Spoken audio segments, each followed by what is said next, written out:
ask you what's going on? Can I ask you what's going on? Can I ask you what's going on? Can I ask you what's going on? Can I ask you what's going on? Can I ask you what's going on? Can I ask you what's going on? Can I ask you what's going on? Can I ask you what's going on? Can I ask you what's going on?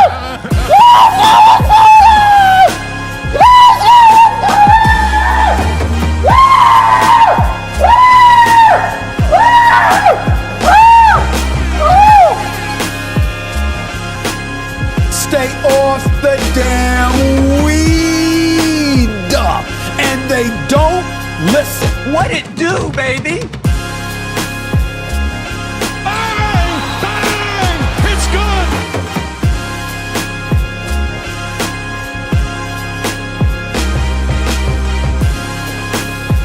We'll do it live. Okay.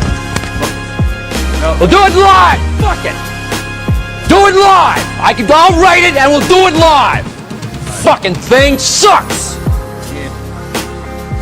What the hell is wrong with you people?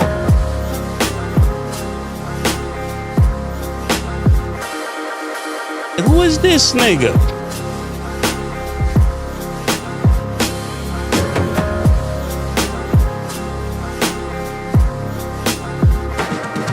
Do you have a mom? Do you have a mom?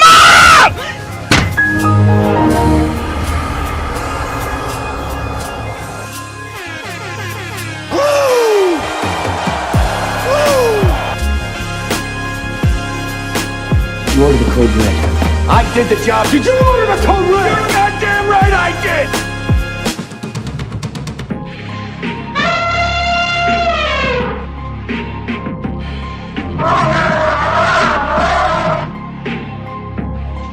What it do, baby?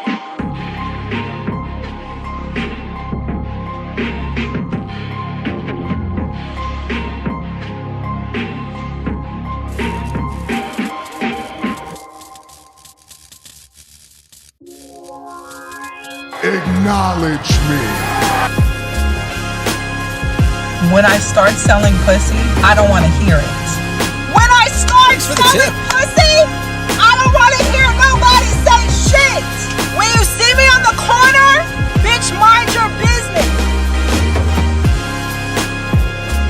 Man, take care, man. You wanna race? Hell nah. Cops right there. Damn! Oh my god! End this now!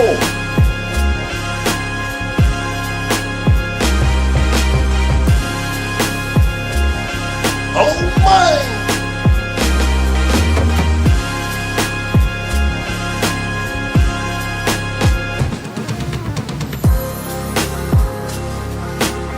Hide the money, y'all. There's poor people around.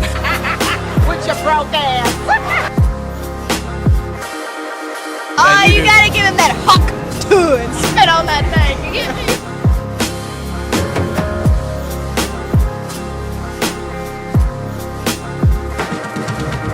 The streets. I'm a bitch from the streets. I get the money. I get the money. Bitch, give me what you got.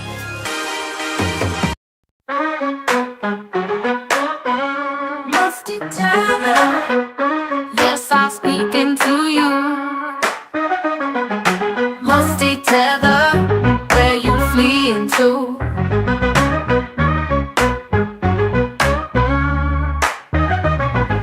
Musty tether, yes, I'm speaking to you.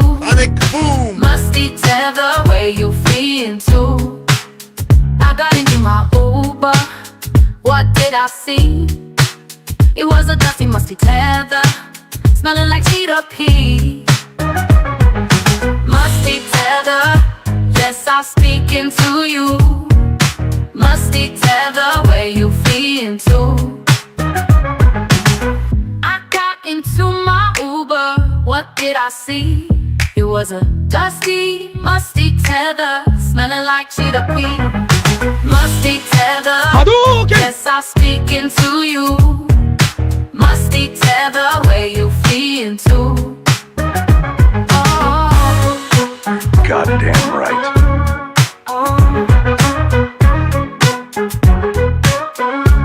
Stay off the damn weed. Yes, I'm speaking to you. Musty Musty tether, where you fleeing and they to? don't Musty listen. tether, yes, I'm speaking to you. Musty tether, where you fleeing to? I got into my Uber. What did I see? It was a dusty, musty tether, smelling like Cheetah pee. Musty tether, yes, I'm speaking to you. Musty tether, where you fleeing to?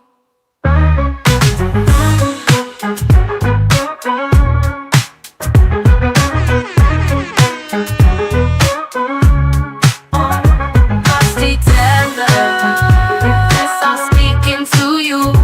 Musty tether, where you fleeing to?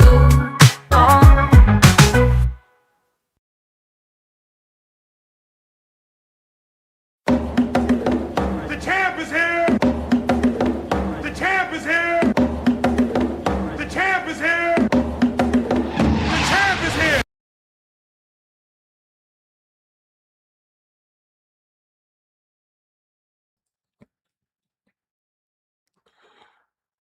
Before we get started, let me see the salute emoji in the chat to make sure you guys can in fact hear me. Let me see the salute emoji in the chat to make sure you guys can in fact hear me. Theodore Cooper, standing by. Oh my!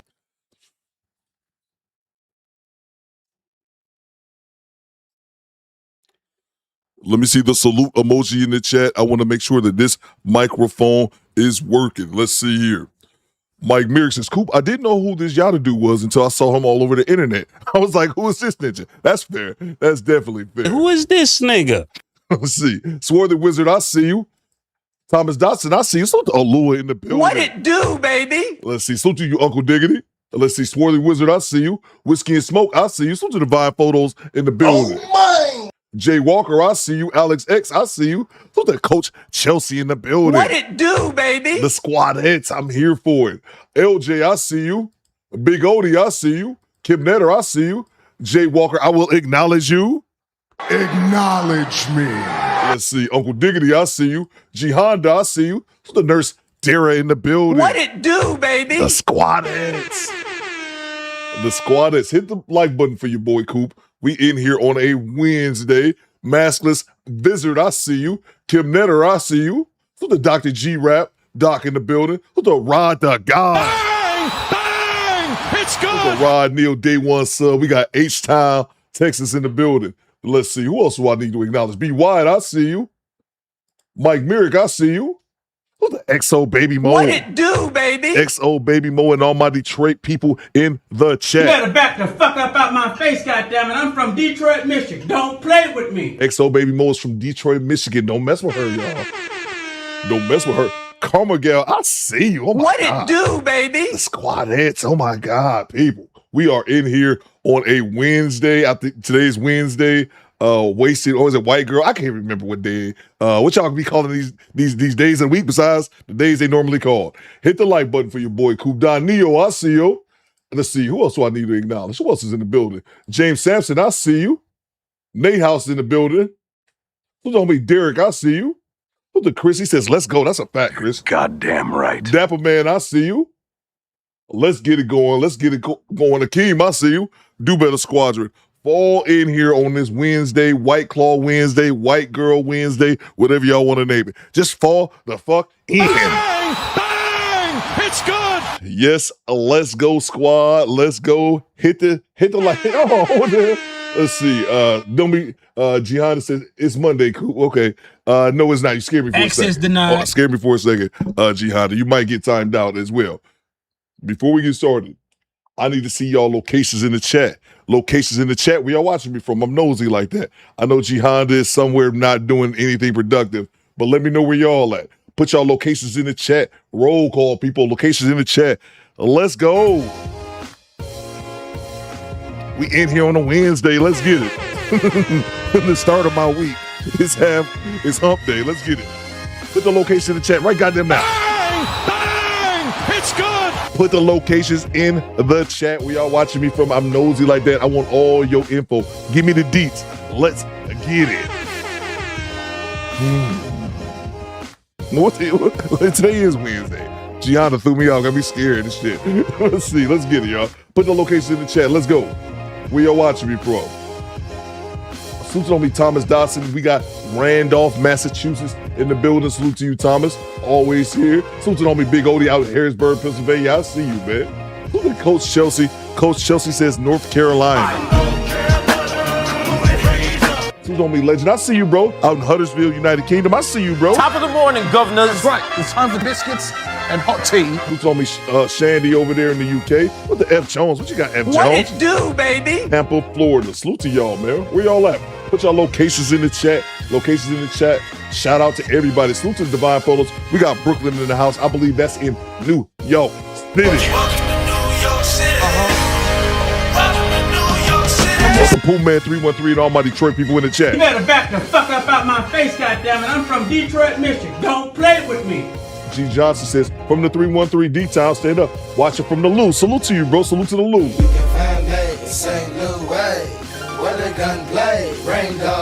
Akeem says, Maryland. Salute to you, Akeem. Let's see. XO Baby Mo says, Wasted Wednesday. I'm here for it. Salute to Mr. 40 Hours says, Kansas City, Missouri. Salute to KC Mo, bro.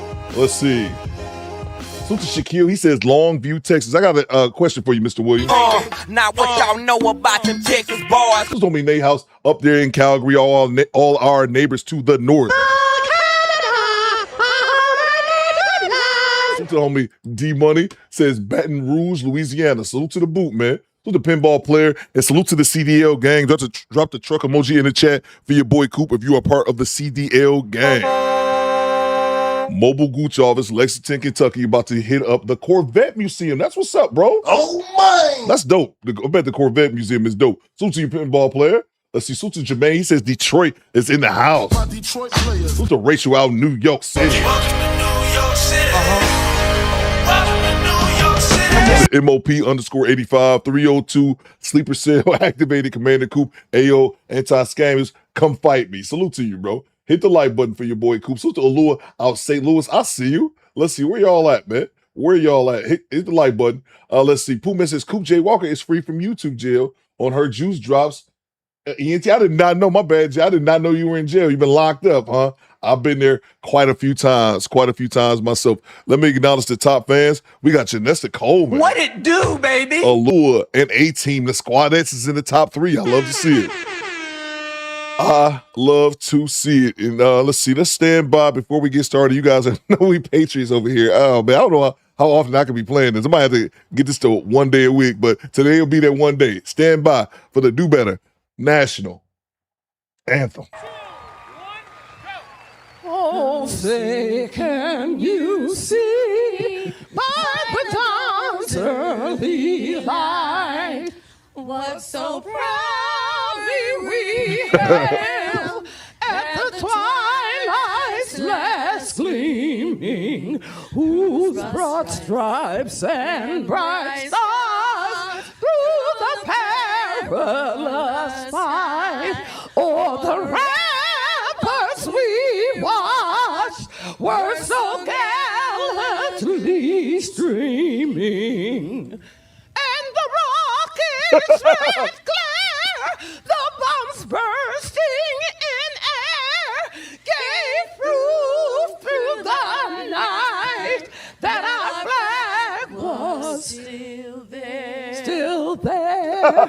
Oh, say does that star-spangled banner yet wave o'er the land of the free and the home of the brave.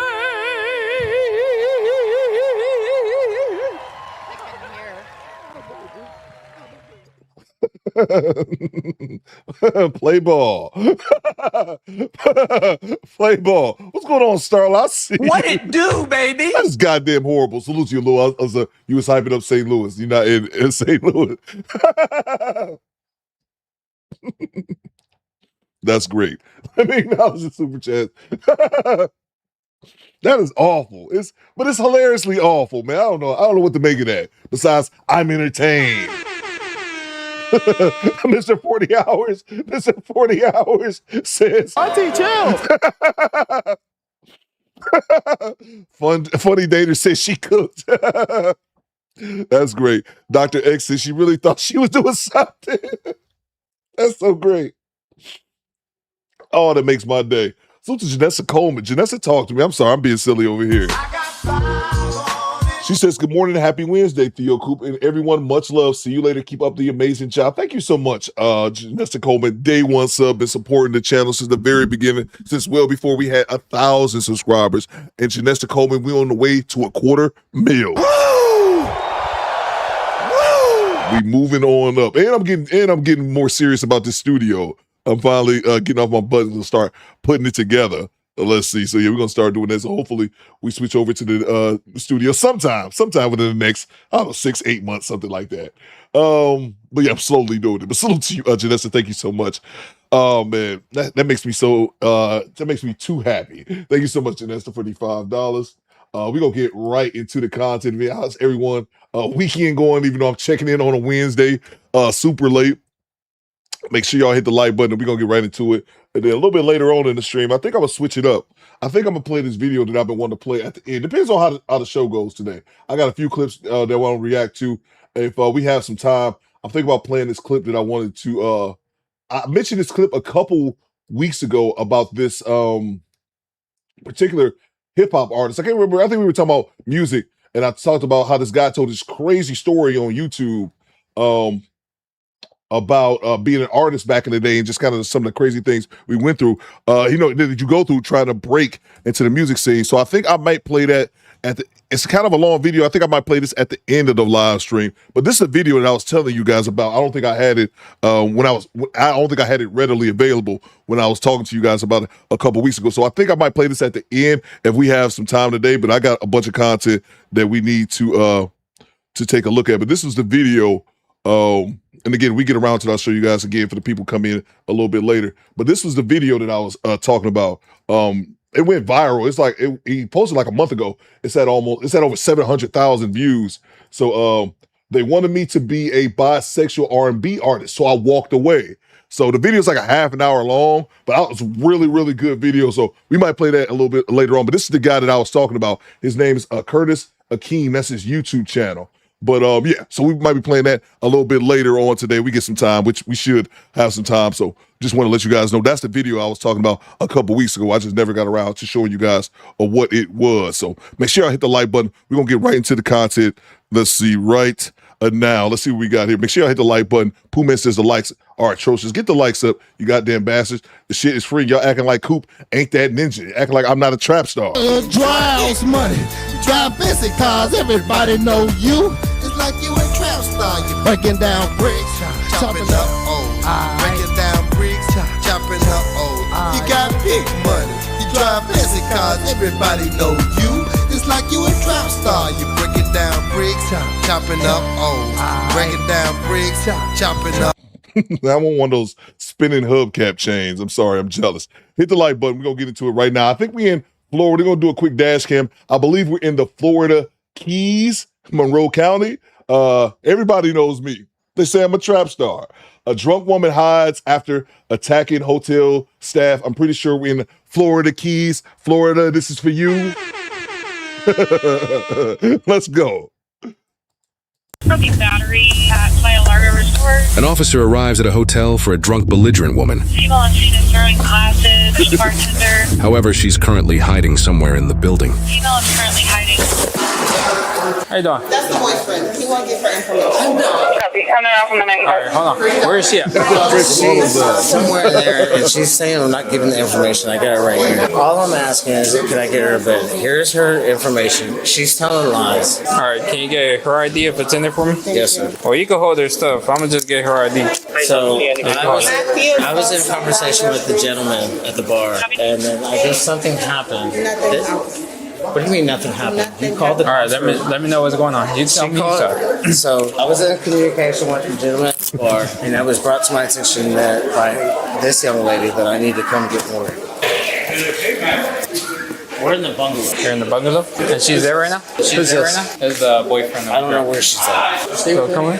So what happened? The manager on duty is signaling me to come back over. At that point, she's cursing. She was talking about something looking for her ID, and her that little purse in his hand. And my and then out of nowhere, she got into his face, started cursing. I put my voice up, I'm like, at this point, George, the boyfriend, I'm like, please get her out, get her to the room. I said that about 3 times. He's taking his sweet time getting her to the room. She gets mad, take her glass, swings the glass container, the wine glass, down the stairs.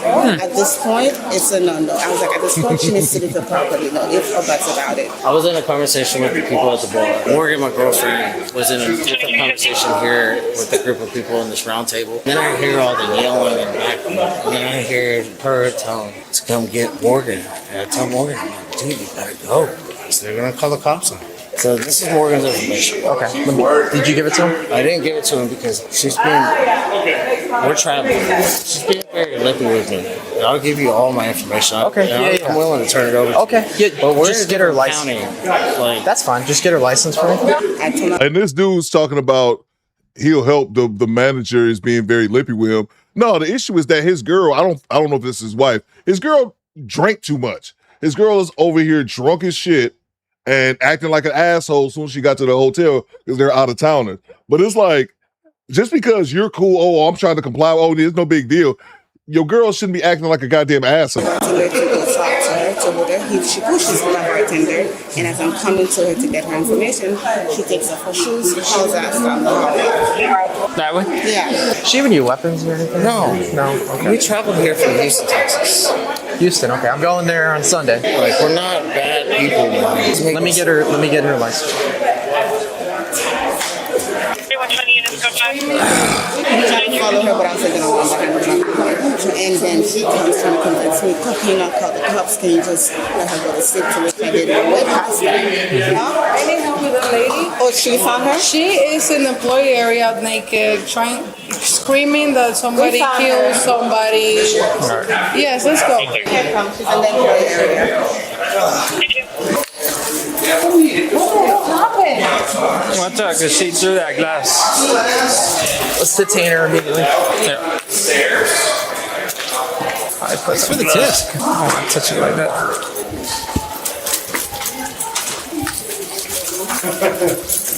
Where's she? Are you okay, maybe? No! Sheriff's office. No! Sheriff's money back.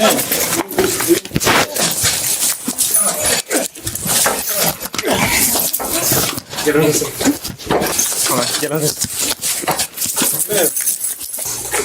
Man, that cop walked in there like he been waiting all day to arrest this bitch. He been on premises about 5 minutes, but I ain't mad at him. Look, he walked right up to her. They said she was naked inside like one of the employee lounges or some shit. Are you okay, maybe? No! Sheriff's office. No! Sheriff's money back.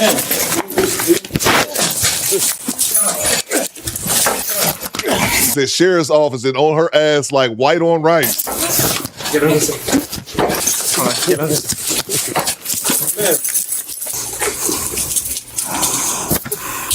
Now you get some felony. You're under arrest. Fabulous. We're all. Yeah, she keeps yelling. I don't know what's going on. Like, she keep drinking. Yeah. So make sure you charge her, battery and LEO. Get up. Get up. Hey, that's loose. What the f? Get up. You're ridiculous right now. Where's the quickest way out of here? Stand your big ass up. Why are you so difficult right now? Like, literally, I'm a girl. Sheriff's office, you're under arrest. I get you. Literally. You fight me more, I'm gonna take you to the ground. I'm not fighting, but You just punched me, so. I haven't done shit, but my asshole is like in front of everybody. It's lovely. Keep walking. Get up. You just Don't pull said, this bullshit. Relax. Sir, you just said. Is there stairs? No, that's probably not a good idea. Sir, you just said. So I said. You know how long she been like this? Stop. No, I'm just saying, what are you doing to my hair? Like, it hurts. I didn't hurt anybody. You're just like pulling my hair. My vagina is out. So my vagina is out, and that's cool. So my vagina is out. That's cool, but. No, I'm not mad at you, sir. I'm not gonna keep doing this. I'm not gonna keep doing Make sure this. those cops are. This is Stop! it keeps freezing up, but that's Florida Keys, I'm pretty sure. Monroe County in the great state of Florida. Florida, the home of the dash cams, Florida. Again! You fucking you fucking idiots. I forgot about that. Let's see. Salute to South 343. It's already 78 degrees here. And is it Hepzibah? I'm probably butchering that, South. Hepzibah, Georgia. Salute to you, man. Appreciate you for the $2, man. Let's see, 78, 60, it's 64 degrees here in Detroit. I think I missed a temperature check earlier. It's 64 degrees here in beautiful Detroit, Michigan. You don't hear Detroit and beautiful in the same sentence. Salute to you, South. Appreciate you, brother. So the Project Leroy channel member for 40 months. Coop, you want to race? Since you went drop on the Discord. Yeah, I saw that. Yeah, I forgot to add it. And that's wild because the day you sent it, I had found it as well on Instagram. I had seen it was on my feed as soon as I logged on. But yeah, bro, I gotta add that one as well. Man, take care, man. You want to race? Hell nah. The cop's right there, man. Damn! Oh my god! Salute to you, PL. What? What did I do? Well, you punched us and you're breaking stuff. Who? Who did this? Oh! Get in the car. You just assaulted a law enforcement officer. Who? Get in the car. Hey, put that. No, I didn't. I'm gonna tighten it right now. Get in the car. Just First of all, I did not assault an officer. I did not. I did not hit her. I did not. Oh, hi, Mark. I did not. No, I Get in. did not. Get in.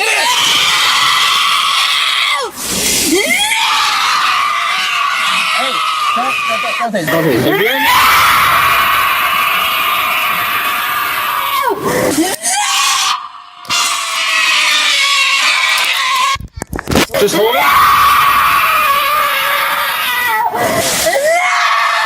Go, let's go.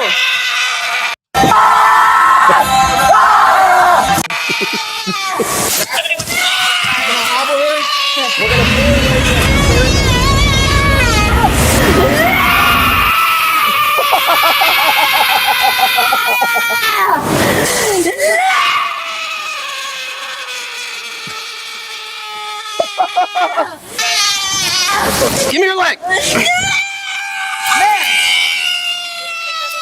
Hold it up. Just hold it. Make sure she doesn't fall.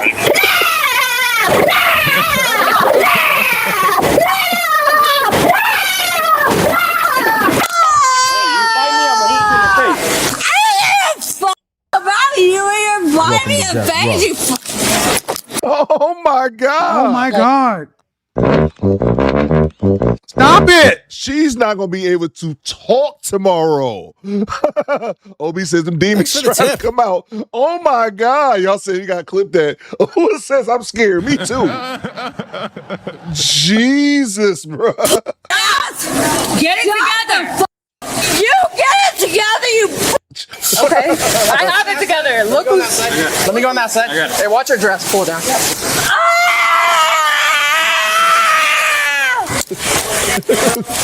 All right, legs first. Get it? Yep. You're gonna regret this.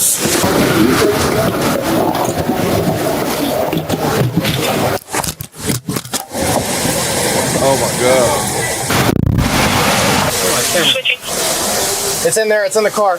Hopefully this bitch does screaming. Hey, you awake? You. You're awake? You. All right. Perfect. Thank you. Thank you, guys. You. Let that look. Hey, straight to the jail. Yeah. Straight to jail. 37117. You will die.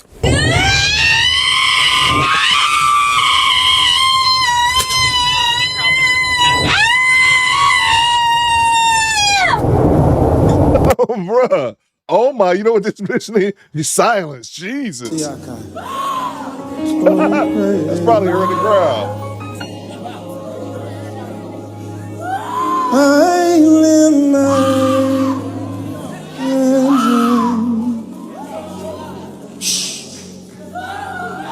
Hey. Stop her. Hush, hush. Silence in the name of Jesus. I lift my hands into the only voice I want heard is his. Oh, praise. Jesus, man. I'm telling you, she gonna blow out her voice box. I swear. Let's see. Salute to Skinny Boy, channel member for 31 months. North and South Florida are two different states. Man, stop that bullshit. Access denied. Skinny Boy, sell that to somebody who buying your bullshit. But to be fair to you, Skinny Boy, this woman and her boyfriend, they not from Florida. They from Houston. They from Houston. They there, or I guess on vacation. They admitted that they're out of towners. With that being said, I'm still blaming Florida. Bang! Bang! It's good! With that being said, I'm still blaming Florida only because you in the chat. If it was any other time, I just blame it on out-of-towners. But nope, Skinny Boy, this is all on Florida, baby. Salute to you, man. Salute to Devontae with the $2. She's going Super Saiyan. Yeah, bro. I don't know what's up with this chick, man. Besides, she got pipes like a goddamn singer, bro. Let's go. Where was she? She was in like the kitchen, and then she was sitting down. She was naked. My other manager got. She was naked too. I'm like, hey, sheriff's office, put your hands on your back, and then she. And then it was on. She was listening to violence too. Oh yeah, 100%. Oh! Ah! You're going to jail, so you can be quiet already. That's what I thought. Shut the up. D Money says Florida brings out the worst in people. That's a fact. Goddamn right. That's a scientific, biological fact, D Money. Florida brings the worst out of everybody. You. The whole thing happened here. He didn't do anything wrong. She got wild. They came and told her to shut up. She wouldn't shut up. So he threw her glass. She went downstairs, and nobody saw her after that. And then you guys came and got her. Okay. You yelling isn't going to change anything. So shut up. Shut the up. You shut up. Keep playing with me. Keep playing with me. Oh my God. Man, she got her cooch out. I just thought about that. That's why they blurred it out. She got her cootie cat all out. Shut the up. Shut the up. You're going to jail. Shut the up. You're going to jail. Pull up. I give a fuck about jail. I've never given a fuck about jail. Okay, that's where you're going.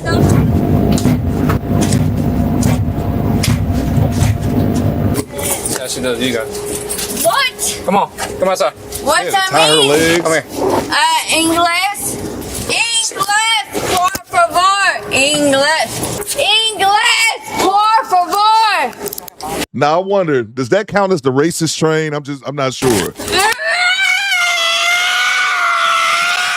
Do you want to play with me? Go ahead and stand up. Hey, do you want to play with me? Do you have any medical problems? Ain't no one playing. Do you have any medical problems? With what? Do you have any medical problems? With what? Do you have any medical issues Ma'am, or problems? With what? You're just prolonging the amount of time you have to spend in jail. With what? Just prolonging the amount of time you have to spend in jail. With what? With what? With what? Oh, and one other thing too. Can y'all imagine, fellas, this is your woman. This is your woman. Pullman says racial slur. Yes. Could you imagine this your woman? Think about this. My man and her, wherever they at in Florida, the Keys apparently, they drove from H-Town, Texas, all the way down to the Keys. All right? It's got to be a long-ass drive. But this is how your girl acting at the hotel. Thanks for the tip. Fellas, keep an eye on this shit, man. If your girl get white girl wasted like this and like become a terror to society, to say a red flag would be a huge understatement. But yeah. So definitely something you want to keep an eye on. All right, let's see here. Salute to our Jenny Day One sub. She says, not enough likes, people. Hit the like button. Thank you so much, Jenny, for the £2. And reminder, hit the like button, y'all. It's free. Hit the like button. Thank you so much, Jenny. Salute to Devontae with the $5. He says, Shorty's hold more than what she ever has with her man. And the train arrived at 10:11. It counts. Thank you so much, Devontae. Thank you so much for the $5. Appreciate you, bro. Let's see. Salute to from downtown with the $20 bomb. What you got, bro? Talk to me, man. Let me know what's going on. Hide the money, y'all. There's poor people around. With your broke ass. Mr. 40 says 18 hours. That's a long ass drive, bro. H-Town to the Keys, bro. That's a long ass drive. Susan from downtown with the $20 bomb. I never had the mindset of going out of town to get locked up. That's what I'm saying, bro. Access denied. If I'm gonna get locked up, I'm gonna get locked up at home.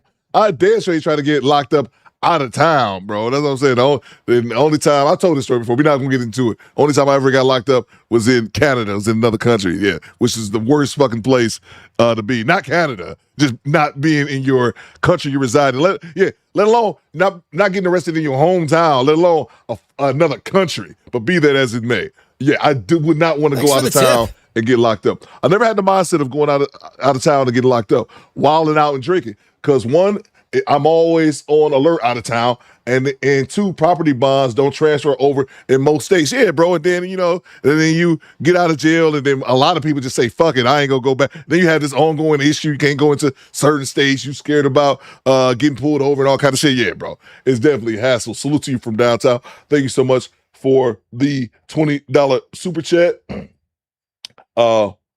We are now our show sponsor, by the way. Thank you so much for the $20, man. This chick cannot be real. And everyone can either believe it or they cannot believe it.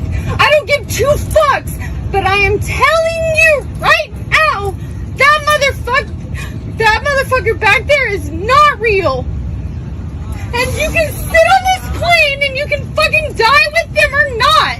I'm not going to. Bye. Salute to you, bro. Thank you so much. Big Odie says, find that mugshot.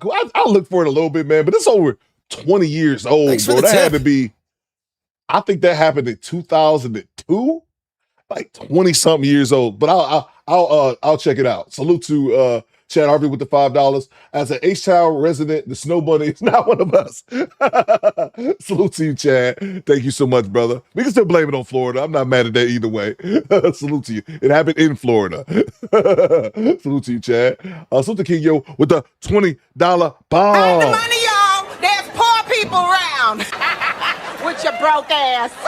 King Yo 88 with the $20. What's good, Coop? Michigan boy currently in Nashville dropping off a delivery. Okay. I'll be sure to pay my respects to Miss Dolly Parton for all the squadron who are fans. Oh, yeah. I'm glad you mentioned that, man. Salute to you, King Yo. Thank you so much for the $20 super chat. I'll make you as well from downtown, our current show sponsors. But yeah, man, rest in peace, Dolly Parton, man. I saw she passed away. Her family made an announcement. She was 80 years old, man. So yeah, rest in peace, Dolly Parton, man. Thank you for the reminder as well. Yeah, man. I see people lined up outside her house or whatever. A lot of people I didn't really follow Dolly Parton like that, but a lot of people seem to legitimately like her from all backgrounds, man. Overall, I guess she was just a really good person for what it seems like from the outside. So yeah, man, rest in peace to Dolly Parton, man. Salute to you, King Yo. Make sure you be safe out there on the road. Appreciate you, brother.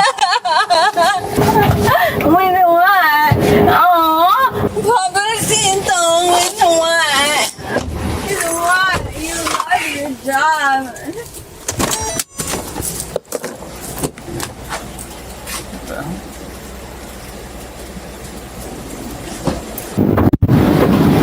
Come on. Wake up. Let's go. Ma'am. Can you wake up? Come on. Come outside. Who are you? Can you come outside? Who are you? Who are you? The sheriff's office. Come outside. From who? The sheriff's office. From who? From Monroe County. Who? Okay. Okay. Hold on. Oh, Jesus Christ. You're gonna fall. I'm done. Okay. I'm done. Okay, get up. Can you get up? Don't start throwing yourself to the floor. Ma'am, get up. Can you get up? The nurses are coming to grab you. All right. Come on.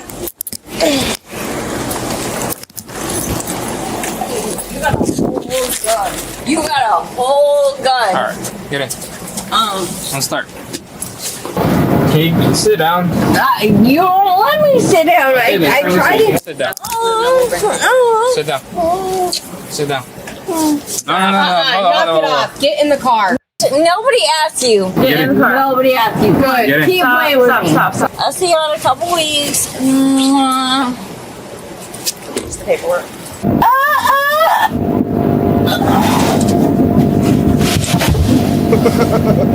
She's powered down. Go to sleep now.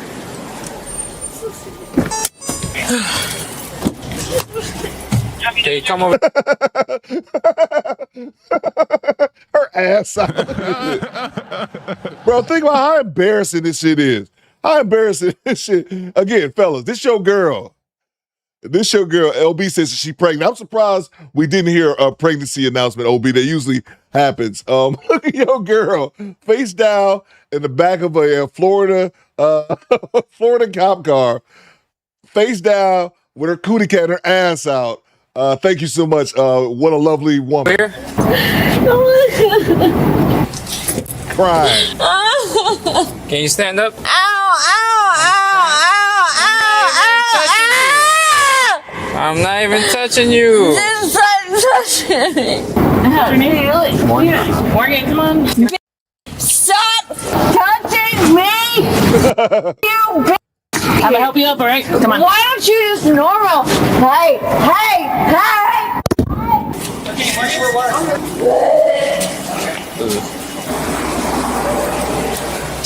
The suspect, Morgan, was charged with 2 counts of felony battery on a peace officer, felony resisting with violence, disorderly intoxication, and resisting obstructing. She took a plea deal resulting in the resisting obstructing charge being dropped while she pleaded no contest to all other charges. She was sentenced to 24 months of probation and was released back into the public. I'm not gonna run anywhere. I just want you to fall. And even still, she got hit, with not much of a charge, but even still, 2 years probation for that shit is too much for me. Let's talk about the difference in Morgan's behavior when she starts to sober up. Can I put my hands in front of me? The jail's like 4 minutes away. It's super quick, but I'm not allowed to do that. If she was still drunk, Morgan would have completely freaked out after the officer tells her he can't put her cuffs in front.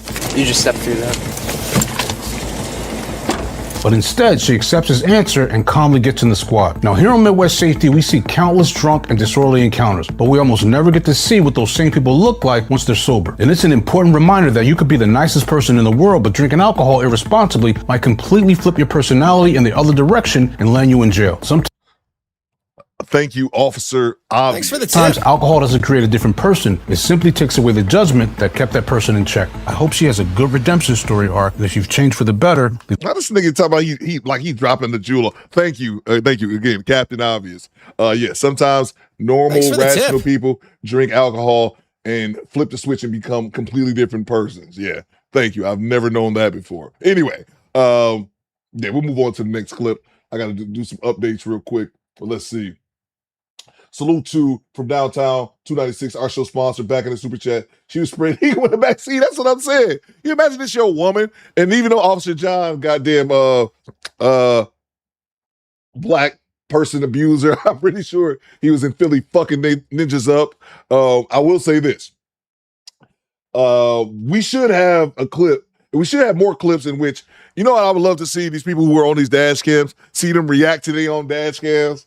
Like actually being forced to watch their behavior. Oh, it's got to be so glorious. So glorious. I wish we could do that, though.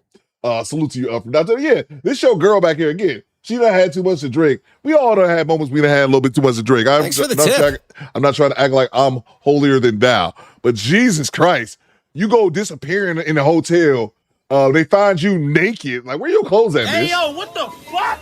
They find you naked in the employee lounge. Then you get arrested, and then you screaming like a goddamn banshee for 2 hours. Like, come on. Salute to you from downtown. Who's the Project Leroy with the 5 spot? What you got, PL? Talk to me.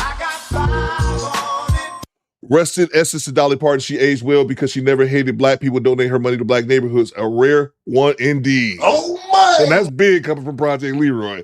Salute to you, PL. Yeah, man, I didn't really follow. You guys know me. I don't really follow, I would say a lot of celebrities. The vast majority of celebrities, I don't follow them. But I've always remember seeing everyone showing love to Dolly Parton, man. I always seeing everyone, regardless of their background, always showing love to Dolly Parton. So she must have earned it, man. She must have definitely earned it. Yeah, rest in peace. I saw Don King made a video, saying rest in peace to her. And everybody was like, hey, Don King's still alive? Hey, yo, what the fuck? I guess a lot of people were surprised that Don King, 95 years old, is still alive. So thanks for the tip. I just saw that last night on social media. But yeah, salute to her, man. Everyone seemed like they had nothing but great things to say to her, And it reminds me of that video we watched the last week from that Curtis James dude when he was going over the modern day lynchings that's been going on. And he said something in that video about, in regards to Charlie Kirk, about, how people talk about disrespecting the dead and things like that. And I think he made a good point in that video. And he said, if you don't want to be disrespected in your death, how about not being, I'm paraphrasing, but how about not being the asshole when you're alive? If you don't want to be disrespected in death, how about not being a dick when you were alive? So there you go. Salute to you, Project Leroy. Thank you so much for the $5. Salute to from downtown, back in the super chat. That TB on this hashtag with top buck dance. Buck dance. Let's see. I believe it. Oh my! Man, you know what? It just reminds me of something from downtown. I worked for this company. It was my first job when I got out the military. I worked for this company for like 4.5 years. During one point when I was there, they actually had us move departments. Like, long story short, they didn't want to hire, it was too cheap to hire a third shift manager. They thought they can get away without it. So they tried to move us, if you worked on third shift, to a different department and have that dude manage our department for like free. And this white dude was like, man, I ain't doing this shit. But anyway, long story short, I had a coworker, a sister, she was telling me about this other dude that worked up there. Again, I didn't know those dudes. We just kind of moved in the same office temporarily, only lasted a couple months. But she was like, you peep this dude over here? And I was like, no, I don't people.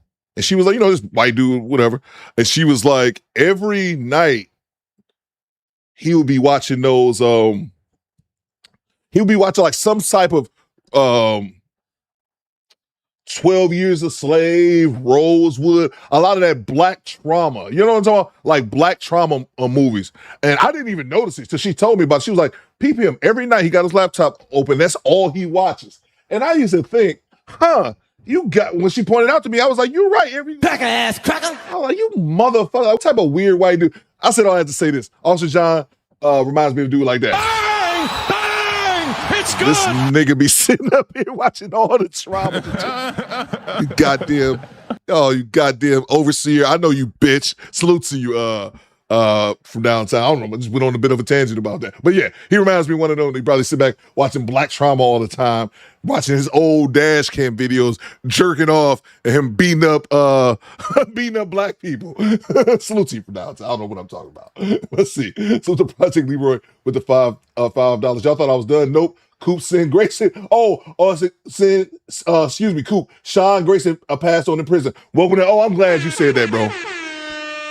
Skinny Boy says, I love Rosewood, but I ain't watching it again. Yeah, man, that black trauma, bro. Nah, bro. I get it. Like, you watch that kind of stuff back in the day, but it was just weird because she pointed it out to me, this white dude who just watched that shit every single night, man. Because a lot of them, not all of them, but a lot of them have this whole love and infatuation with like black trauma, bro. And it's really, really weird. But anyway, I can see John taking part of that as well. I'm glad you reminded me about that, Project Leroy. If you guys don't know, Sean Grayson, the cop who killed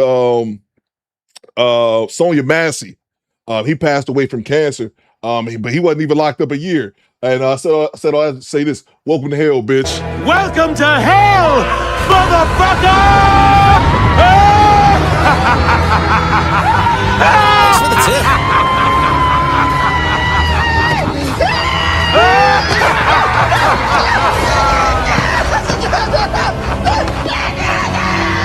I'm glad you reminded me about that, Project Leroy. Yeah, salute to him. Welcome to hell, bitch.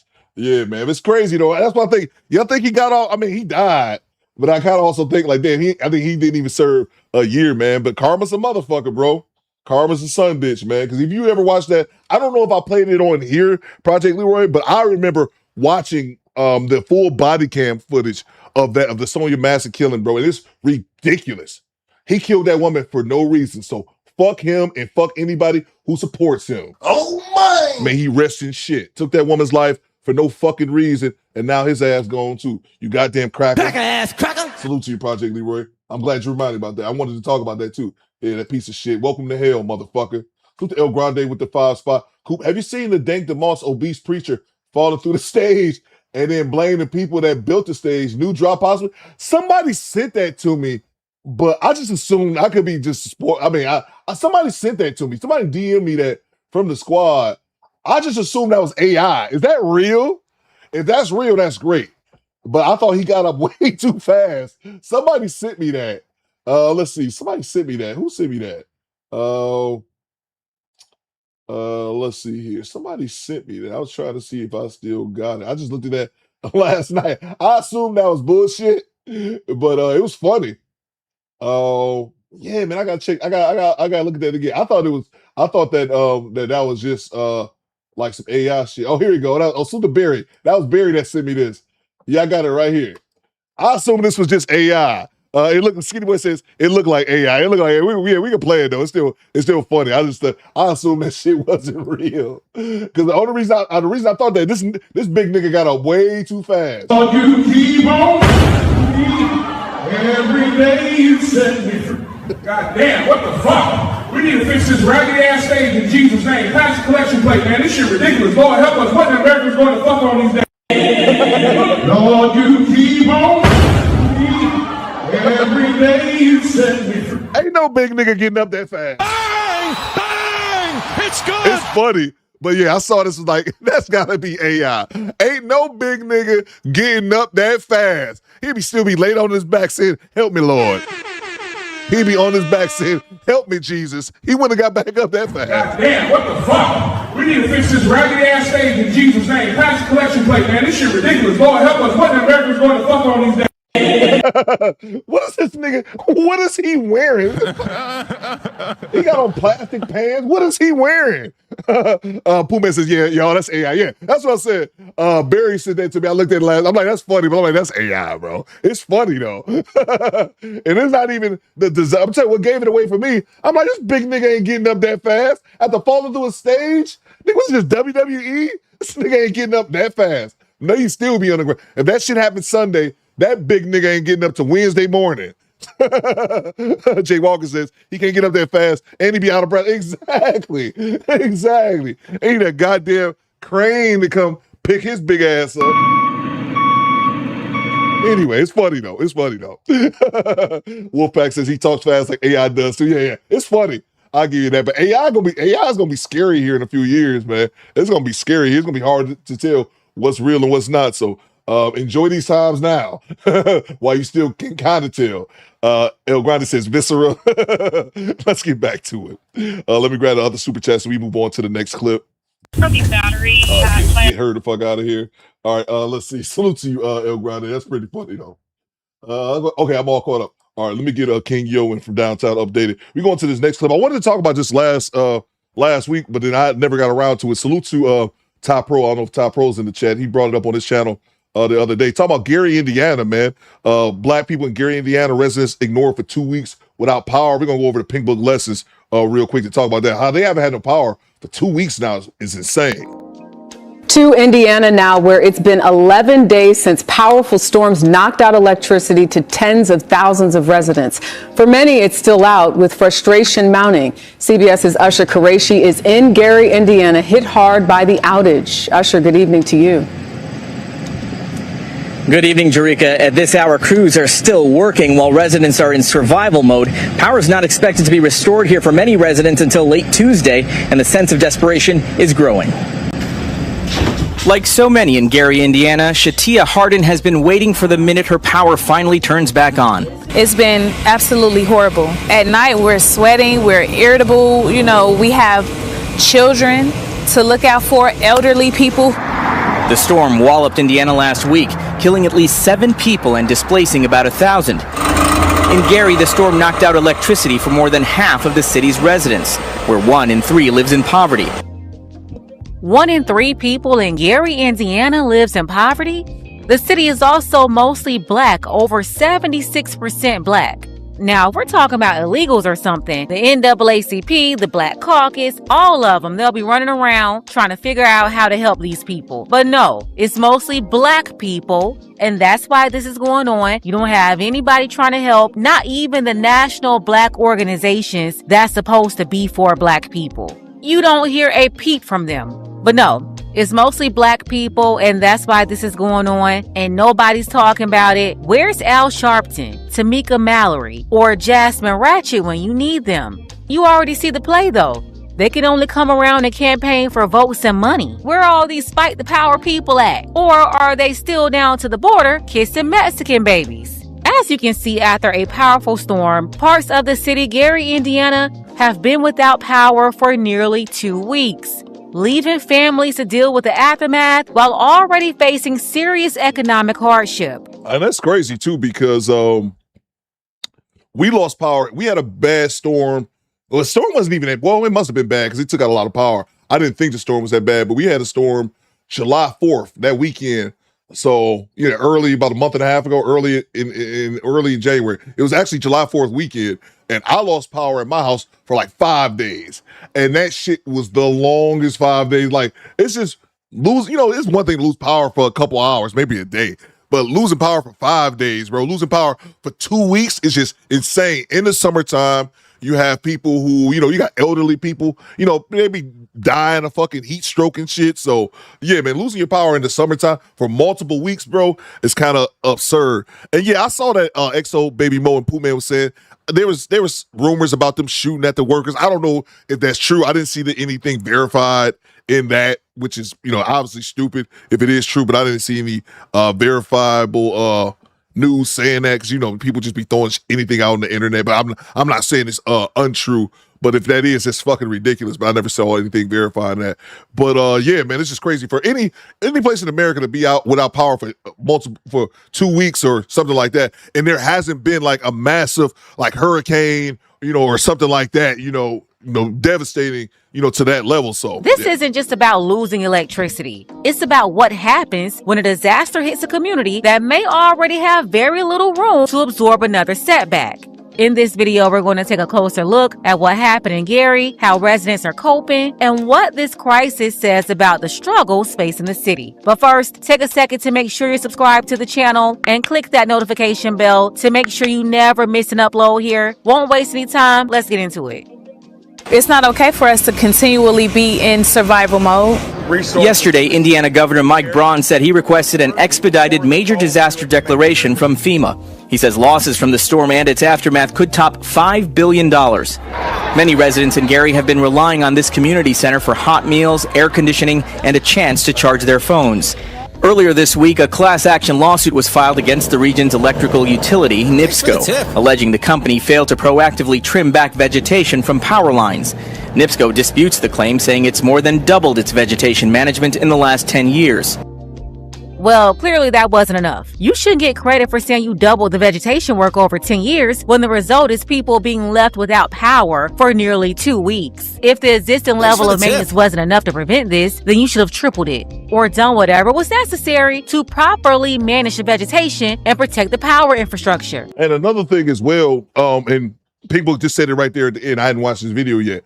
I'm not sure what that company, we don't have the same company that they use in Gary. We have DTE, but what a lot of it boils down to is what people said right there is the power infrastructure. A lot of this shit is outdated. A lot of them is outdated. I know that was the case here in Michigan because DTE from that storm that we had in July, they've had dozens and dozens, if not more, if not hundreds of lawsuits filed against them because of just having outdated infrastructure, old equipment, and then refusing to upgrade all their equipment because of the potential cost to have the system fully upgraded. So it's levels to multiple issues within one, and not just bad weather, but any place in America, bro, again, unless there's a massive hurricane, something of like, Katrina levels or something like that. Thanks for the tip. No, it's just America, man. We shouldn't be having power outages that's more than a couple days. To me, is just absurd in any fashion other than, as I spoke, as I said earlier, unless there was some major catastrophe. The goal should be preventing failures like this, not defending how much work you did after the fact. Exactly. I'm telling you, these utility companies, they've been getting over too. All of them everywhere, not just here in Gary, Indiana. Yep. Eddie Melton. Same thing here in Michigan. Yep, they get over because they have no competition. They have most of these places have a monopoly on whoever, like, we're in Michigan. I know it's DTE. I have no idea who's the next. Maybe somebody else in the chat, my Michigan people could tell me in the chat. I have no idea what's the alternative to DTE. That's our power company here. I don't want to go with DTE anymore. Who's the other? They have, it seems like the majority of them have a monopoly on any area that they're in. I would love for somebody in the chat to tell me, Coop, here's our alternative to DCE, because I legitimately don't know. Is the city's mayor. So we're going to revisit what should we do better from an emergency management standpoint. But going back to the utility side, what I'm going to encourage and demand that we start having more accountability. Right now, about 30,000 people here in northern Indiana are still without power. For people who are still waiting, if their power doesn't come back until Tuesday, that'll mean they've been in the dark for 2 full weeks. Sharika? Usher Qureshi in Gary, Indiana tonight. Thank you. We know why they not coming out here though. I mean, it's obvious, you know. It's obvious. Gary is full of, you know, us, diversity. Not really diversity, but it's full of black people. You know, we the blackest city out here. So they don't want to check on us. Yeah, they're doing this because you're black and you're American. This is happening to a historically black American city, the city of the Jackson Five, the Jackson family. And no, it's not diverse. It's black American. And that's why when it's time to fight for black Americans in this black American city, all the so-called groups and organizations that make all their money and gain all their resources pretending to be for black people are nowhere to be found. They use the black American struggle to give opportunities and resources to everybody else using that same diversity scam. This is why you see them doing this, but you don't see them out there protecting their own kids. They're NIPSCO. Everybody pays them. We don't pay, we get cut off. But when disaster happens, they want to charge us X amount of dollars, but we already paying into this. They got billions, trillions of dollars. We working day to day on paychecks. So yes, they could have did better. They got the money. We don't got the money. They say they supposed to maintenance that yearly. They haven't been out here in a year or two, maybe 3 years. Look at that. The utility company is up here talking about how they doubled the amount of vegetation work they're doing. But nobody want to hear all that when residents are saying they haven't even shown up to do basic maintenance in years. Salute to Black Folk Talk, formerly damn, I forgot what it is. Grown Folk Talk, excuse me. Grown Folk Talk. This is my sister, changed her channel to Black Folk Talk. Make sure y'all check her out. Aronis E says, we dealing with issues here based on the power company PSO tripling a lot of people's bills with no justification. That's another thing. I didn't even touch on that, Aronis E. A lot of people, rates is going up like crazy. And then here in Michigan, they want to fight you for that time that you have without power. They're supposed to be credited X amount of money per X amount of days. But then when they go to file for those credits, let's say you out of power for 8 days. Okay, I don't want to pay my power. I'm not paying this power bill for those 8 days. I didn't have any power, and they're still fighting them for it. So that's also another good point by E. Now that we haven't even really touched on that, the high cost of the services in general, bro. And again, we're going to have storms. You're going to have things like that. You're going to have outages, but they shouldn't be on a regular basis. It should be a once in a while type deal, because actually before I lost power in January, I had been here almost 2 years and I hadn't lost power before, or not more than for a few minutes. But it should be something that happens every now and then, but damn sure shouldn't be something that happens all the time and be out for weeks, man. No, it's just ridiculous.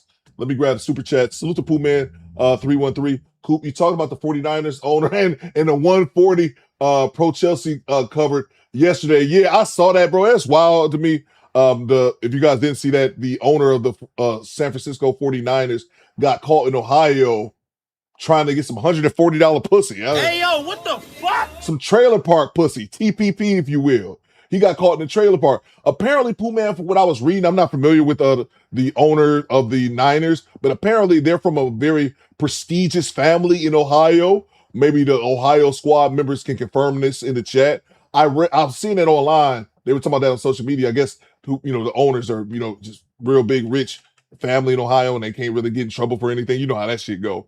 But yeah, it's crazy to me. A billionaire is in a trailer park looking for cheap pussy. Like he can have the best pussy with all that money. I don't know. He in the trailer park in the discount bin. But maybe he's just nasty like that. You filthy motherfucker. I have no idea. I'm just being silly. But let's see. I wonder if the coverage is going to be like that when it comes to these sports pages really talk about that. Like they would talk about it if it was a player or something like that. But yeah, it's filthy bastards in a trailer park in Toledo. I don't know if he was in Toledo. He down in Columbus, Ohio, trying to get some pussy. It's just wild to me, bro. It's just wild. You in a trailer park. Gross. I wouldn't pay $140 for trailer park pussy. Trailer park pussy gotta come down. $20. Tom says the York family. Okay, yeah. Trailer park pussy, $140. Inflation's going too. I'm not paying. I got a rule. I don't pay for pussy, period, by the way. Let me start Access denied. The trailer park pussy, I'm not paying more than $15. What are we doing here? Salute to you, Pooh Man. Salute to Cujo with the $5. Losing power for a few hours is trash. I spent months without power after hurricane. I feel for those people. Yeah, exactly, bro. That's what I'm saying, man. I know Cujo out in the Virgin Islands. I know y'all, some of you guys in the South, Florida, Georgia, even on the East, North Carolina, South Carolina, yeah, these places that are susceptible to hurricanes, yeah, I can see that. Puerto Rico, that sucks overall. Don't get it sucks for anybody. But these places I can see them because they're in the path of the hurricane. Gary, Indiana, just seems like a wild place for that to still be having this power issue of all places. Salute to you, Cujo. Yeah, man. Yeah, good point. Salute from downtown, Chatham for 36 months. Rocket to the wheels fall off. Do better. Salute to you, bro. We moving, man. We moving. Appreciate you from downtown. Let's see. Salute to Devontae with the $5. They were quick to be out there for those sundown towns where Hurricane Helen came. But for us, it's please wait 10 business days. Yeah, man. And that's what it is. And I don't want to throw any accusations out there because I'm not 100% sure. But I know situations. I don't think this was recently, but like a couple years ago, was another thing. We were dealing with some outages here in Michigan, and I remember the CEO or whoever was the top dog here in Michigan was on the news saying, "Hey, we don't no other group gets priority as far as like whether you're in a poor neighborhood in Detroit or you're in a rich neighborhood in the suburbs. They don't get the places that get priority are nursing homes and like fire departments, places homeless shelters, places where they need power to help people out." That's what I remember watching the press conference and him saying that those are the places that get top priority. It's not prioritized by income or things like that. But it's just, is that true? I mean, I heard him say that, but in likelihood that's good, sound good to say, but is that practice actually followed? I guess that would be my ultimate question for someone like him. But it's easy to say that, but in reality, what do you guys actually practice it? Or are they like, oh man, let's go hook up these white people first? You know what I'm saying, Devontae? So it is what it is. I just don't want to throw any accusations out there without knowing 100%, but I would always think that as well. Y'all saying that shit, but is it actually true? Pooh Man says it's BS. You know what I'm saying? So appreciate you. Let's get back to it. Here's a woman saying they're supposed to come out and maintain the area every year, yet they haven't been there in over 3 years. That's exactly why this is so frustrating. The utility company has a responsibility to properly maintain the infrastructure and vegetation around these power lines. And the local government has a responsibility to hold them accountable and make sure they're actually doing their job for the people who live there. They're all failing the residents of Gary. I can't sleep at night because I can't plug my sleep apnea machine up. I can't afford a generator. I'm working on a month salary. So therefore, we need them to either give us generators or get this power up and running. We got a 91-year-old man that lived at the end, almost at the end of the thing. They had to rush him to the hospital. We had an elder lady across the street. She had medical condition. She bedridden. People come out to help her also. So we really need them to work more faster because we don't want to lose no lives if we don't have to. Our governor needs to get his butt out here and see the damage. You going in these other neighborhoods, you need to go through the whole city of Gary. We do see people trying to give out free food and just give back. The community definitely is doing something with the giving back. They've been giving away free food, especially at the Y here. They've been giving out free food to us in showers, hot showers. So it's definitely good that we all coming together finally. Yeah. We just need more coverage for sure. We need to come together as a community and get it together. We won't be struggling as bad as just one person just struggling. If all come together, we'll be good. Something like this, they're giving out free water, free cakes, and famous people here and stuff. We need that. We definitely need that. and the neighbor all alike. And Project Leader says the governor of Indiana ain't shit. I saw that the lieutenant governor was on Twitter and he was tweeting about, I think he was tweeting about that Ennis Cantor bullshit at that WNBA game, and people on Twitter was ripping him a new one's like, what are you talking about? Hey, yo, what the fuck? You're the fucking lieutenant governor of Indiana, and you on Twitter talking about some bullshit ass Ennis Cantor trans bullshit. Why Gary, Indiana ain't got no power? Get your punk ass off Twitter. I'm glad they dug into him, bro. Differences. We need more help. Yes. All of us. Yes. Like, we're humans at the end of the day. Nobody is better than the other person. So we all go through similar struggles every single day. Let's help each other. Like, I just want to show this because this is like really crazy. So these are just neighborhoods. It's no lights. It's no power. But look at this. When I cut my lights off, why the f***? You see that? It is pitch. That's wild. Black.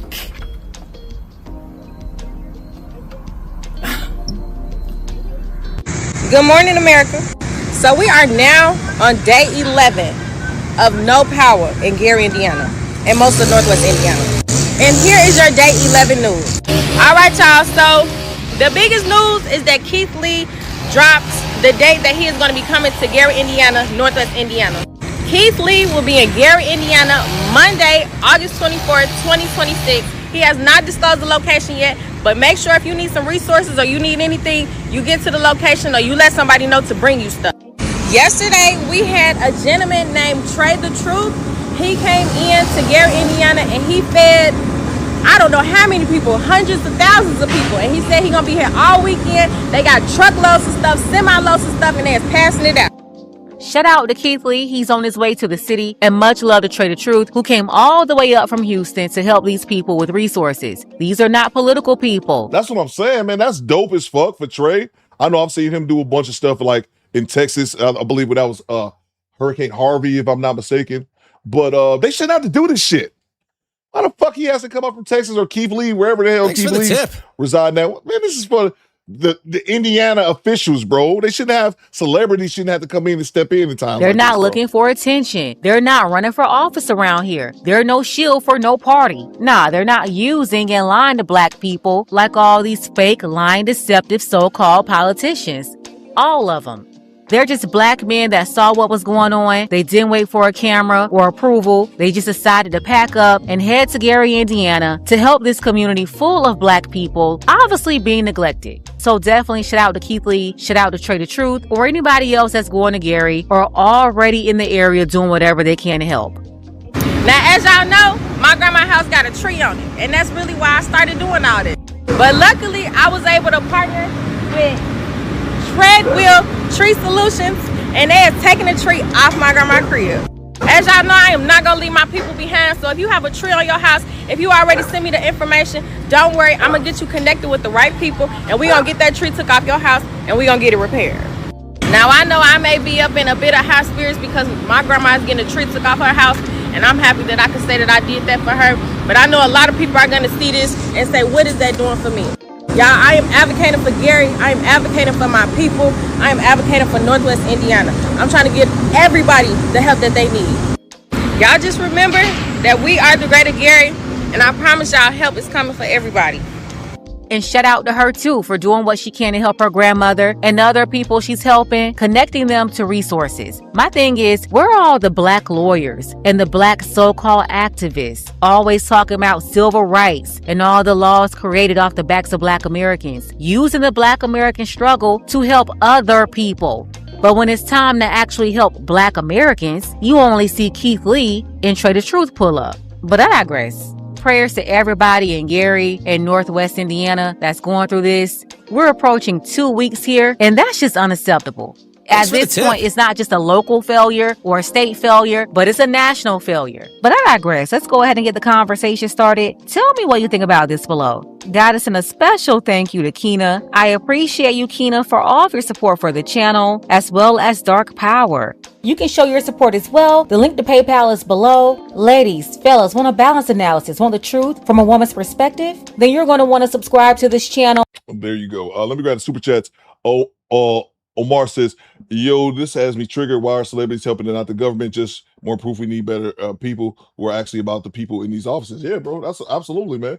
That's what I'm saying, man. And I've talked about this before from a political landscape. I just think people don't really care about policies. Well, I guess I'm thinking more about like the presidential campaigns and things like that. Maybe not so much local government, but still, I know it probably still applies to some degree, in which people are not really worried about policy and all that kind of shit. They vote for people they like and shit.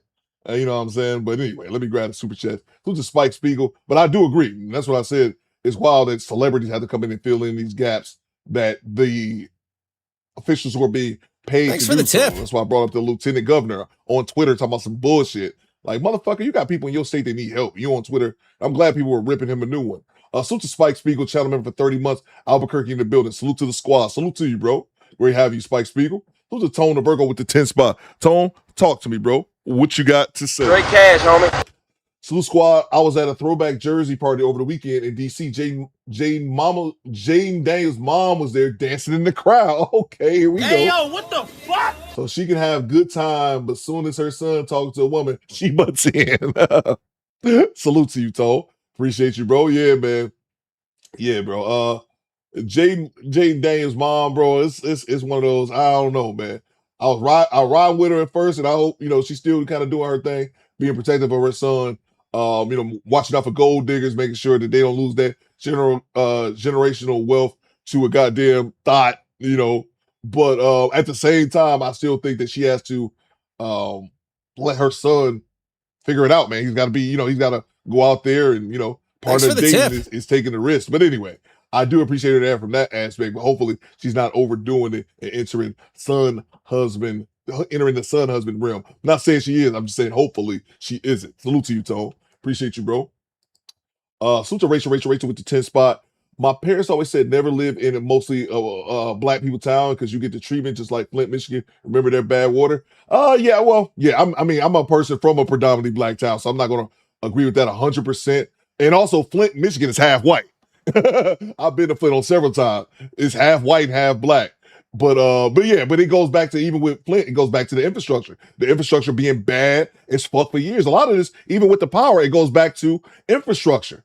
A lot of it just being bad. And it doesn't. Yeah, it's not probably a coincidence that it's bad in those predominantly black areas because that's just kind of what it is. So I see the logic behind it, but I wouldn't agree just because I'm from a predominantly black city.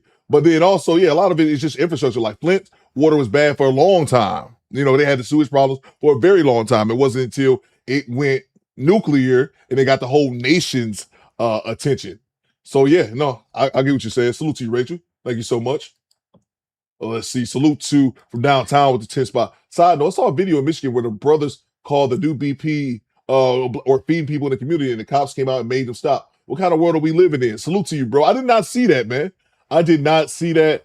And that's wild, bro. Anytime, I'll never understand that, bro. Even while you watch like some YouTubers, like people are just out here. I will never understand the police stopping people from feeding anyone. Like, if you're feeding people, bro, I've seen clips of that out in California, rolling up to this dude and being like, oh, you don't have a permit and he out feeding the poor. To me, that's the thing that separates people in law enforcement, man. Or one of the reasons I could be in law enforcement, one of the reasons that, I could make a career out of the military, because I'm not going to follow orders that I think are ethically or unethical. I'm not going to follow orders that are unethical. I don't give a fuck about somebody not having a permit if they're feeding hungry people. Who gives a fuck? But that's one of the things that comes as officers, and you choose your career, bro. Because the officers go, oh well, yeah, I have to enforce this because it's you don't have a permit. Fuck all that, bro. You know what's going on. If somebody's just sitting there feeding people, they're not doing a bunch of illegal shit. No one's getting hurt, and you actually see that they're helping people out. That's why I couldn't do that, bro. I couldn't do law enforcement. I couldn't do the military for a career. I'm not following orders that go against my morals, bro. It's just now, fuck, I don't give a fuck about them not having, I'm just using that for example. I've seen that before, not having a permit to do what they doing. If they helping people, bro, you know what I'm saying? But yeah, no, I didn't see that clip, but that wouldn't surprise me, man. That wouldn't surprise me whatsoever. I've seen clips of that, especially out in California, where they come throw the food away or do something harmful to it so they can't give it out to people. It's fuck shit, man. It's fuck shit. And then you have those guys in law enforcement. Oh, I'm just following orders. Yeah, get the fuck out of here, bro. I think you just as bad as the motherfuckers giving them, man, if you were enforcing that shit. But that's just my 2 cents. Susie from downtown, thank you so much, man. So the G Reed with the $5. What to do, Theo Squadette? Fake working, sipping electrolytes with a blank stare. Salute to you. Salute to the CDL gang, by the way. I love fake working. I wonder how many of y'all fake working right now. I've been there, G Reed, on several occasions. Salute to you, G. Appreciate you, bro. Let's see. Thank you so much, G Reed. We're gonna move on to the next clip here. Let's see what we got. We got this. This Yada Awakening. Yada Awakening, dude. Again, I don't know anything. This is all I know about Yada Awakening. He had a debate with Earn Your Leash. I think that was about almost 2 years ago. I think it's been some time where he debated Anton Daniels. I guess they was talking about simping or pandering. I'm guessing what they were talking about. It. We covered it. I don't even remember. That was about 2 years ago. I hadn't heard of him before then. I had not heard of him before then. What is this skinny boy? Let's see. I had not heard of him before that situation, but if you guys are unfamiliar with him, apparently I've never seen him on YouTube. I don't know if he's big on like TikTok or other platforms, but he panders to women, bro. He pretty much panders to women. New York City underwater after massive storm. Let's see what we got here. Let's see. Who is this skinny boy? New York to be flooded the way it was flooded yesterday. Mind you, you had 2 confirmed tornadoes, and people got video footage. Oh, you don't believe me, right? Look at this shit. Tell me what's normal about this. That was in Rockaway. It was 80-something degrees the day before yesterday. Skies was clear. And then you fast forward to yesterday. Look at that right there. Tell me what you see. Hold on. This ain't in the Midwest. Right at me. This is New York. It's a tornado, no, that's some lightning there. This is insane. No, we might have to get downstairs. Mind you, yesterday, the rain was coming down harder than it ever came down before. You had trees falling down. Tell me this is normal for New York. Come on now. Let's talk about the floods. This is a New York City train station. That's wild. That's 28th Street. You want to talk about the highways? This is what people were driving in yesterday. Seeing subway flooding in New York is crazy. In New York City. But you're going to have somebody saying, no, it's the drainage system. Yeah, okay. The drainage system, right? This ain't got nothing to do with the drainage system. And I don't think I have to tell you what it has something to do with. Because most of y'all already know. And for the people that don't, yeah, okay. I'm out. That's true. That's wild, bro. That's wild. Let's see. Let's move on to the other clip. But yeah, there's back to yeah, that's wild, bro. Seeing that seeing subways filling up with water, bro, is nuts. But to this Yada Awakening that we were talking about, yeah, I'm not that familiar. I just know he was simping. Haven't even watched the story yet, but apparently his old lady accused him of DV, and I just remember watching that clip a couple years ago, just him pandering. Let's see. Project Leader said that's called a water spout. Yeah, that's wild, bro. Let's see. Salute to Tone the Virgo with the $2. Tone says, y'all boycott Texas Roadhouse. Yeah, I saw that, bro. I didn't know how true that was. Tone the Virgo. If it's true, definitely fuck them. But I'm not. I didn't know how true that was. If you guys didn't see that, there's a post that's going around. I saw it on Twitter, probably on Facebook as well, where they claim that Texas Roadhouse has I think it was actually a Facebook group of a bunch of servers in which they are saying in the Facebook group that they purposely, you wouldn't do it accidentally, but they are spitting in the food of like all black people like who come in there. If that's true, that's fucking wild. But yeah, I saw that. as well, bro. I mean, I couldn't tell you last time I've been to a Texas Roadhouse, like in general. But yeah, that's wild, bro. I saw that. If that's true, because people put anything on the internet, bro. Again, I say that for this clip here. If it's true, that's that's crazy, bro. I saw it. Somebody sent me that link too. We can look at that Facebook post. I saw it the past couple days on there. Again, I don't know if that's true, but if it's true, that's fucking wild, man. But salute to you, Tone. Thank you so much. But yeah, man. So we got this Yada Awakening thing again. I don't even know. I haven't watched the clip yet, so I don't know what's what as far as this Yada dude. But we're gonna all watch it together and figure it out. Let's see. Dr. Zero says Texas Roadhouse peanuts on the floor creeps me out. Let's see. Prince Bud says, yeah, I seen it yesterday on Creek Post. Mike says, yeah, cool. I didn't know how real that was. Wifey love the spot. I gotta find out the truth. Yeah, I don't know how true that is, but I did see that. So just be careful out there, squad. But let's go to this other clip that we have here. Let's see what we got. To Indiana now. No, let's see what we got here. Again, I've not watched this clip about a yacht. I don't know what's to make of it, but we'll figure this out. We're going over River TV. Kevin Samuels hater gets exposed by his own wife. Let's go. It's time to bury the ghost of Kevin Samuels with Kevin Samuels. Kevin Samuels was a terrorist to the family dynamic, to the family structure. This ninja said terrorist. He was a terrorist. He convinced weak men to be weaker men. You have to deal with Kevin Samuels as the cake and not the icing. A man that says a woman loses her value because she has children made him popular. It wasn't talking about men. It was talking about women. That made him popular. So how can a man open his mouth without living the life he's talking about? I'm embarrassed. I'm ashamed. I'm hurt. I've tried everything. Yada. Woman does not walk away from a place where she feels happy and she's stable on each and every level. But I have to choose myself and I have to protect our babies. And I would much rather them have both parents alive than to one be in a hospital with something terminal or one of us not to be here. For you to disrespect the mother of your child is a mental illness. You pushed her away. Now you're complaining about her leaving. See, this is the problem. You men take no accountability. No, you men have to stop stressing. Simping is dangerous. River TV. Panderer. What's up, guys? It's your girl River, and I'm back again with another video. And today we are talking about this Yada Awakening drama. Okay, if you guys are unaware of what is going on, I'm sure you guys have seen this man like I have on various different panels talking about relationship dynamics and stuff like that. But his wife has recently come out and talks about the fact that they broke up.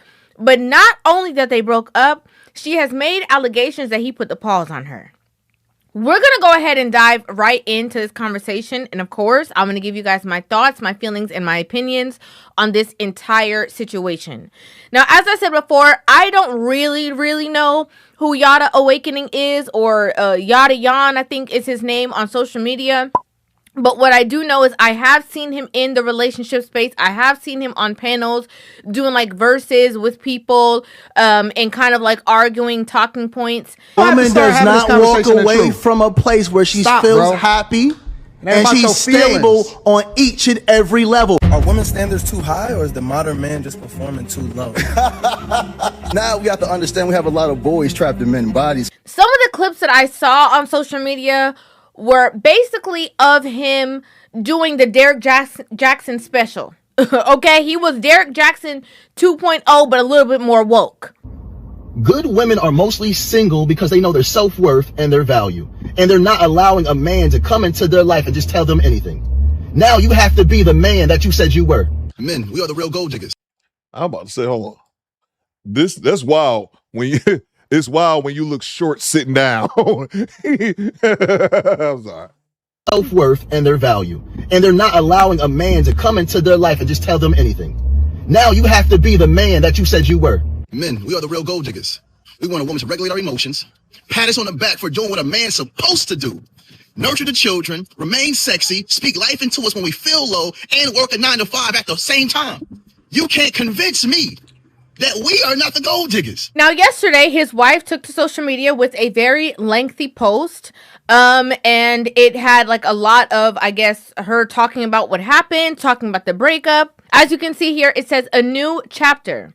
After nearly 8 years, I have made the difficult decision to end my relationship with the father of my children and step into a new chapter of my life. For years, I believed love meant fighting for your family. I gave my all to our home, our children, our businesses, and even protecting his reputation. I kept believing that if we could make it through one more difficult season, peace would meet us on the other side. But at 8 weeks postpartum, looking at a bruise on my face, I had to stop calling it a difficult season and tell myself the truth. It was domestic violence. My 20s were filled with business, babies, and bruises. Building, giving, forgiving, leaving, returning, healing, and hoping.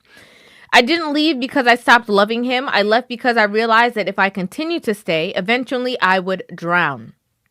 The hardest part has been grieving the... Hey, Mona D says right here, spot on, Mona D. Never believe a man or woman who can only tell you about the issues with one side with no room for the other to improve too. Nuance is critical. Absolutely. And again, just because this is out there, I don't automatically mean that, I automatically assume that he's guilty of whatever she's talking about. Future I imagined for our children.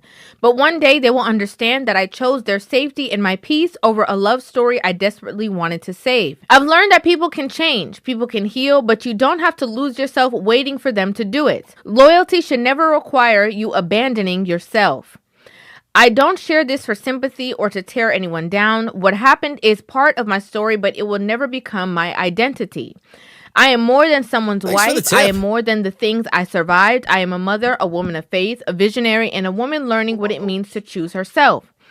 And through this journey, House of Divine was born. I am turning my pain into purpose and my purpose into power for every woman who may one day need the courage, information, and resources I once searched for. During this difficult time, just know that I will be moving along. I ask everyone to respect how I tell my story and when I tell my story.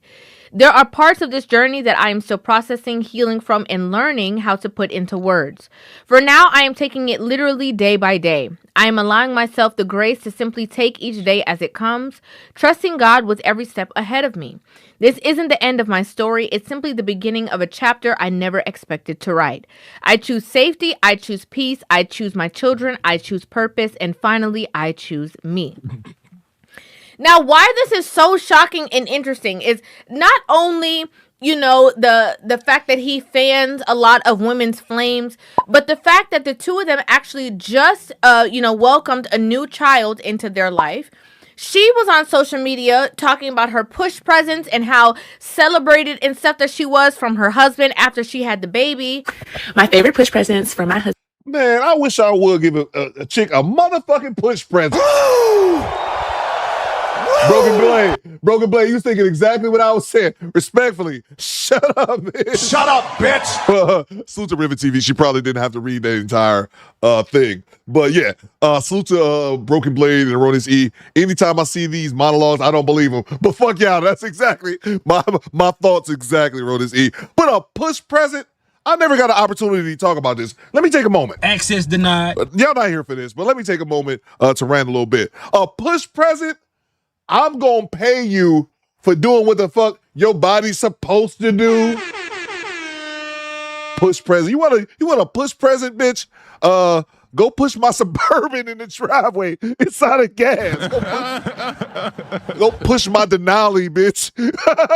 Go push my goddamn Yukon back into the driveway. Fuck it. Fuck you. Fuck your push present. Fuck that baby that came out of that push. Fuck your push. Fuck your push and your puss. Get out of here. No push present. That's the crazy. If that ain't some shit that they made up in the last 5 years, a push present, push these, all right? The fuck out of here. All right, I'm done. I just had to. Push present is absurd to me. It's fucking absurd. As a mom of 5, this has been my 5th water birth, unassisted, and my 4th Lotus birth. And my top tier present, I can say thank you, baby, is my postpartum room. This room was completely blank before he came in with the art and the aesthetics and the color scheme. He did this all by himself. And he made sure that I had the services that I needed from Haven Postnatal Retreat. Right here is my doula taking care of my newborn while I'm able to take care of myself. He was online defending, women who are postpartum. Postpartum is very real. This is my son's placenta. This is the size of the wound inside women that's trying to heal after they give birth. We're not going to talk about the hormonal withdrawal. We're not going to talk about the neurochemical shifts. We're not going to talk about the sleep deprivation. We're not going to talk about the hypothalamic pituitary adrenal axis. Then hopefully these women are able to get 2 hours of sleep after they give birth. No, you men have to stop stressing because sometimes they might want to be held. They might not want to be held. They might want to laugh. They might want to cry. They might not want to do anything. And you have to show up as the man they need in that moment. And it's no longer about you. Talking about, like, you know, what should be happening in regards to child support. Child support money should be for the mother, not the child. If she has this child 24/7 and she's working a full-time job and she's mentally going through it, stressed out and suffering from anxiety, she should use that money to reset. That means to pamper herself.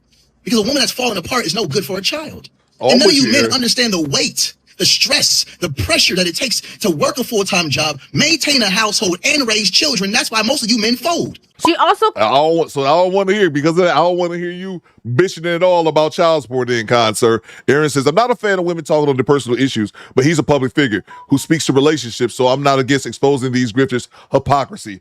Aaron Lord. Goddamn right. That's a fact. Came forth with a picture of the bruise on her face, as well as she did a video, talking about how it was over or whatever the case is, with a clearly black eye in the video. I'm embarrassed. I'm ashamed. I'm hurt. But I know I'll make it through. Push pressing. Man, I'm still mad about that. I've tried everything. Yada. Everything. I'm here getting the rest of my stuff.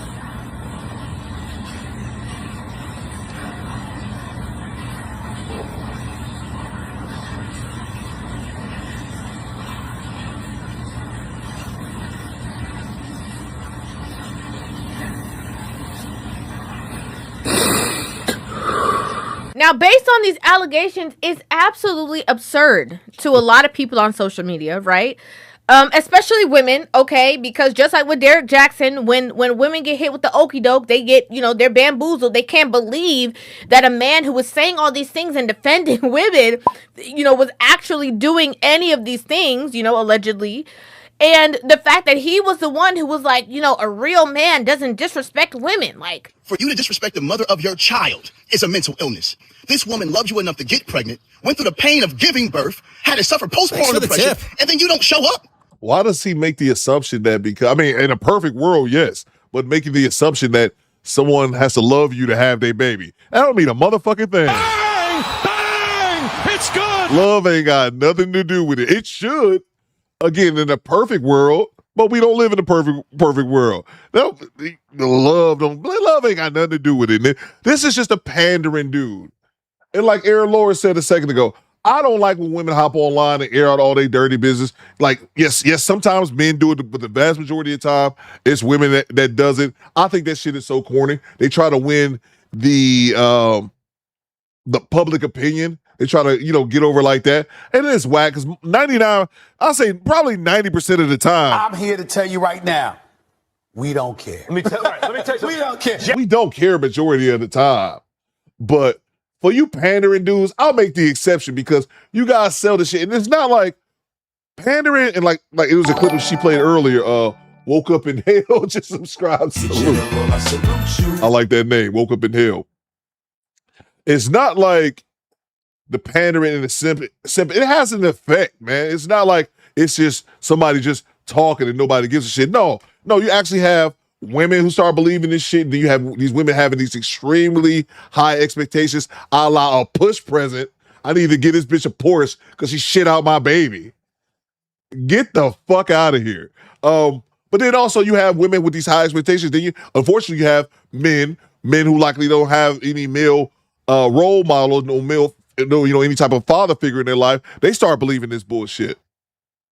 And that's what I have a problem with. Poohman says, let's not forget Derek Jackson's wife came out with a course after they got divorced. Great point, Poohman. Thanks for the tip. Great point. I forgot, was she wearing the helmet of righteousness? That chick was so crazy, by the way, squad. Hey, yo, what the fuck? Derek Jackson's wife, when that whole debacle, this ninja was pandering for years, only to come to find out he was cheating on his old lady with some 304s and shit. And then she lost her mother effing mind, was online wishing death on people and their babies and shit. Like, I think push presents are dumb. I'm not wishing death on nobody, but be that as it may.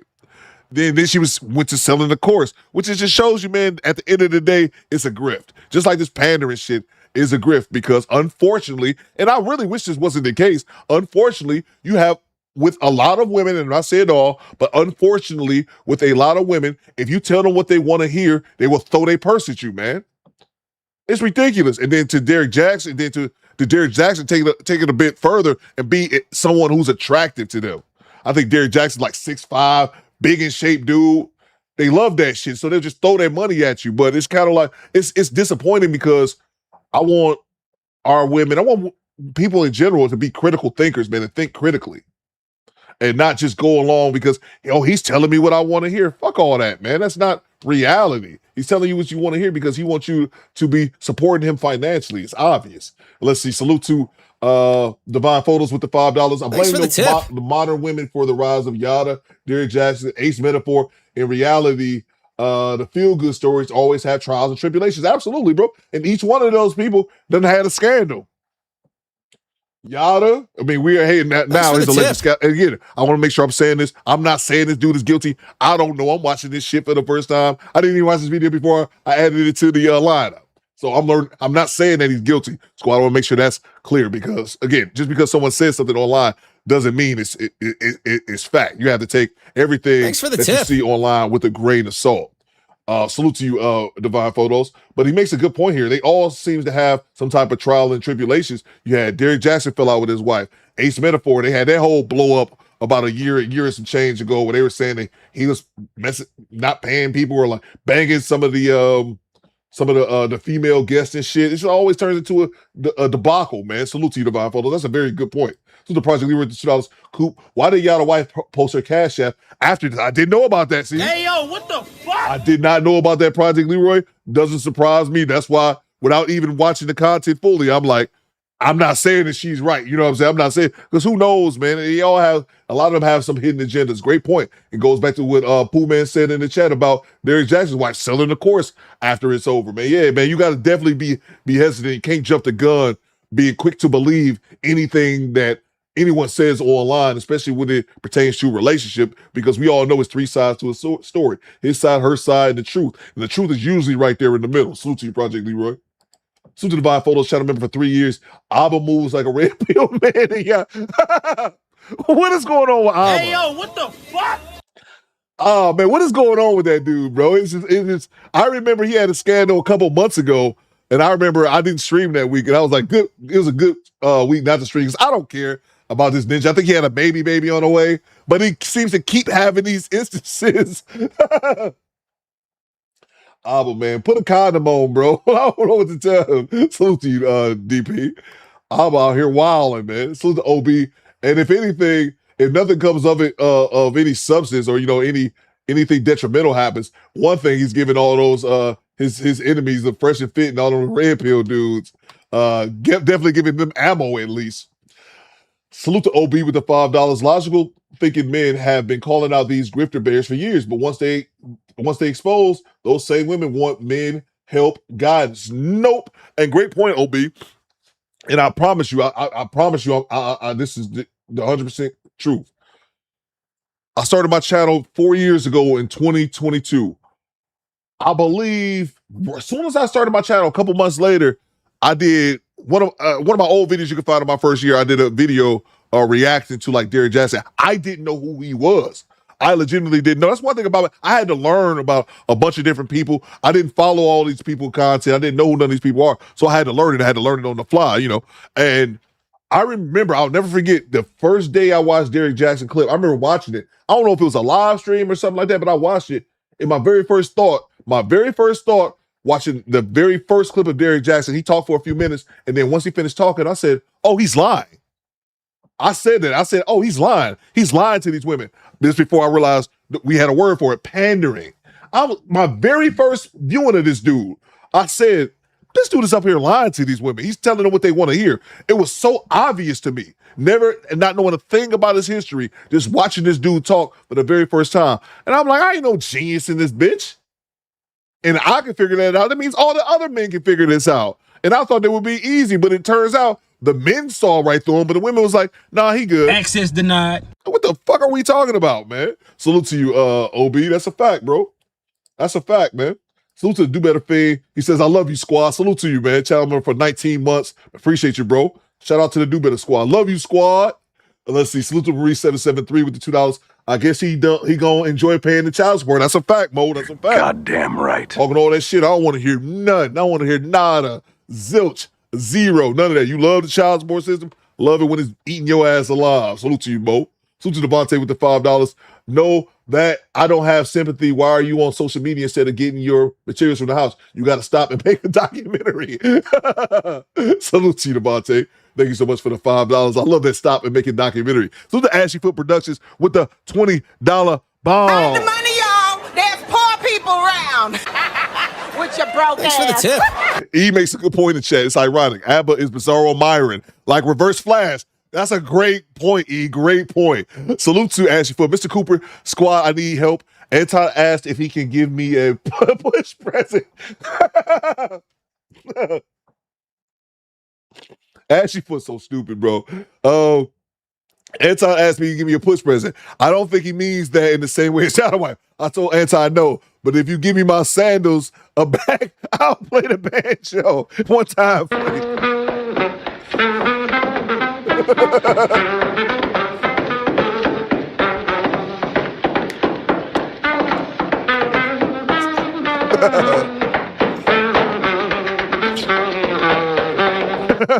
Salute to you, Ashley Foot. Thank you so much for the $20 super chat. You're now one of our show sponsors.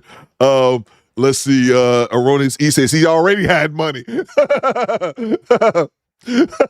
Salute to Ashley Foot Productions for the $20 super chat. He asked me to give me a push present. I don't think it means it the same way. That's hilarious, bro.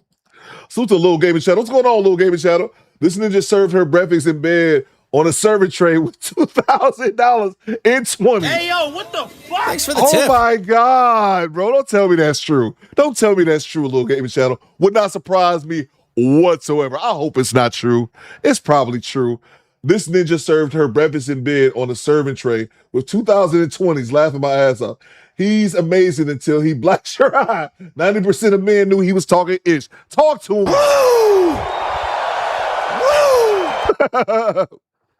If it's $2,000 in 20s, man, I would be so mad. I would want to punch my monitor if I saw that bullshit. Salute to you, Little Gaming Channel. I hope that's not true. It's probably true. I can still hope it's not. Salute to you, Little Gaming Channel. Thank you so much, man. Salute to Do Better Fiend with the 10 spot. What you got to Do Better Fiend? Talk to me, brother. Straight cash, homie. At the Quiet Storm, hit me with the timeout last live stream, and I said, fuck y'all. Oh, wait till I get back. I'm officially squad now. Salute to you, bro. Thank you so much. I salute you. Quiet Storm and Project Libra, bro. They don't play. Salute to you, Do Better Fiend. Thank you so much for the $10 super chat. Appreciate you, brother. Glad to see you back in the fold. It's a mental illness. It was fun when it was fun. Now that you have to have responsibilities, now that you have to provide, now that you have to worry about something more than you don't show up. It's a mental illness. Now, this is a thing, and I've said it a plethora of times, okay? Men who play up these conversations to women make it so much harder and so much more difficult for the actual, masculine men who are being completely transparent and honest with women about their gaze. They make it harder for them to navigate relationships, right? Because these men speak to women as a woman. All a woman wants from a man is for a man to be a man. But the quickest way to lose a woman is inconsistency. Or her mind, her body, her emotions. Take that hat off. You being a provider, she's not expecting you to be perfect. But she's not expecting you to bleed all over from wounds you refuse to heal. So if you want to lose a good woman because of your trauma, you want to lose a good woman because you're inconsistent, you're the fool. Because the same woman that you're willing to let go of is the same woman another man is praying for. Okay, they go into how a female's mind works and how she deciphers things and how she filters things through her own lens. And then they, as the man, filter it the same exact way to, whether it's pander, comfort, cater, whatever it is. And so that is now going to create a space where these women who are listening and feeding into these messages are looking at their men at home like, why are you the problem? Why are you doing this? Why are you doing that? You know what? I do need to, triple or double down on my baby daddy because the child support is for me. It's not for the child. Child support money should be for the mother, not the child. You know what? I don't need to work on myself because it can't be me that has any issues or problems. It's got to be the men because here we have other men who are saying the same exact things. All a woman wants from a man is for a man to be a man. It's foolishness. This is the same exact thing that I've said for years.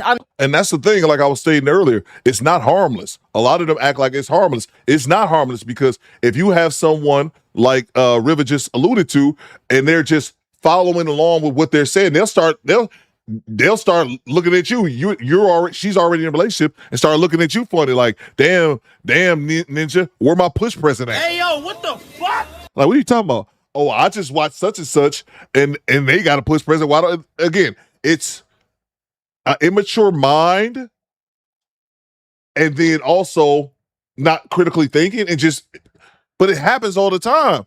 Women up and find this, what's her name? What's that Sprinkles Brick? Sure 7 end up finding this content, and they start consuming that and start thinking, hey, I deserve this or I deserve that. It's all kind of wild shit, man. But absolutely, bro, they have you weak-minded people. They'll go along and follow this stuff. So again, this pandering thing is not like it's just it doesn't have any ramifications behind this platform. It's not the same thing as like a woman seeing a guy who gets a woman flowers and saying like, oh my gosh, he's such a nice guy. Why is that?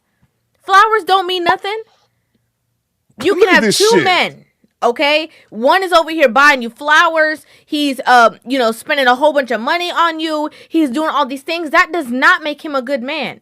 You have the other man who's standing right here who's not doing those things, but who is better in character. And I'm sorry, I'm gonna let her cook, but I'll be damned. This was actually a picture of that when a little gamer was talking about right there. She got a stack of money on her. Look, I'm not gonna be with no chick if I gotta cash her out every goddamn week. If I gotta cash her out, or I have to give a woman money just to keep her compliant, like she's some disgruntled employee. I have to keep her in line. I gotta constantly drop bread on her. No, get the fuck out of here, man. Or maybe that's just Coop. Fuck you, eat my ass, man. On you, he's doing all these things. That does not make him a good man. You have the other man who's standing right here who's not doing those things, but who is better in character, who's better in leadership, who's more honest, who's more transparent with you. But a lot of times, women, filter men through this superficial lens of what would look good to social media. That's why a lot of people who see this breakup going on are very shocked about the situation. Because they're like, I cannot believe that this was actually what has been going on behind closed doors while, he's parading around telling men how to be men. You pushed her away. Now you're complaining about her leaving. See, this is the problem. You men take no accountability.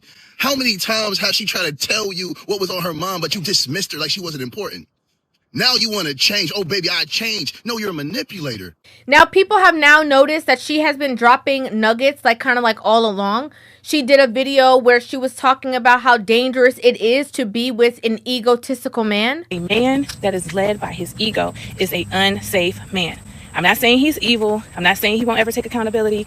I'm not even saying he won't break down in tears sometimes and admit that he needs to do better. But if protecting his pride is more important than pursuing the truth, you will end up in the same cycle. When a man's ego is stronger than his character or his relationship with God, his decisions become about protecting his image than the people that he claims to love. Oh, so she in this, again, I'm not familiar with so she in the pandering game too. In my opinion, it's definitely changing as the moments tick by. Lewis says, Coop, that's why I don't feel sorry for her. It was all good when she was helping him scam and living that lifestyle. Okay, see, I wasn't familiar with them. I didn't know, watching this clip here. Okay, so they both scamming. She pandering too. Oh yeah, I definitely feel no sympathy for you whatsoever, ma'am. You lose. You lose, or maybe he'll lose. Jay Gray says, how tall is Yada? Is he about 4'9"? Is the pandering thing, is that a short? Salute to the short kings in the chat. We ain't trying to take those shots at the vertically challenged members of the squad, but is that what it is? The pandering? Well, it didn't apply for Derrick Jackson, but I guess you always have the exceptions, right?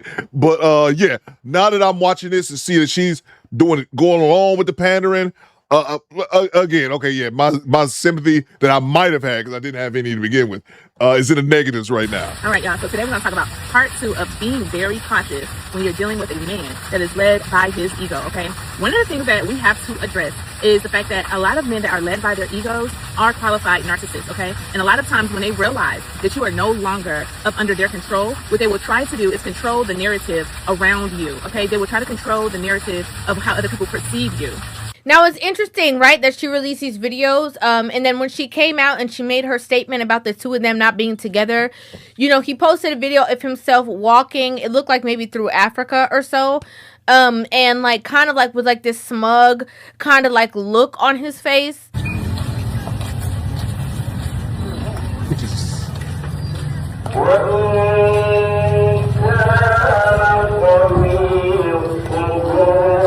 So weird.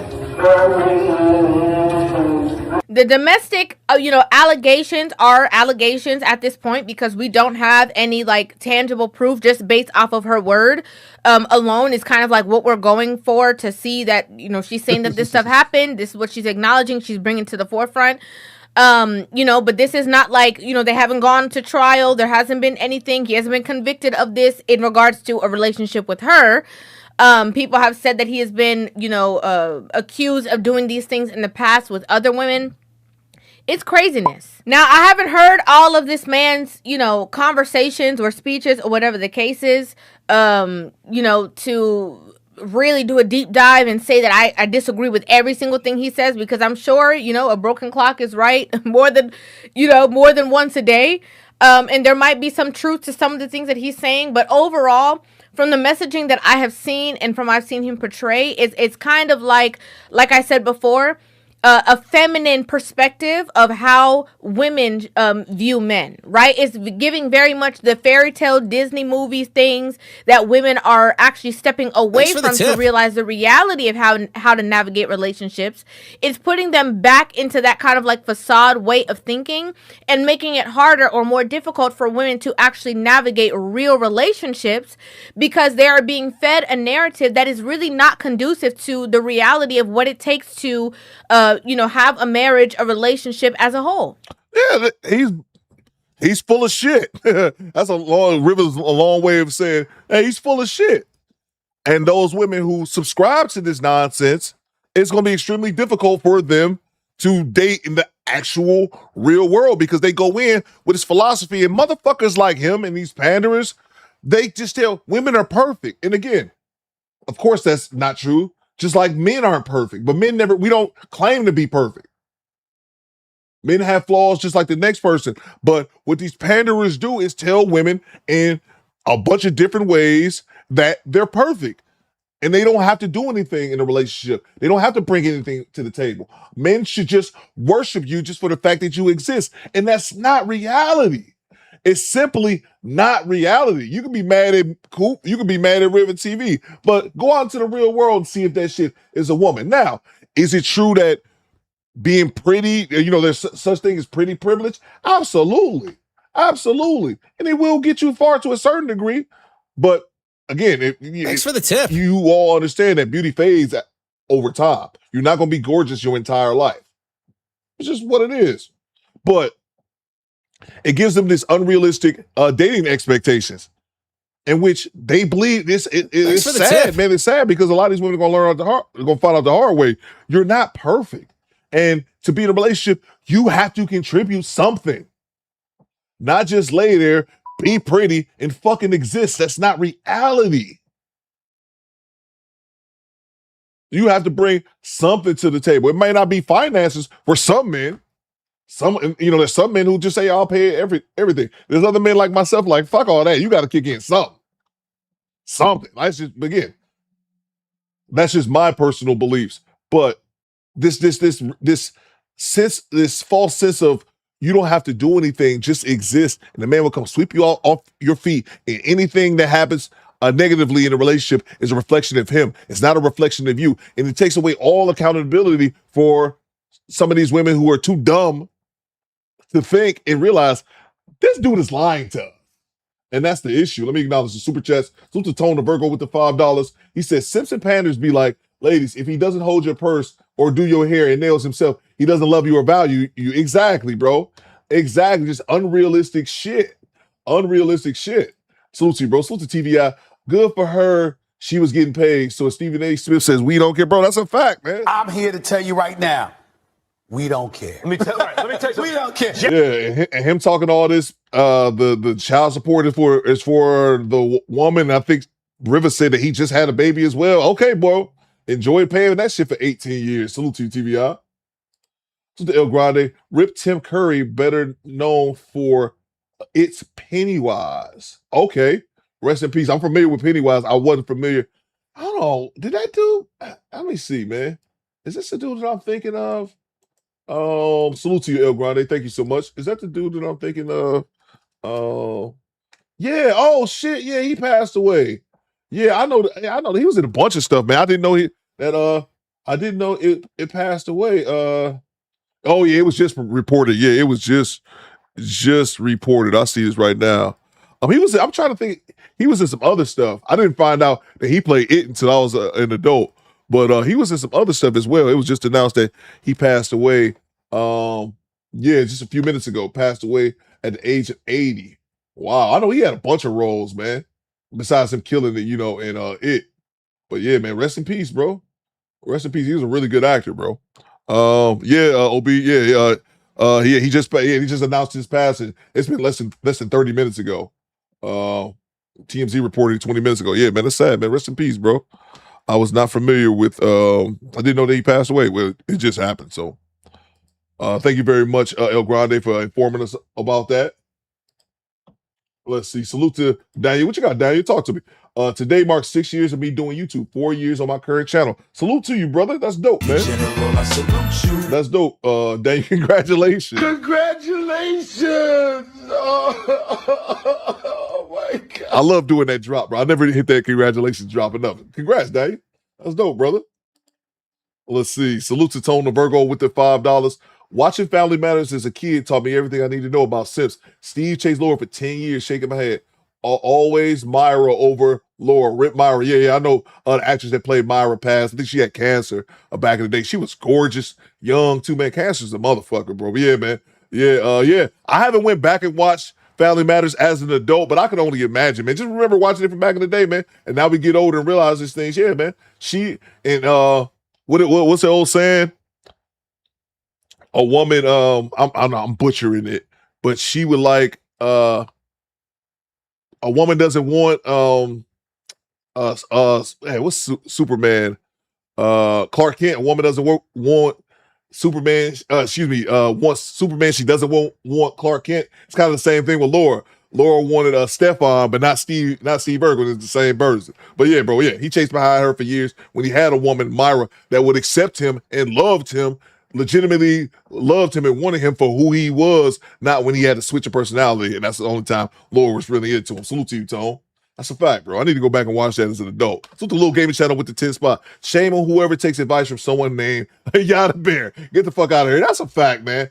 That's a fact, man. But unfortunately, man, you have, and I'll say this, man, you are the content you consume, bro. You are the content you consume. A lot of these people, man, they just take that shit. And again, I'm not saying you could take something good. Anybody can drop a jewel on you. But you got to be listening, you got to actively listen to what these people are saying. And then and eventually you should get it like, oh man, like, I know I've had content, not in the dating realm, but I've had content creators that I watched before, but after a while, I listen to them like, nah, man, they're not really kicking the right message, man, and move on. But yeah, man, it's unfortunate, bro, because a lot of these ladies, unfortunately, men shouldn't be listening to, you have the extreme red pill shit.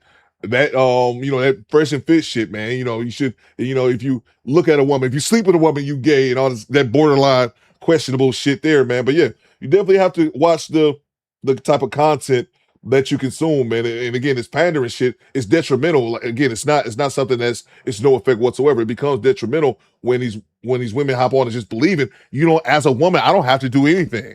A man should worship me. A man should worship the ground or walk on it. That's not reality. You're a regular, average human being. What is it about you that a man should worship? But a lot of them take on this bullshit, man. But yeah, you get what you get, and I don't get mad. I won't feel sorry for you when you lose your money giving it to these panders. The Pander podcast coming soon with Theo Coop. Do y'all believe in push presents? 94% says no. Let's get back to it. Pander pod coming soon. I'm just being honest. Okay, this whole men should bow down to women and be the doormat, and she deserves it all just because she was born woman. Obviously, he can't even live up to that narrative that he's painting to other men and to other women. Clearly. If you were to never speak to Yada again, ever again, what would you tell him? What will be your last message? That part's gonna make me cry. But I try everything, and in my heart, I love you. You will always be my best friend. But I have to choose myself, and I have to protect our babies. And I would much rather them have both parents alive than to one be in a hospital with something terminal or one of us not to be here. So I'm praying for you, though. That's what I would say. And that should be, I think this should speak volumes to women when it comes to people like the Derek Jackson, when it comes to people like, this situation, right? And there's a couple of other people.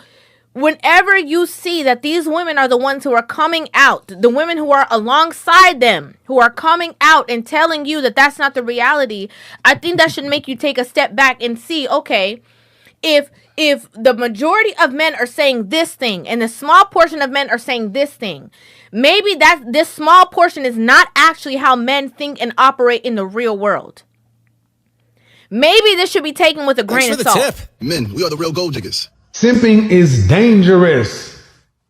Look at what he just did to Will Smith. One of the biggest nights of his life ruined. That's my opinion. Man, I'll never forget that KS, because I reacted to that KS video. This one right here, a second ago when he was talking about... Thanks for the tip. This one right here when he was talking about, go back to my old library. This was actually one of my favorite videos I did. I reacted to this probably about 3 years ago. This is when Kevin Samuels talked about the Will Smith slap, and he talked to a woman that was 53 years old, and her and KS was close to age, and a woman who defended that Chris Rock, Will Smith shit pissed me the fuck off. It really, really irritated me at the time.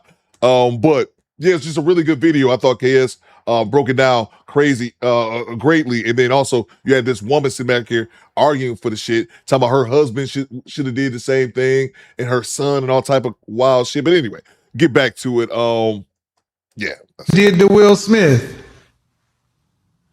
One of the biggest nights of his life ruined. That's my opinion. 10 years can't go back to, well, yeah, bro.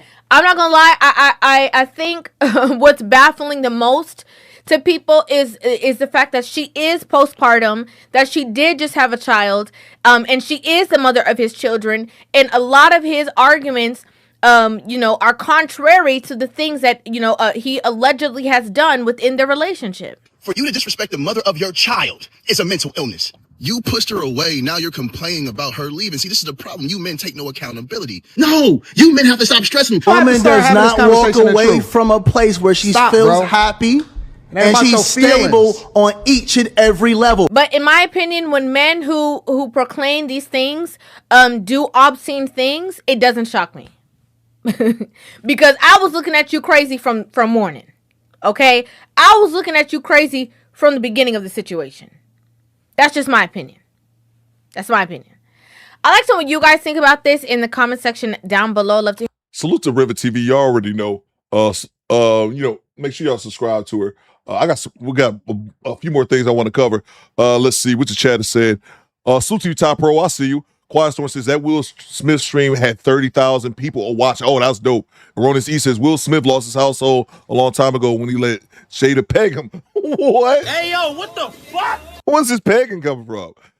KS snapped on the old lady, says, yeah, City Boy, yeah. Let's see. Yeah, you guys are saying that other guy passed away as well. The guy from the Michael, what's his name? The guy from, was it the 5 Heartbeats? I could be getting his name wrong. Michael Eddie King Jr. Yeah, Michael Eddie King Jr. Right, Michael Wright. Yeah, he passed away as well. I saw that he was 70. Let me grab the super chats real quick, and I got another clip I want to play here. This one, we going over to Anthony Edwards. Oh, goofy ass, the basketball player. Let's see. Salute to Go Creek. What you got, Creek, for the $2? What the fuck is a push present, and do I want one? You probably want one now. Ain't your baby grown? A push present is a present that women get for pushing out a baby. That's what a push present is. I learned what it is within the last handful of years doing content. That's what a push present is. Thanks a for the woman tip. has a baby. A dude is apparently supposed to give her a push present for pushing my baby out into the world. Here's a present. There you go. Here, you know what? I got a present for you. I give your ass a ride home from the hospital. Oh my! That's my push present. That's my push present for a woman to have my baby. I'll drive you back home. How about that? Dane says Dolly Party. Yeah, we covered that earlier, Dave. Salute to you. But yeah, that's what a push present is. You get a present for pushing a baby out your vagina. Salute to Cujo with the 5 spot. Your best friend was going upside your head, left, right, with all his might. It's a fact. Goddamn right. Yeah, one of these. Hadouken! Salute to you, Cujo. Thank you so much, brother. Salute to Chad Harvey with the 5 spot. Will Smith should have that energy for Tupac. Yeah, man. Yeah, man. That really, because when that happened, it reminded me that, or made me realize how much of a Will Smith fan that I was, and I instantly lost respect for him. And I was also a big fan of Chris Rock. Like, to me, another thing with that situation, people try to downplay how big Chris Rock is as a star because some of them don't like his stand-up comedy. But I'm like, why y'all acting like this nigga? He's just some random dude, man. Like, Chris Rock is a star too, who has a family, who has daughters and an ex-wife. Like, he got family too who saw him get assaulted on national television. And I instantly lost respect for Will Smith. Lost it, bro. Like, it's been a couple years, and I guess my respect, it's kind of, ticking back up, I guess. But I instantly lost respect for him because I thought that was a coward move because he was laughing at first, then looked and saw his wife was upset, then went up there and hit him. And I said this shit. Will Smith, and the argument that KS made as well. He only did that shit because of little ass Chris Rock. He would have did that shit to The Rock, and he would have did that shit to bro. Fuck all that. I think Will Smith like 6'2". He wouldn't have did that shit to me. Bang! Bang! It's good! Let me been up there on that stage, nigga. Me and Will Smith would still be rumbling to this goddamn day, bro. He only did that because Chris Rock is a smaller dude. I think I saw online Chris Rock is like 5'8", and Will Smith is 6'2". That was some coward shit. That was some coward shit. I don't think he would have did that to hell. He used somebody like Mike Epps. It was coward shit, bro. He did that to the dude that he thought he can get away with that. And then I also, like, as far as Chris Rock, I saw an interview with him with Howard Stern. And Howard, Chris Rock was bullied and shit. I saw another clip where his brother, which ain't no excuse for it, man. You should always defend yourself. But his brother Tony Rock talked about that. How Chris was the dude that got picked on in school. And I'm sure I never watched the Everybody Hates Chris show. I never got into it, but I'm sure they probably touched on that as well. It was just some coward shit, bro. It was some coward shit. He did that shit because he knew he wouldn't react. He wouldn't have did that shit if it was a plethora of other dudes, comedians up there doing that same joke. He would have did that shit. He was a coward, man. So again, I lost respect for him because of that. And we all make mistakes or whatever. So people don't want to be judged on their worst moment. But when your worst moment is seen in front of the entire planet, it's kind of hard to kind of just sweep that under the rug. But that was coward shit, man. Call a spade a spade. It was coward shit. Tone says, don't forget Will Smith had Chris Rock dressed like a woman on The Fresh Prince. He never respected Chris. That's a fair point, Tone. I actually forgot about that. Nikki says that shit was hard to believe in the moment. Like, yeah. I remember when it first happened, Nikki, a lot of people were saying it was fake, and all this kind of. I remember watching that shit, like, that don't look like that was fake. Top Pro says Chris Rock handled it well. Yeah, he did. But yeah, man, I believe with all my heart he would have did that. She did that shit because Chris Rock was a low dude. That was it, and he knew him personally. Knew he wouldn't do that. Thanks shit for the back. Tip. And what did he get out of that? Will Smith did nothing but scrutiny. A 10-year ban from the Oscars, and you could tell he was going through that shit psychologically after it happens because he goes on other interviews. He was on Drink Champs and other podcasts talking about the shit. You can still, man, but I don't think Will Smith is all right in the head, though, bro. I don't think he's all right there mentally, bro. That's just what I think. And I think that's what made me start to realize, like, this dude might not have it all up there, man. Salute to you, Chad Harvey. Thank you so much. Salute to Little Gaming Channel back in the super chat. You hit me on stage in church or in heaven in front of God. We fight and talk to him. I love it. I love right after that happened, Little Gaming Channel. They were talking this because when that happened, Skip and Shannon Sharp and Skip Bayless, they still had this show on Fox. And I'll never forget, they were talking about that the next day. I'm like, of course this shit is on Fox Sports. But Shannon Sharp said, he was like, I would have whooped Will Smith ass. Shannon Sharp said, I would have whooped, I probably could find the clip. It's so funny. I would have whooped Will Smith ass. I should probably find the clip right now. I would have whooped his ass. We still be fighting. There'd be some furniture moving in that bitch. It was the funniest thing, bro. So let's see a Little Gaming Channel, because I'm like, that is a fact, Shannon Sharp. Goddamn right. Bro, you hit me, bro. Nah, man. But Chris Rock, for better or not, or for better or for worse, Chris Rock handled it exceptionally well. Let me make sure I acknowledge that as well. Because I tell you this. Wouldn't let that shit happen to me, though. I wouldn't have handled it like Chris Rock. That nigga hit me, and then he hit him, and then he walked away. He hit you like a bitch.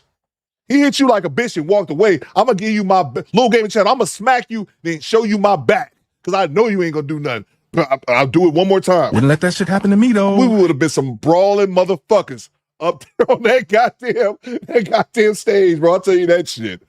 Salute to your Little Gaming Channel. Nah, bro, you can talk as much shit as you want. I don't have no problem with it. Talk your shit. Don't lay hands.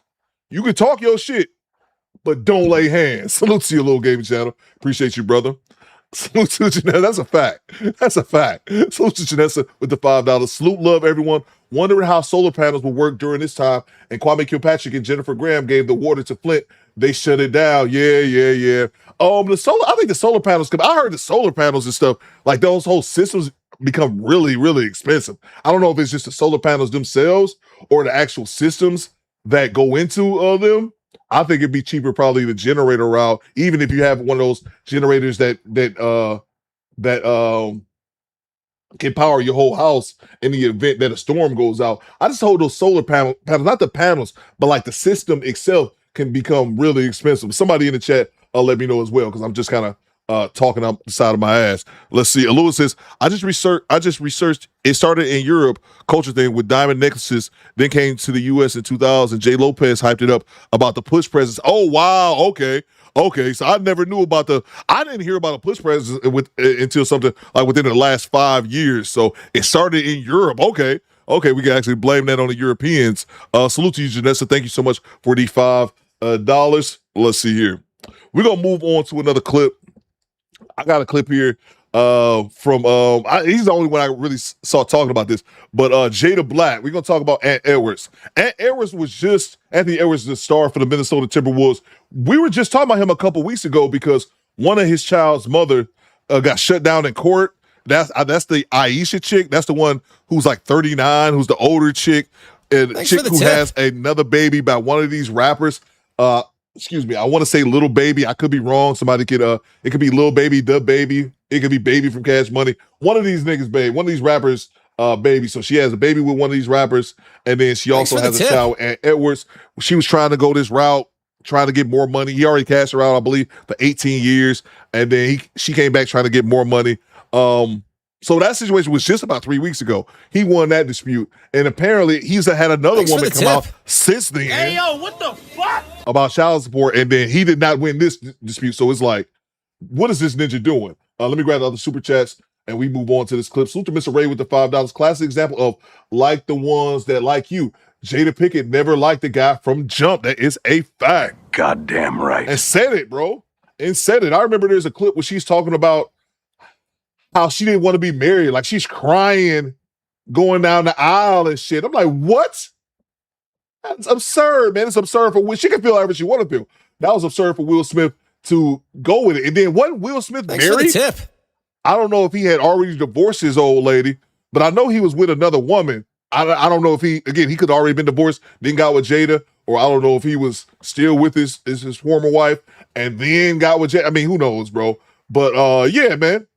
That was him, bro. That was him, bro. He was stuck on this woman, and he's Will fucking Smith. Will Smith right now could probably pull damn near any woman he wanted after all this drama. So you can only imagine prime Will Smith 20, 30 years ago, like in the 90s, in the 2000s, Will Smith is on top of the fucking world. Why are you getting obsessed with this one chick? I will never get that, man. I will never understand that. You got every woman in the world throwing their panties at you, but you obsessed about this one particular woman, bro. Like, and again, it'd be different if she wanted you just as much as you want her. That's different. Y'all pair off, go have a life. But when she's showing she don't want you, and you still just gotta have it, it's weird, man. Salute you, Mr. Ray. It's a little game chat back in the super chat. When I see 6 degrees of separation with Will Smith, I see why he's mentally screwed. See, I gotta check that. I haven't seen that. I gotta check that out, man. But I started to really think, like, man, maybe this dude doesn't have it all up there, man. When I start seeing him in interviews talking about this, and one of the things specifically, he would always talk about how money don't buy happiness. Having all the money in the world and that shit's still not making you happy, still looking for something else in life, chasing your purpose, which, you know, again, people have always said that money don't make you happy, but just hearing him talk about it, you can see money's the last thing on his mind. Like, he's got so much going on mentally as far as probably their relationship and trying to be cool, trying to remain cool-headed, be a decent parent. Let's see. Salute to you, Little Gaming Channel. Thank you so much. Let's see. Salute to B Wyatt with the $5. I gotta drop. Thanks for the tip. I gotta drop $250 on. I gotta drop $250 on a battery for my car. You bitches. Salute to you, B Wyatt. Thank you so much. Yeah, but batteries don't went up like crazy, bro. I could have swore batteries was like $100 a few years ago. Now them shit's easily over $2, getting into $250. B Wyatt. That's a fact. Salute to Tona Virgo with the $5. Jada wanted the guy that had all the women because Pac had the ladies, Madonna, Rosie Perez, etc., etc. Yeah, man. Yeah. Madonna was throwing that monkey around all kind of. She was throwing that monkey around everybody. I watched a clip of Dennis Rodman the other day. It's talking about Madonna throwing that pussy around. Salute to you, Tone. But yeah, that's a fact, bro. Project Leroy with the $2. River missed blaming Yada and excluded his wife. Yeah. That's a good point. That's definitely a fair point. And that's what I was seeing when I saw the wife talking. I'm like, oh, she's just as bad as him. She just as bad as him. You know, two wings, same bird. Salute to you, Project Leroy. Yeah, she definitely is. She missed that. Salute to you, PL. Salute to Tanya with the £2. Thank you so much, Tanya, for the £2 super sticker. Salute to Tanya. Daniel, I seen Shandy earlier in the chat. My big bro Moza, our family over there in the UK. Great to see you, Tanya. Salute to Chad with the $5. Scratch my last comment. He should have punched all his ass. Seen it too. Fact. I don't know. Bang! It's good. Yeah, maybe so. Maybe so. And I don't even say maybe because, I mean, I don't know. Maybe you're right. I just didn't know. Oh, I guess he fucked his wife. I guess it really ain't, you don't excuse in that, Chad. I don't know what I'm saying now. Think about it. You fuck my wife, I get to punch you in the face. He punched the wrong dude. He definitely punched the wrong dude. Salute to you, Chad. Thank you so much for the $5. Then, do y'all believe in push presents? 6% says yes. 8% says yes, excuse me. 92% says no. You 8% bastards, you're entitled to your opinion. Get out of here. I'm in that poll. Let's see. Tone says a shame to Jada's from the same Baltimore. Yeah. Hey, Jada from Baltimore? Yeah, that is true. All right, we'll move on to another clip here. Yada, get the fuck out of here. We have we're going over to JD Black. JD Black. He's the only one I really saw covering this latest one. But this is Anthony Edwards must pay $14,000 in child support for a kid he admits he never met. Hey, yo, what the fuck? Bro, I can't have Anthony Edwards. We're talking about, I can't back up Anthony Edwards. No, I can't. What's going on, guys? Jada Black here. Salute to everybody tuning in. I want to talk about Anthony Edwards. Anthony Edwards has been ordered to pay one of his baby mother's $14,000 a month in child support, plus her legal fees, which will run about $21,000, I believe. Now, this is not Aisha, the one that he has, the one that he actually defeated in court and got the child support lowered from $5,000 to $3,000. This is a woman by the name of Alexandria, aka Allie D. And again, let's reiterate that. He just was in the news 3 weeks ago with his other baby mama. Now, Allie D has been trying to get money out of him for, since the child was born over the last year or so.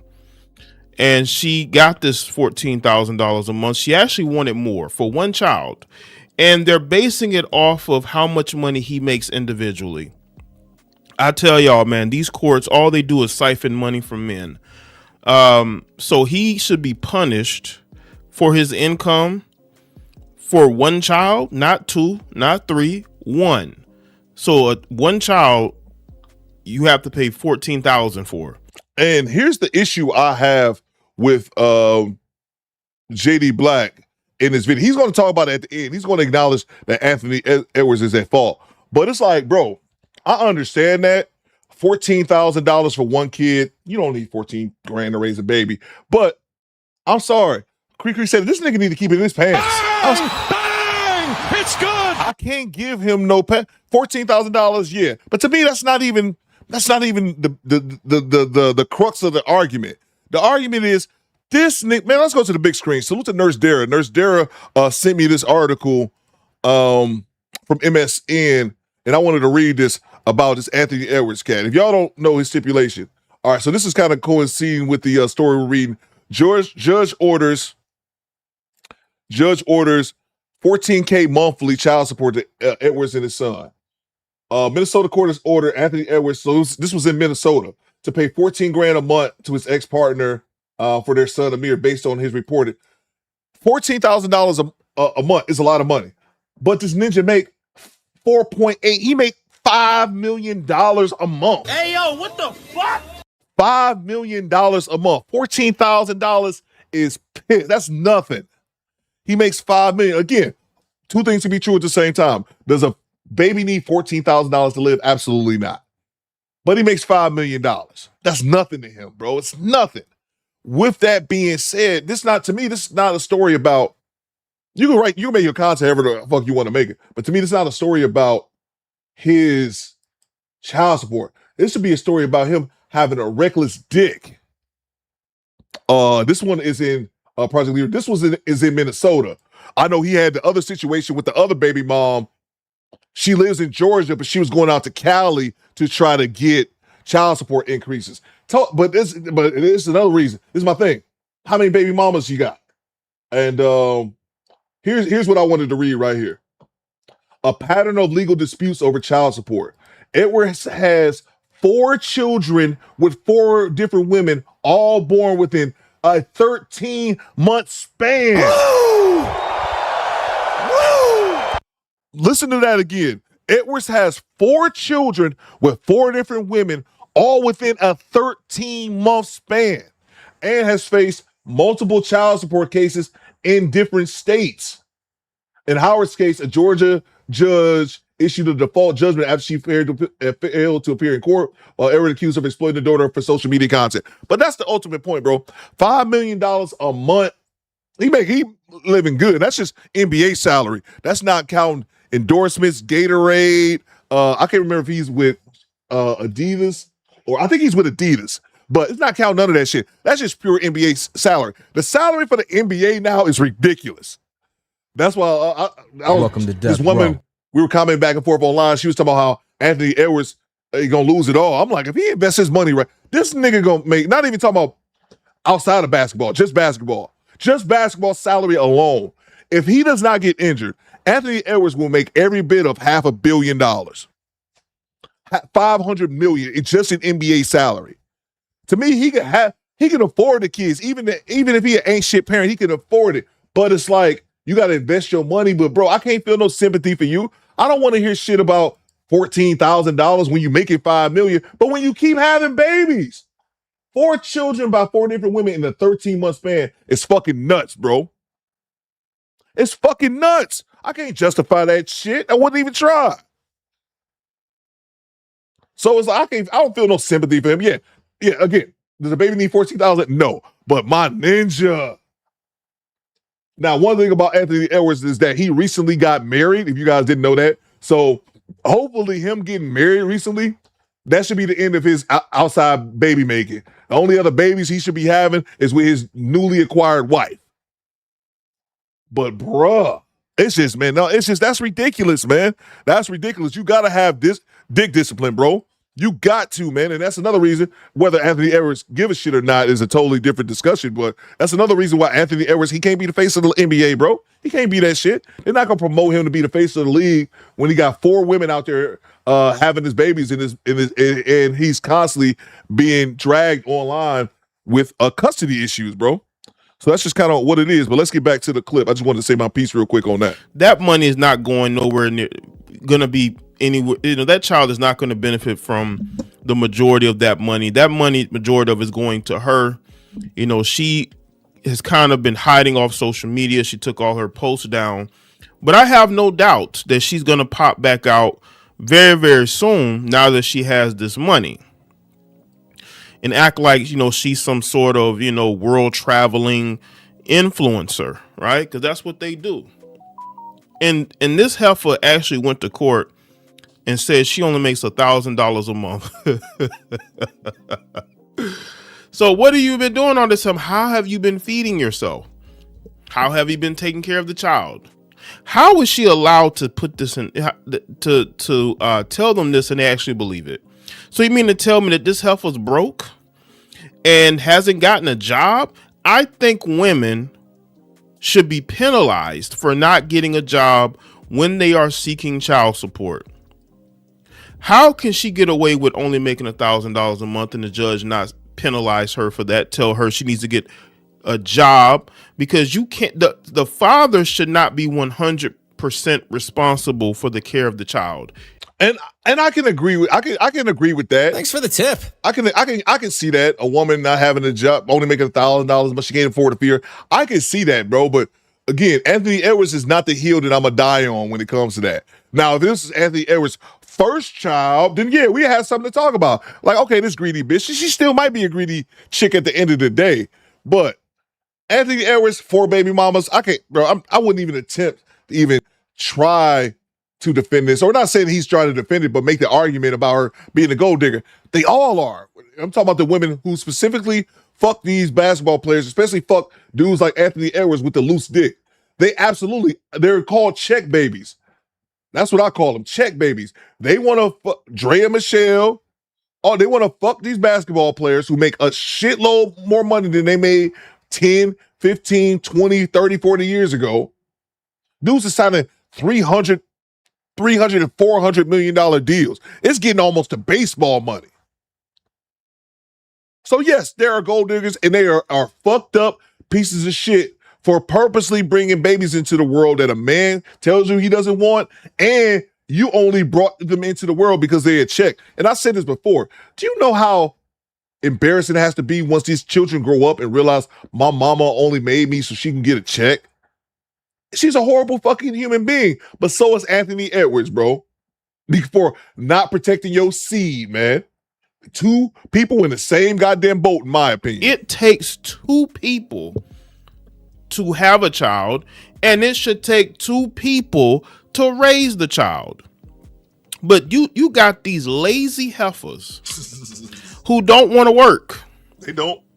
They just want to be taken care of. You had unprotected relations with Anthony Edwards. That was a choice. That was a choice. Because you knew you could get pregnant by him. You knew he was young and naive coming out of college, and he's getting this woman pregnant, that woman pregnant. And again, both parents should be responsible for taking care of this child financially, the raising of it. Both parents should be responsible. Why is it always the man has to be responsible because he makes a great living? She could be making one too if she was actually creative and actually got out there and made a career for herself, but she just wants to live off his money. Just be straight up lazy, right? That's all she want to do. These heifers ain't got no ambition to do anything until they get somebody else's money. Now all of a sudden they all types of bosses and CEOs and they're entrepreneurs. No, you're just a lazy heifer who takes money from this man who wants nothing to do with you or the child, which is unfortunate for the child. But these women put themselves in these positions when they have unprotected relations with these guys because they want a child. They want a baby by these guys because they're lazy and they don't want to work. I agree. So let's get into this. I agree. Let me grab the super chats real quick. Salute to schooling to better. I think this is the homie Corey Joe with the $5. Appreciate you, brother. Hope everything going well with you. Salute Commander Coop and Squad, man. Salute to you, bro. Salute to ATL, bro. Thank you so much, man. Salute to $2 channel member for 34 months, almost 3 years. Salute Coop and Squad, showing some love. Hashtag replay gang later. Salute to you, $2. Appreciate you, man. Salute to Project Leroy with the 10 spot. What you got, PL? Thanks for the tip. Talk to me. Great cash, homie. Where are all the Anthony Edwards fans at? Y'all said him paying $1 million up front for the child support for 18 years. He still has to pay the same baby mama $3K. How did that work out? Tricking. Salute to you, Project Leroy. Thank you so much for the $10. But just a little clarification. This is what I'm saying. This is another baby mama. Hey, yo, I'll take it back. He did end up having to pay that other chick $3K. But the thing was, and I said this at the time, everybody just ran with it on the internet. And I said at the time, like, I don't think it works like that, where you can pay 18 years up front. It's cool to say, but I don't think in reality that's what it was, because I don't think the courts allow you. Now, he may have had a fund set up, maybe a trust fund for 18 years at X amount of money, but I don't think he could actually, I even said this at the time, I don't even think that he can actually pay it like that. Like, you can be like his child is probably what, 1 or 2 years old, and I'm saying he doesn't have to pay any child support whatsoever because he paid for it in full. I don't even think it works like that. And the reason being is because inflation, and then but also court fees and things like that change over time. So yeah, I remember that story that they were saying he paid up front, and I even said it then. Like, I don't think he could actually do that, but it sounds good. But yeah, man, but at the end of the day, can't give Anthony Edwards a pass, man. He a young dude. I think it's fucked up when it was the Aisha chick that Project Leroy was talking about, because she was 30. I think she was like a 15-year age gap. She was a chick knocking on 40 and purposely got knocked up by him when he was in his early 20s. I'll give him that one. But if you do it one time, it's a whole lot different than doing it 4 times, bro. I can't give this dude no pass whatsoever for that shit. And again, he's gonna make a ton of money if he, barring injury. He's gonna make a ton of money in the NBA, man. Enough to afford to pay for these kids, bro. But goddamn. But then also another thing, he's in his early 20s now. He's saying fuck them kids and all that kind of shit. I don't care about being with them kids' life. That's easy to say when you're in your 20s. But do you think he'll feel the same way when he's in his 30s and 40s and them children are old enough to pick up on the phone and tell you ain't shit to your face? You know, how you feel about things in your 20s tend to change by the time that you are in your 30s and 40s. You know what I'm saying? And so the people backing him up about he paid it all up front, I'm like, that sounds good and all, but it also says something about his character. And that I'm not willing to take care of babies that I made. And again, I believe women, if you get pregnant, I said this before, if you get pregnant by a dude and he tells you, I don't want to have this child, and you have it anyway, you're a piece of shit. I 100% believe you're a piece of shit. But it behooves the man to make sure you have to protect your seed. You ain't nobody else protected but you. Yes, a woman, if you sleep with a woman and that woman tells you, I'm pregnant, I want to have this baby, and as a man, I tell you, I don't want to have this baby. I don't want you to force me to be a father. And a woman does it anyway, you're a piece of shit. That woman's a piece of shit. But you failed your job of protecting your seed. So nobody's going to feel sympathy for you, man. Again, one thing, okay, and I do the same thing with women. I'll give you one baby daddy. Maybe 2. But when you start getting the 3, 4, 5, 6, no. I don't feel bad for you. The same thing for Edward. Salute to you, Project Leroy. Yeah, when that happened, I was like, what's up, bro? I'm like, I don't think he can really do that like that. Salute to Carlos Berry with the $20 bomb. Earn the money, y'all. There's poor people around. With your broke ass. Salute to you, Carlos. Thank you so much for the $20 super chat. He says, Coop, squad to squad is salute. So appreciate you, CB. Thank you so much for the $20 super chat. I'll use this money and give the next chick I I have my baby, I give her a push present. I can buy her a push present. Thank you so much, Carlos, for the $20. CB always kick it into the chat. Appreciate you, bro. I'll make you one of our show sponsors, by the way. Salute to King Yo with the $10. What's crazy is that women are just as guilty as the men that panders to them. Yeah, even my ex recently sent me a picture of Nate from Set It Off while having a boyfriend. I don't trust none of this BS. Talk to him. He's on fire.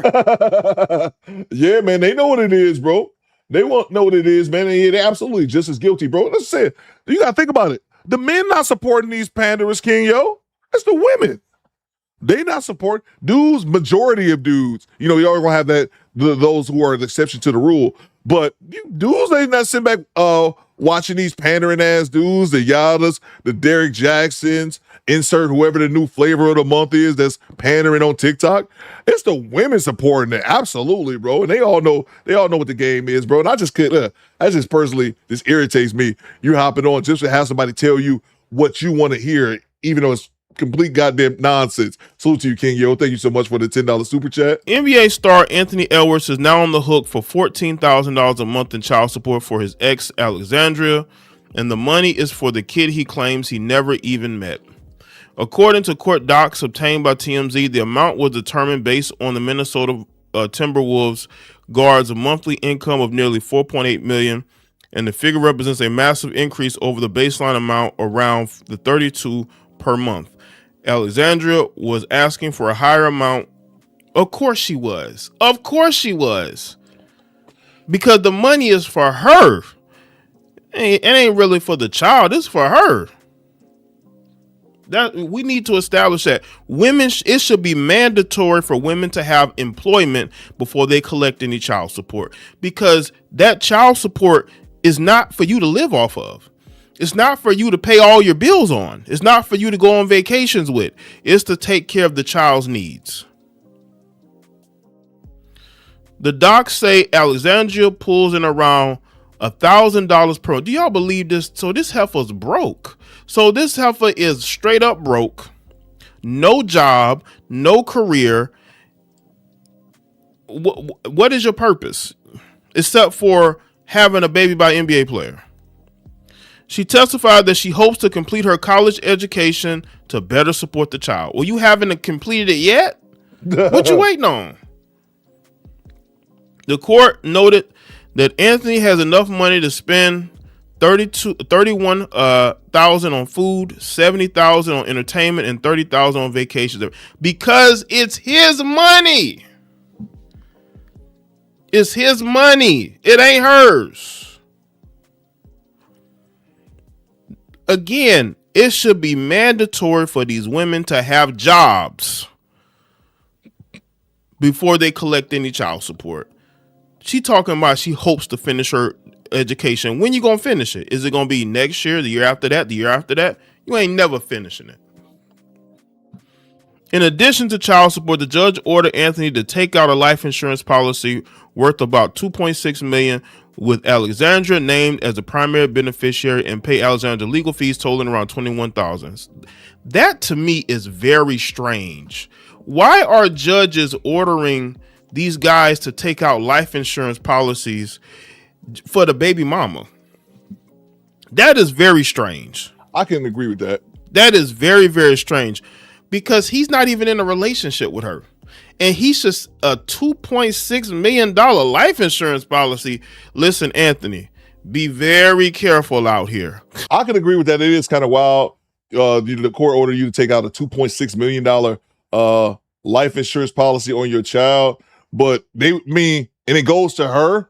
But I mean, think about it. It can't go to Anthony if he claiming not only is he not going to be not have a parental role, he don't want nothing to do with the baby. So I guess in that instance, it does make sense because he's not claiming responsibility for this baby. Okay, be very careful out here, because that's crazy.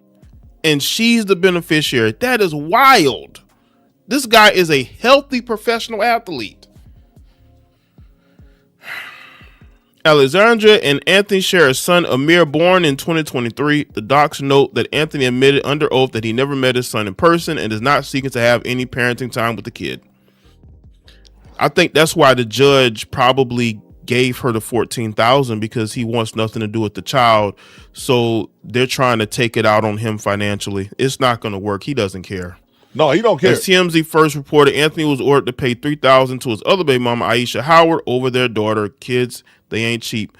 I think the judge might have been upset with Anthony, and that's why. I don't know what state this is in. Maybe y'all know what state this is in. This is either Florida or California. No, it happened in Minnesota. Because Georgia has been very favorable to him. So this has to be either Florida or California, where this case was held. But either way, this man just got married. He just got married. This is the woman he wants to be with. This is who he wants to have a family with. But he made huge mistakes. And we talk about the money squad to the squadettes. This dude just made 4 babies in the last 13 months. Here's a question that I have. I was just thinking about when he was talking. Has Edwards claimed any of his babies? Because I know for sure he didn't claim this one that she's pregnant with right now. Claims not even met it. The one he had with the Aisha chick, he told her up front. I saw the text messages when she was pregnant. He was like, I'm not fucking with you or that baby. So I wonder, has he claimed, that's 2 for sure he hasn't claimed. Has he claimed the other 2 as well? And then the other reason I wanted to stop it was proving this. He got 4 babies in 13 months, and he still got him another chick that want to marry him. Woo! Woo! It's the money, bro. What's that Deion Sanders? What about the money? Oh man. Getting those heifers pregnant when he did. Hopefully he's learned from this, because this is a very expensive lesson. Very expensive lesson for Anthony Edwards. I'm hopeful that he learned his lesson and he won't be out here impregnating randoms anymore, just because he finds them attractive. These women are nothing more than sharks, and they're out here seeking financial assistance from these dudes, from these athletes, because they don't have any talent. So they want these athletes to put, to get them pregnant so they can live off that, right? And I'm telling you right now, you're going to see her pop out on Instagram very soon, acting like, she's one and, she's living her best life. Probably. Even though she claims she's working on her education, she only makes $1,000 a month. Just straight up broke. And again, Project Coop A is not getting another max contract. But I disagree. I'm saying bullshit on that. He definitely will get another max contract if he don't get hurt, Project Leroy. I think he only, 24? Unless he gets hurt, bro, it would be no way he doesn't get a max contract. I'm going to assume that Anthony has learned his lesson. He hasn't impregnated any other women recently after Allie, which was in 2023, especially after Aisha. This dude, he linked up with 2 gold diggers, 2 women who have absolutely no career. Aisha has a son by a rapper. Like, these women have no career, no talent, no skill, except for trying to look pretty so they can get the attention of a famous person. That's a fact. And he has to get punished financially because, well, that's what they all do, right? This is why I tell y'all, I'm not for getting married at all. Don't let nobody ever, especially if you have money and resources, talk you into getting married. You have so many athletes recently who've gotten married. I hope it works out for them. Thanks for the tip. Because we've seen way too many cautionary tales of women. 25. It's the marriage isn't even over. The marriage ain't been over a day, and they already in court demanding all types of money and property. Right? Anthony, salute. Even if they only been with you for like half a year, they're demanding. They have all these demands. This is the price you pay when you out here impregnating these random heifers because you're attracted to them. So let me know in the comment section below. Let me know your thoughts. Like this video and share it. Follow me on all my social media. All right, that's the end. Let's grab the super chats. We move on to the next clip. Let's see here. I got this from King Yo Project Leroy with the $5. His brother says he hope AE learns his lesson at the folk youth. Bad journalism, bro. That's what I'm saying, bro. Like, I got boom shakalaka. I was, and everybody to each his own. Everyone reacts to the content and they look at it from a different perspective. I think that This video is more, is aimed towards the woman with $14,000. But again, two things can be true at the same time. $14,000 is a lot of money. We all know a newborn baby can live on $14,000, but that's not the big issue, bro.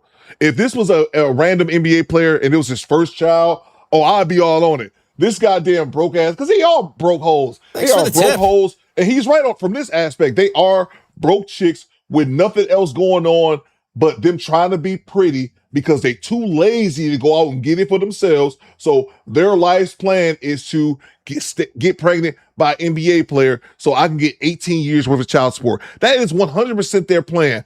But you know a good reason in which they would be unable to do that? If you don't give them your seed. Oh my! If you don't give them your seed, a chick can't get pregnant by you. It's just really it's really that simple. Pooh says, Coop, the league moves fast and he hasn't won a champion. He hasn't won a chip yet. That don't mean nothing, bro. When you a star at his level, bro, that don't mean Minnesota's not gonna say, well, hey, hey, Ant, because you haven't won a championship, we not gonna give you the max and somebody else will. I gotta remember how good he is as a player, bro. He's a top 10 player in the league. And I just look, he just turned 25, bro. So yeah, the league's still gonna give him his contract regardless, even if they win or not. There's James Harden just signed another contract, 3 years, 90-some million at the age of 37, bro. NBA careers are longer than they were years ago, and then they make more money. Like I said, James Harden just passed $500,000. James Harden ain't never won shit. Never won. I think he went to the finals one time with Oklahoma City, and Ron Issei top 5, and I was being gracious saying top 10. He gonna get his bag, regardless of people think he deserve it or not. He gonna get his bag for 3 reasons. Great, being young, and then also how large these NBA contracts are. He gonna get his bag. And we're not even talking off the court. We're talking just pure NBA salary. I would be shocked if he doesn't make $500 million off just pure NBA salary. Not talking shoe wear, any other endorsements outside of basketball. He gonna get his money. Now, is he gonna be able to keep his money because he having all these goddamn babies is a totally different topic. I wouldn't even attempt to argue with y'all about that. Project Leroy says his brother's going to, yeah, man. That's why I think Jay, I think he was a little bit wrong in his line of thinking in his video. He's entitled to, I just kind of think that wasn't the big issue. Ain't the $14,000. The big issue is this nigga got 4 women pregnant at the same time, bro. Within a 13-month period. I actually got it right here. I was trying to see Anthony Edwards' age, and check this out right here. Anthony Edwards' age. It says it's 25. He was born in 2001, the goddamn year I graduated in. Shit, I'm feeling old. But it says Anthony Edwards has 4 children with 4 different women, all born between September 23 and October 24. That's fucking ridiculous, bro. That's ridiculous. They even got all the child's mothers right here. I know of 2 of them. Aisha right here, and now this chick, this Alexandria chick. But Deja and Shannon, yeah. And it goes back to what's another? I brought her name up, Drea Michelle, the chick who got pregnant by Jalen Green, and Drea Michelle's son and Jalen Green are exact same age, but she had babies by who did she have babies by? Drea Michelle. She had a baby by all athletes. I did Drea Michelle. Of course, I can't type now. Drea Michelle, kids. Because I know she was married to a football player. Drea Michelle has 3 children, 2 sons and a daughter. Nico Howard. Okay, I think this is the low-key dad. Drew Scandrick, that was the football player. Drea's second son was with Drew Scandrick. We looked him up a long time ago. I think he had a bunch of kids. And then daughter is with Jalen Green. So, and then daughter was born in 2024. And how old is Drea? She's 41. So she's literally gonna be receiving, if she ever puts him on child support. I don't know if they broke up yet. It's coming. But once she puts him on child support, she'll be getting child support till she's damn near 60 years old, bro. It absolutely is a game for these chicks. Is it fucked up? Yes. But you can't, something can't be done to you unless you allow it to be done. And Anthony Edwards, nutting in all these chicks, is allowing it to be done. I can't feel bad for the dude, Orlando Scandrick. Yeah, I can't feel bad for the dude, man. He literally brought that shit on themselves, man. And these chicks, they absolutely are out here trying to have babies by these players, man, because they want that 18-year lottery. It's up to you to goddamn defend yourself. Bang! Bang! It's good! Don't have sex with them, period. But at worst case scenario, have sex with them protected. Protected. Thanos says he makes too much money to go broke off of child support. I agree, Thanos. I agree, but a lot of people not trying to hear that shit. But no, I do agree because he makes that much money. But it's still wild, man. It's just you shouldn't be spreading your seed like this, bro. And again, we're not even talking about from an integrity standpoint where he telling his babies that he made that's DNA test proven. I'm not fucking with y'all. Ever. I will never be in your life. Again, two things can be true. I think it's whack as hell if a woman tries to force you to be a father. If I clearly communicate to you, I don't want to be a father, and we have sex, and you're pregnant, and you tell me I'm gonna make you be a father, I think you're a piece of shit. I think you're a piece of shit, and you can try to figure that shit out on your own. But I also think you're a piece of shit if you're a man that's out here just refusing to take care of your babies because you don't like the situation. Because you don't like the situation, I think you just as big as a piece of shit as her for trying to force you to have a baby. Because she didn't force you to nut in her raw. Ninja, you chose to do that shit. You let a few moments of pleasure dictate your future. That's on you, bro. That's on you. Pooh Man says Jalen Green has like 3 other babies. I heard about that, Pooh Man. I wasn't familiar with that at first, but then I started seeing the things that he said he was having side babies as well, bro. So yeah, man. Yeah. And Creekery says 25. He's a baby. He just turned 25, Creekery, and already got, again, 4 children. 4 children in 13-month period is just ridiculous. That's just ridiculous, man. Can't nobody justify that shit. And I don't think my man Jada Black, I don't think his video should focus on the child support as much. I understand his logic. Don't get it mistaken. But I don't think it should have focused as much on the child support amount. It's this nigga shouldn't be having 4 babies in a year span. So hopefully he's married now. And I bet his wife will try to get pregnant as soon as she can. But he married now, so hopefully these side babies he stopped making them, and he only had babies with his wife if he choose to. But yeah, man, I could never defend that, bro. I could never defend that, man. Let's see. Nikki Love says facts, Coop, too many broken homes. Yeah. And I will never back up a dude who's just like, I didn't want to be a father. She made me be a father, so I'm not gonna be one. You a piece of shit too, bro. Because that was the decision you made when you was in bed with her and skeeted inside of her. That's just the decision you made, whether you like it or not. The consequences. Deal with that shit. But anyway, XO Baby Mo says that wife. Thanks for the tip. XO Baby Mo. Goddamn right. That wife is stupid too. But I look at it like this, XO Baby Mo. Here's what you got to say. Where's my money, bitch? She probably another one lined up for it. At least he married her. But again, think about it. Squadettes. Would you get with a dude who's got 4 babies within a year? He got 4 different women pregnant. Now he chose you to marry. He didn't marry them other chicks. But would y'all get with a dude who's got 4 different women pregnant at the same time? You walk into that marriage and he got 4 babies on the outside. Y'all willing to deal with that shit? To me, I say you fucking crazy, but a lot of them will because the money. Let's keep it a buck, man. We all adults here because of that bread, that paper. Hide the money, y'all. It is what it is. Lewis is absolutely not. And I wish more women, women would think like y'all. But like I say, to the wife, could be a different situation. But I'm thinking you right along with it. Fuck it. At least I'm marrying him. Y'all just had his baby. He's gonna make me his wife. We'll see. XO Baby Mo says my max is 2 for 2. Even that's crazy. Yeah, I agree. Let's see.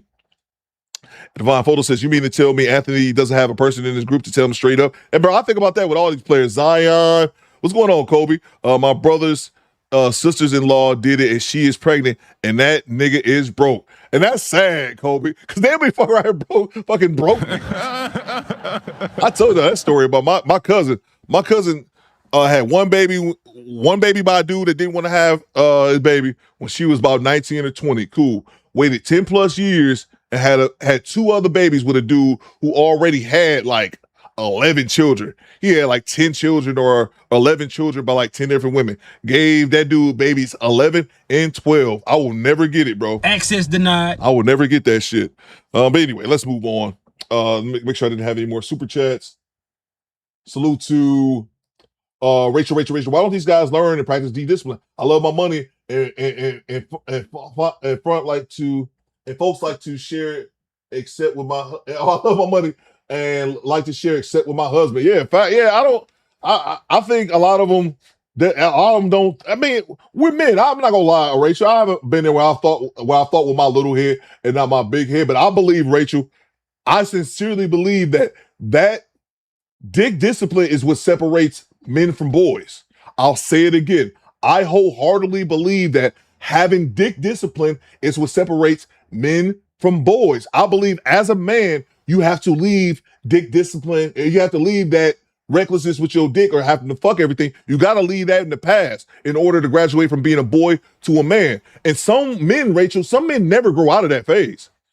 I said that. I used to manage, before I did this YouTube shit, I was an independent courier. Before that, I used to work for Ryder. I used to manage truck drivers. And I was in my late 30s, and all the truck drivers, they were older than me. I had like one young dude, but all these guys were 40, 50, 60 years old. And I saw a dude do that. And it just, real quick, we were outside of the docks, and this dude was married, by the way. And there was a woman about 500 feet away from her. Like, she was literally on the other side of the parking lot. I'm having a conversation with him, and this dude stopped conversation. This dude like 50-something years old and just took off full speed to go have a conversation with this woman. I mean, he in boots, reflective vest, he just stopped. And that's part of the reason why I said he doesn't have dick discipline. But the fact that he was married, but this dude would react like that when any woman came around. So there are grown men who will go to the grave not having dick discipline. Every man doesn't possess it. But you have to, in these particular situations, I believe you have to just to be a successful man. But in these situations, hey, they don't learn, or they very young, like Anthony Edwards just turned 25. So they're young, and then they just don't even realize, a lot of them, just like women, just like the women that have all these babies, don't even realize the mistake they made yet. It's not gonna hit them until later on. Anthony Edwards, it's gonna hit him in 10 years. I'll be like, what the fuck was I thinking? He may not admit it now, but it'll hit him in a few years, but absolutely. And then when they're making this amount of money, it ain't like you working at the Waffle House and shit. When they're making this amount of money, it's crazy. It's crazy because he's gonna have to deal with this again. Hopefully it's the last of it. Hopefully he get this figured out. Him and his old lady, again, he had babies with his old lady. But yeah, it's sad. Salute to Brooklyn Autism Mommy, Bam in the building. Said, salute, love, brother Coop, Squadess, late to formation. Hope everyone is good. Still on replay game. We'll be back soon. Salute to you, Bam. General, I salute you. Salute to Brooklyn in the house. Salute to you. Thank you so much for the $5. Salute to Jersey Worthy. Ant-Man is eligible for a $345 million contract summer 2027. That's what I'm saying. Ant Edwards is in a little bit different position because he's a superstar in the league. And he gonna get his bread. He gonna get his money. Again, he can afford to pay for these kids just because he's getting that amount of money, but obviously it's a moral thing and that he shouldn't obviously be doing. But yeah, ain't gonna get his bag. That's why I said he gonna get his contract, bro. Unless he gets injured. Injury is the only way stopping him from getting his bag. Other than Minnesota say they don't want to pay, then he goes to another team and get a slightly smaller bag just because of the cap that they have in the league. But yeah, man, he gonna have his money, bro. Again, we're not even talking about endorsements. We talking strictly basketball NBA salary. He gonna get his bread, man, but he got to be smarter with his baby making, man. The same shit I said about Zion. Y'all got to be smarter out here with that shit. Salute to Jersey Worthy. Salute from downtown with the $2 at only 25. He'll get 2 more max contracts. That's what I'm saying, bro. He gonna get the bread, man. He gonna get the bread. And NBA players are playing longer, bro. That's what I said. James Harden just signed a 3-year, $90-something million contract at age 37. He gonna get his bread, bro. Salute you from downtown. Salute to Bam. She says, where's Edwards' dad? That's a great point. I don't know, but we talked about this. I started to make a video on it last week. I didn't have enough content to do so, but I wanted to make a video about that. How the NBA, we talked about this. The NBA and the NFL tries to hide fathers from like the public view. It's a different story for a different day. But you're right. Somebody else said that in the chat earlier. His dad. This should be his dad conversation. If it was Theo Coop drafted by the NBA, you know, it'd be right there. My pops telling me, don't do that shit. My pops would be right there telling me, don't do this shit. I told y'all, my father drilled that shit into me when I was a little kid. My father used to tell me, Theo, don't have babies by more than one woman. Don't have babies by more than one woman. Don't have babies by more than one woman. My father would tell me that shit when I was a little kid playing with action figures. And the reason I would find out he would tell me that was because his younger brother, he watched his younger brother have 3 children by 3 different women and watched the hell that he had to go through in dealing with that shit. So my father took it upon himself. I'm going to tell my only son that I have, I'm going to drill that shit into him. And he drilled that shit into me when I was a kid. My father taught me a lot of stuff, but that's one of the lessons I remember the most because he would tell it to me so often. He would tell it to me when I was a kid. He was telling it to me when I was a teenager. He was telling it to me when I was a young adult. By the time that I was in middle school, by the time I was 14 years old, I was scared to death of having multiple children by multiple women because my father drilled that shit into me. And that's what everyone should be doing when it comes to their parents. I mean, when it comes to their parents teaching them about that type of stuff. My dad I used to wonder why he would tell me that so much. Now as an adult, as someone who's had a child and been married, I totally get it now. Ron Timmy just subscribed, salute. General, I salute you. I totally understand it now because he witnessed his younger brother do that. And my father had 2 children with my mom. So, you know, and I had 1, and then my sister, she has her 3 children with her husband. So, you know, it's just, yeah. The dad's got to be there, man. And hopefully their dad's got some goddamn sense as well. Not like, I was going to say John Morant's dad. But I can't say he been bad. He just be up there dancing and shit. But anyway, we can move on to the next clip. Let's see here. Let's see what we got. I had one more clip that I wanted to play, and it was in regards to, we talked about this. I found this channel talking about this. We talked about we mentioned this last week, the Beyonce video. Y'all see the video of Beyonce sitting on that producer's lap? She was calling Michael Jackson. They found this old clip that was circulating online. I know most of you guys probably seen it, in which she was she was in a room and she was about to talk to Michael Jackson over the phone. And there was this dude on the corner, which I was sitting at the corner of the table, which I found out was a producer. And the producer had to sit on his lap, before she talked to Michael Jackson over the phone. And a lot of people had been asking and trying to figure out, who is this dude? Like, what's going on with him? But I found a clip kind of discussing that, so I thought it'd be pretty decent. BY says, yep. Thanos says, I haven't seen it. Oh, yeah, Thanos. Oh, you didn't see it? Okay, we're going to show it right now. It went viral last week. It's just an old clip. It said when Beyonce was like 19, and she was talking to Michael Jackson over the phone in a conference room. She was about to talk to him, but his producer had her sit on his lap for whatever reason, and that's kind of what made it go viral. So I found a channel talking about that, and it gives a little bit more background about it, context that I was not aware about. Let's see. Salute to Chad Harvey with the $5. I don't know where I got Edwards from. Ant and LaMelo, goofy backcourt. Yeah, man. And LeVar Ball told them ninjas, and I think all 3 of them got kids now. And I know LeVar Ball had to tell him. So that means you can't save everybody. Even if some people tell you, they still got to learn the hard way. Because I know LaMelo just had a baby. He had a baby with that. Y'all try to clown me in the chat. Y'all tried to clown me in the chat that day because I said he had a baby with some chick named like her name was a play off Hannah Montana. Y'all just like Hannah Montana. I was like, no, ninja. That was let's see, LaMelo's baby mama. Hannah Montana. I don't know these Instagram thoughts. They all thoughts. But Hannah Montana, that's who he had a baby with. And she's another one of them older chicks. Anna Montana. Thanks for the what's tip. her age? Let's see. But yeah, all of them got at least one. Hannah Montana age is 36. How old is LaMelo? 25. So yeah, he got pregnant. He got one of the old chicks pregnant. He just had a baby because he was on the podcast. That arm baby is fresh out the oven. But I think Lonzo got one, and then I think whatever Jello said, that nigga got like 3 of them. So they ain't doing no better in the baby department. They all got them as well. And then, like I said, LaMelo, he got one of them older chicks looking for the 18-year child support. And he fell right for it. Let's see. Erotic says, I don't know that bitch either. Yeah, she's some IG thought, but she an older chick that got with LaMelo a few years ago when he was still young. That's what they doing, man. Salute from downtown with the $5. Coop, do you have any more footage from the short you posted yesterday when the Transformer swung on a chick on that podcast? That's all I got, bro. We can play that clip. We can play that clip right now if y'all want to. But yeah, that's all I got is just that footage, man.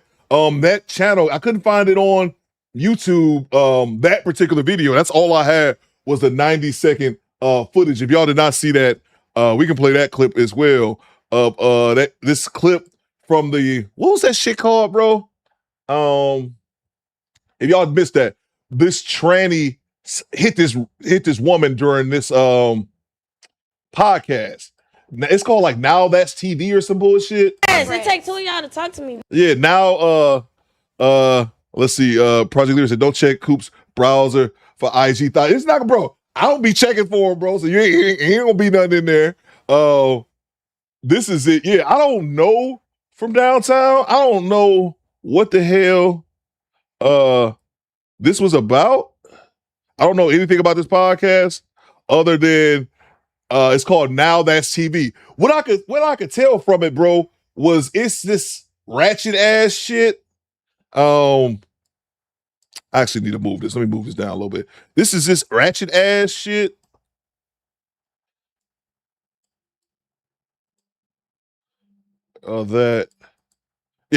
This is ratchet. I don't know. I don't know if it's a baddies type network like that Zeus shit, but it's pretty bad. This is all I had, man. They was talking, and then this chick on, not even these chicks. Talk to me. No, Shut up. You just keep talking. That's chick right there on the left.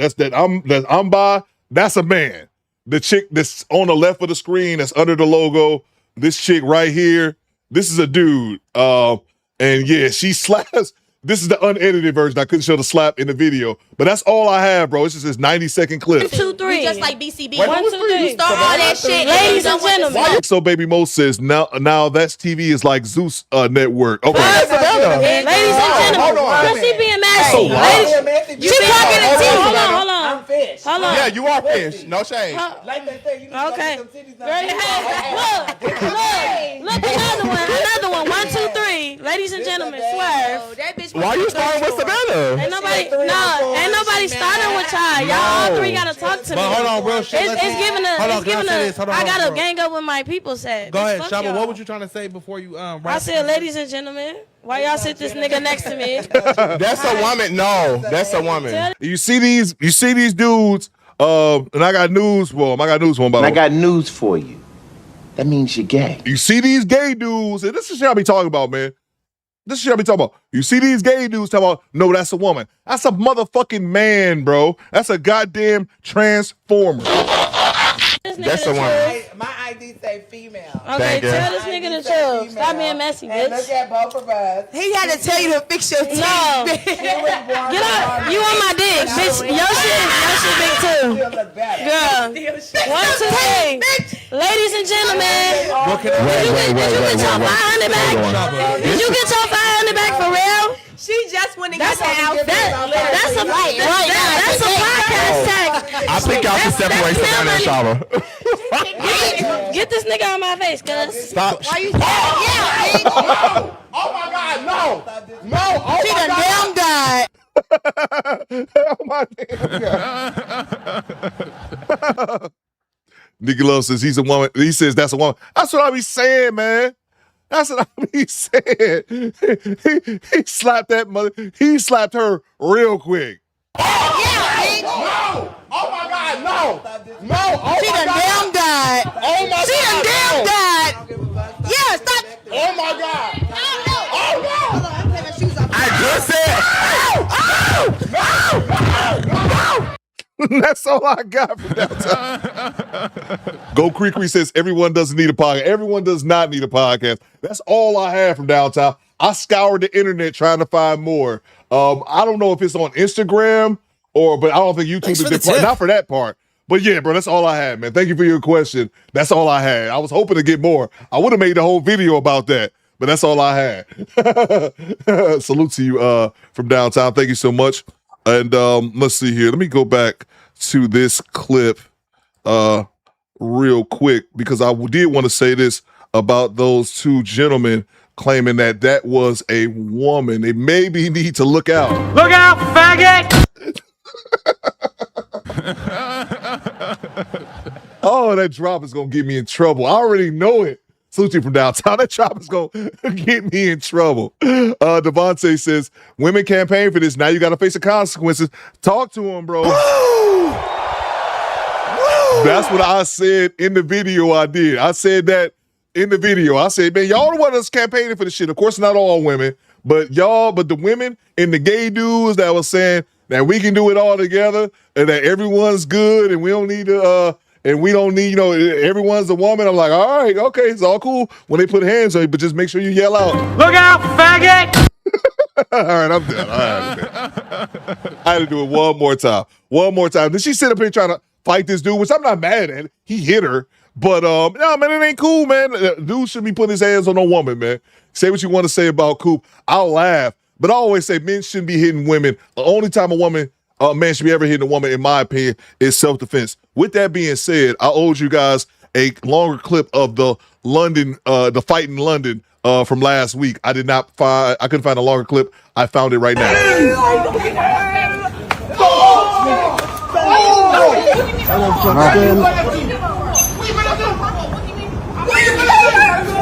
Because you're flinging your ass at fucking man! You're nasty!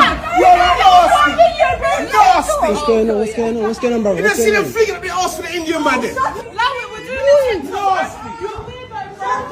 You're nasty, bruv. You're nasty. Flinging your ass for the Indian man. What did he do? Bro, so we're doing a TikTok and he's talking about ass, stop flinging your ass. Or what?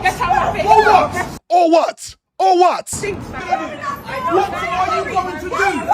What are you going to do?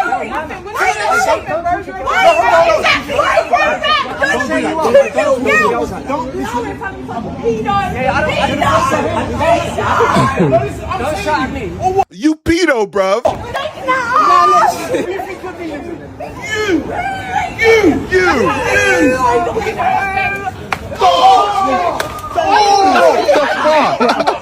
Two for one special. Let's go. You're nasty, bruv. Coop sound like King Riches. It's helping me out, man. I love these. I gotta start watching more British content. Helping me out more my accent. I can get a British accent down. I just gotta keep working on it. You're nasty, bruv. Who are you? Who are you? What the fuck? What the fuck? Hey, who is this chatting shit? All right, rewind it a little bit. And then you had this sip over here in the white. Like, Hey, yo, what the fuck? Are you chatting to me, bruv? Don't listen. Don't shout at me. Or what?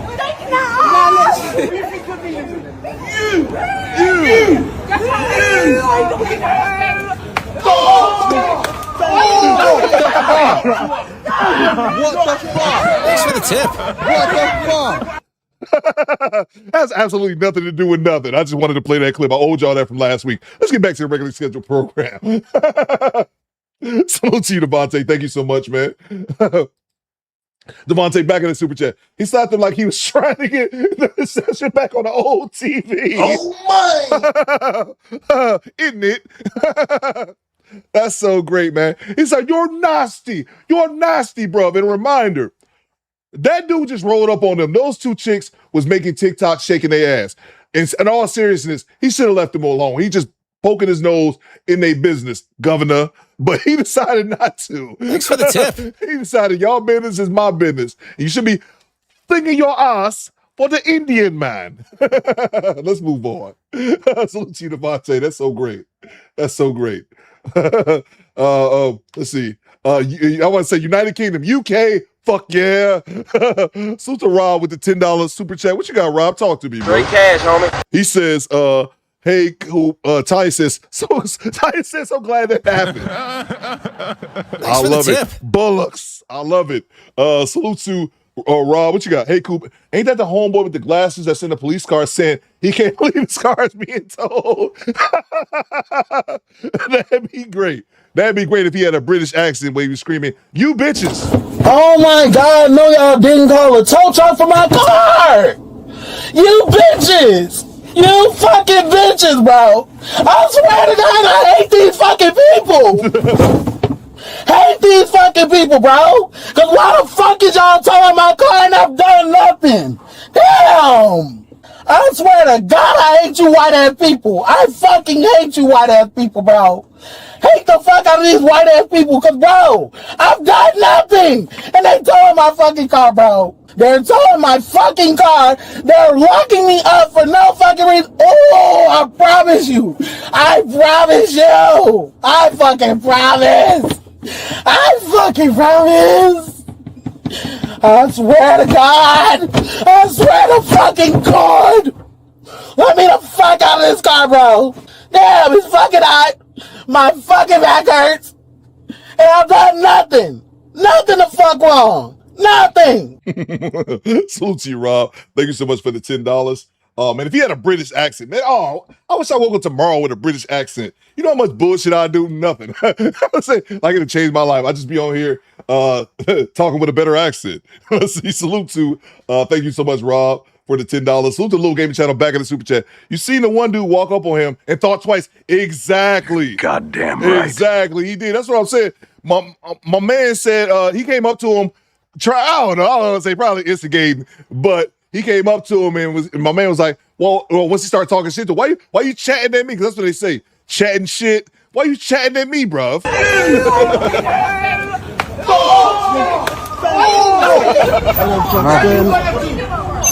Again, I still don't think this dude should have walked up on him for making a TikTok. That shit don't have nothing to do with you, fella. With that being said, it's too late now. We can't really change nothing from the past. But yeah, when this white dude started walking up, maybe he was trying to de-escalate the situation. He's looking at him like, hey, yo, what the fuck? He looking at him right now, how he looking at Lazy Bone, like, what? Get the fuck out of here.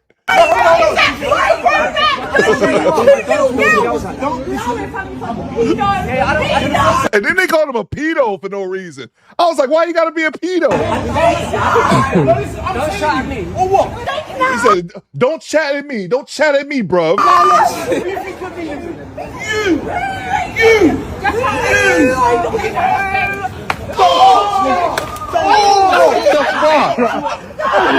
the fuck? They both picked up their hat and kept it moving.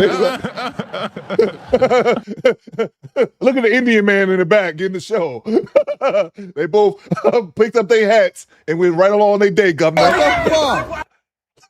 All right, that's good. Whoa, how do we get here? All right, anyway, let's move back. Salute to you. Okay, channel, thank you so much.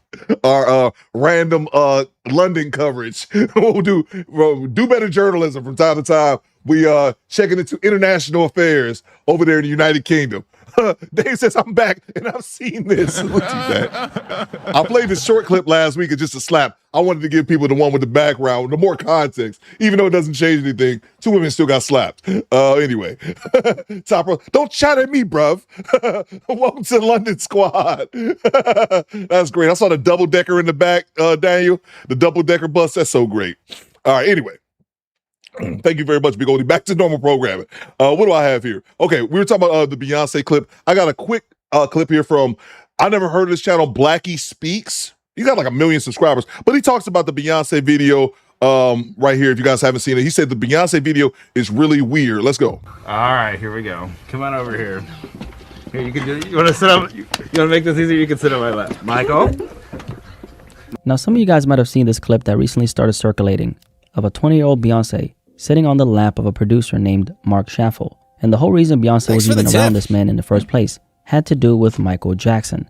So this was back in 2001, right after 9/11, and Beyonce had just turned 20 at the time. In the footage, Beyonce is talking to Michael Jackson over the phone about potentially working together. Around the same time, Michael was putting together his charity record, What More Can I Give?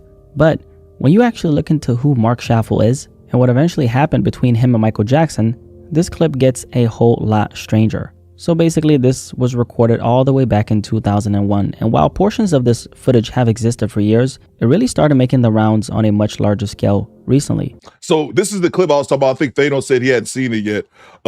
Creaker says, I like Blackie Speaks. Dr. G-Rat said, Blackie Speaks. Oz is dumb as fuck. Okay, I've never heard of him before. I just kind of searched YouTube for the video, and I found his channel, so I'm not that familiar with him. But yeah, this is the clip where we're talking about for people who have not seen the clip yet. This is Beyonce talking to, she's in preparation to talk to Michael Jackson over the phone, and this is back in 2001. This is a clip that was going viral, and people saw it, and I saw it, I was like, who this white dude, and why is she sitting on his lap? Salute to Devil Games with the $5. What you got, brother? Talk to me. Daniel says, was she with Jay-Z? I don't think so, Daniel. I don't think so, because this is so long ago. This was like almost 25 years, actually 25, almost 25 years ago. Yeah, to the date. But yeah, I don't believe so. I could be wrong on that, Daniel. Don't quote me.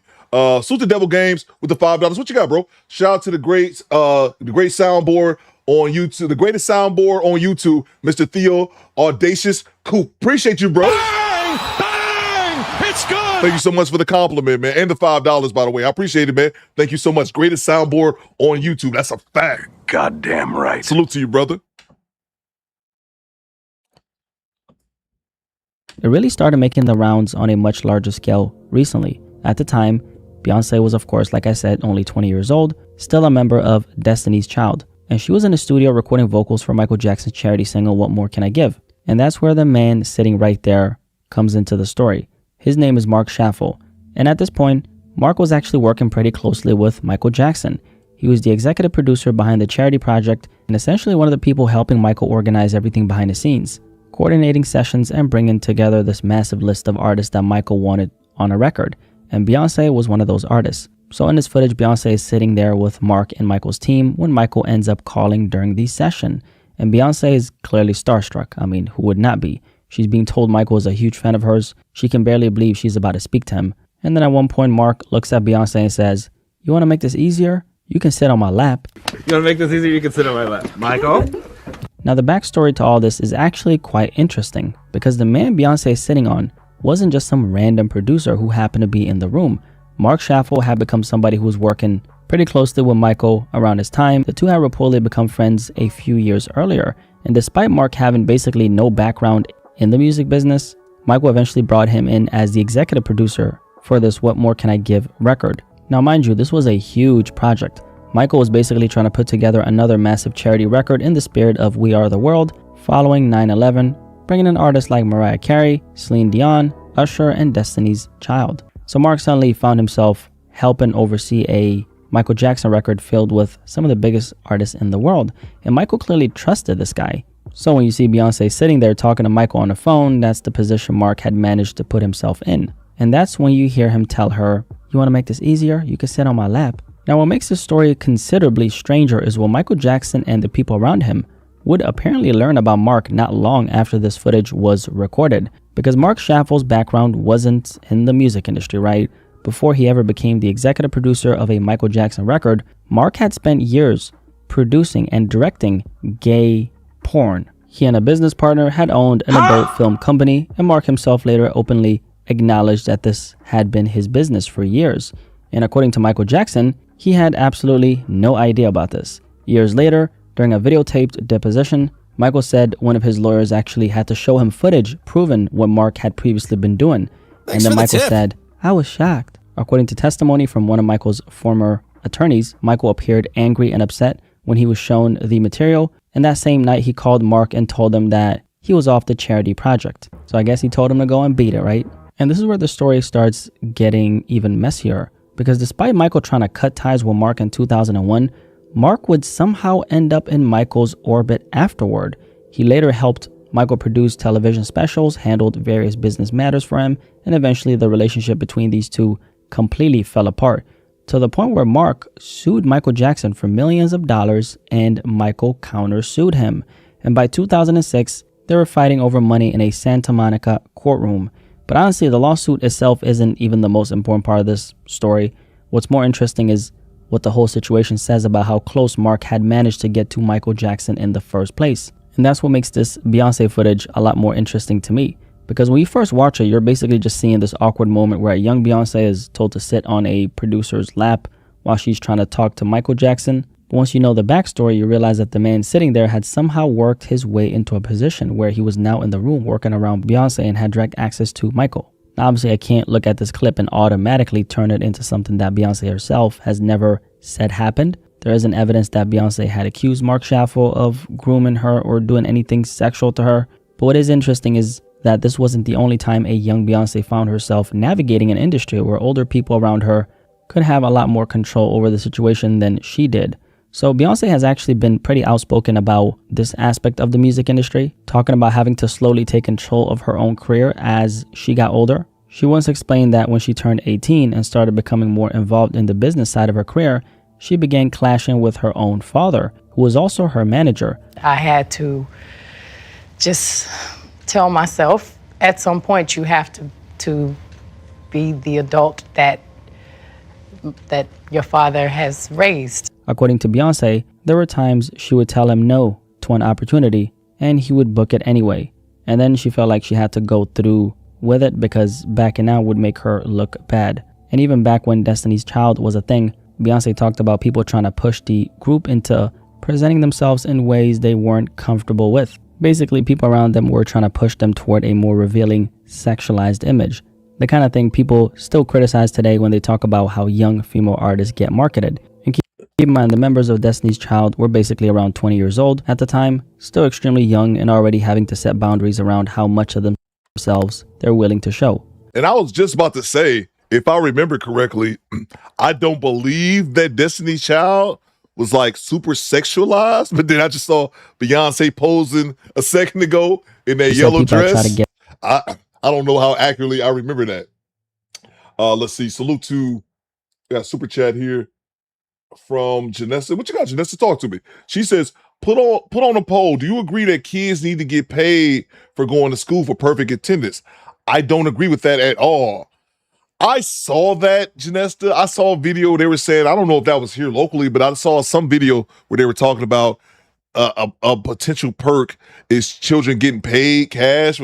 To me, that's on the parents. Like, you shouldn't even have, I don't know what it is about, my parents didn't let me miss school like that. Bang! Bang! It's good! Like, I can't even think of a time as me growing up as a kid, not even when I was a senior in high school. I probably could have got away with it as a senior when I was about to graduate, but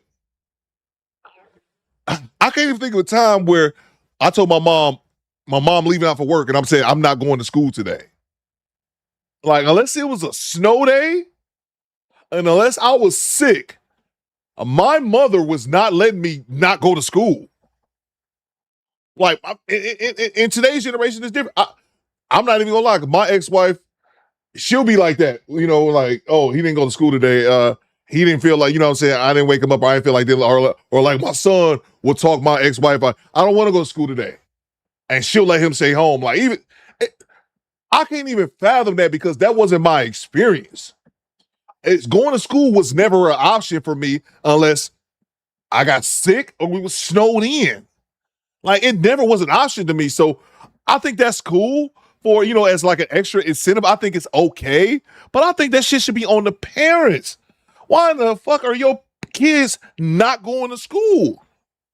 Or these kids having so many missed schools that they end up, because I know to a certain degree, like if you have X amount of missed days, then they can bring up some type of charges on you as a parent. How do parents even let that get that far? So I think I don't agree with them getting paid for them to have perfect attendance. I think it's okay to miss a day every now and then. But I believe it can be an okay incentive, but it shouldn't be like the majority or like children are going to school just because they're getting paid for it. Like, hell no. That's on the parents. Why in the fuck are your kids missing school days? AC is exactly Coop. And if we stay home sick, no TV and no going outside, yeah.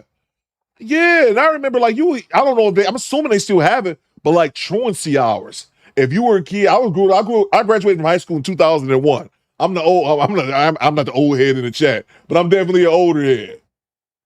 They would have like you couldn't be on the street during school hours. I remember it. Again, I could be wrong. I could be looking at it from an outdated perspective. It could be different nowadays. But I remember those times in the late 90s and the early 2000s. There was truancy. I couldn't be somewhere. If I'm posted up outside a gas station at 1 o'clock in the afternoon or noon, the police would roll up on me like, you're underage. Why are you not in school? You would get in trouble for that. Mona D says, facts, the amount of referrals I receive about children missing school because they don't want to. What the fuck you mean they don't feel like going? F them kids' feelings. Yeah. Ty Pro says I was in the bottom lowest attendance in my high school. Of course you weren't, Ty Pro. But yeah, to me, that shit, I can't relate to it because that wasn't an option for me. It wasn't no option of not going to school. I went to school every single day. Like I had to, you know. But when I got to high school, I had a little bit more options because I was driving myself to school. So I used to be late and shit like that. But no, I think incentive, yes, but trying to be the main factor for them going to school, hell no. But I'll put on the them into bathing suits. But the members of Destiny's Child had already set limits on how revealing they were willing to be. And I think that's important context because when people talk about control in the music industry, it doesn't always have to mean somebody being physically forced into a room or some huge criminal conspiracy. Sometimes it's much more ordinary and subtle than that. You're young. Everybody around you is older. Someone controls the opportunity you want. Somebody else controls the schedule. They're telling you how to dress, how to present yourself, the kind of image that's going to make you more marketable. And the idea is that if you do this, this might open more doors for you. And another person can influence whether you even get access to the superstar you're trying to work with. And technically, you can still say, no, I'm not doing it. But the question becomes how comfortable a 20-year-old artist actually feels saying no when she's standing in somebody else's room, surrounded by people who hold the keys to the opportunities she spent her entire childhood working toward. And that's part of why this Beyonce clip has generated such a reaction. I can't tell you if Beyonce felt humiliated. I can't tell you if she felt pressured. But we can look at the environment she was coming up in and the amount of control she would later fight to have over her own career and understand why people watching this footage today see the interaction differently. Now, when it comes to this particular clip, the reactions have been pretty mixed. Some people look at this and generally don't think there's anything wrong with it. There are multiple people in a room. Beyonce appears comfortable. She's excited about talking to Michael Jackson. And to them, it's basically just an awkward little moment from 2001 that people are trying to turn into something much bigger than it actually was. And then you have the other side who watch it and immediately think, why is this grown producer telling a 20-year-old Beyonce to come sit on his lap in the first place?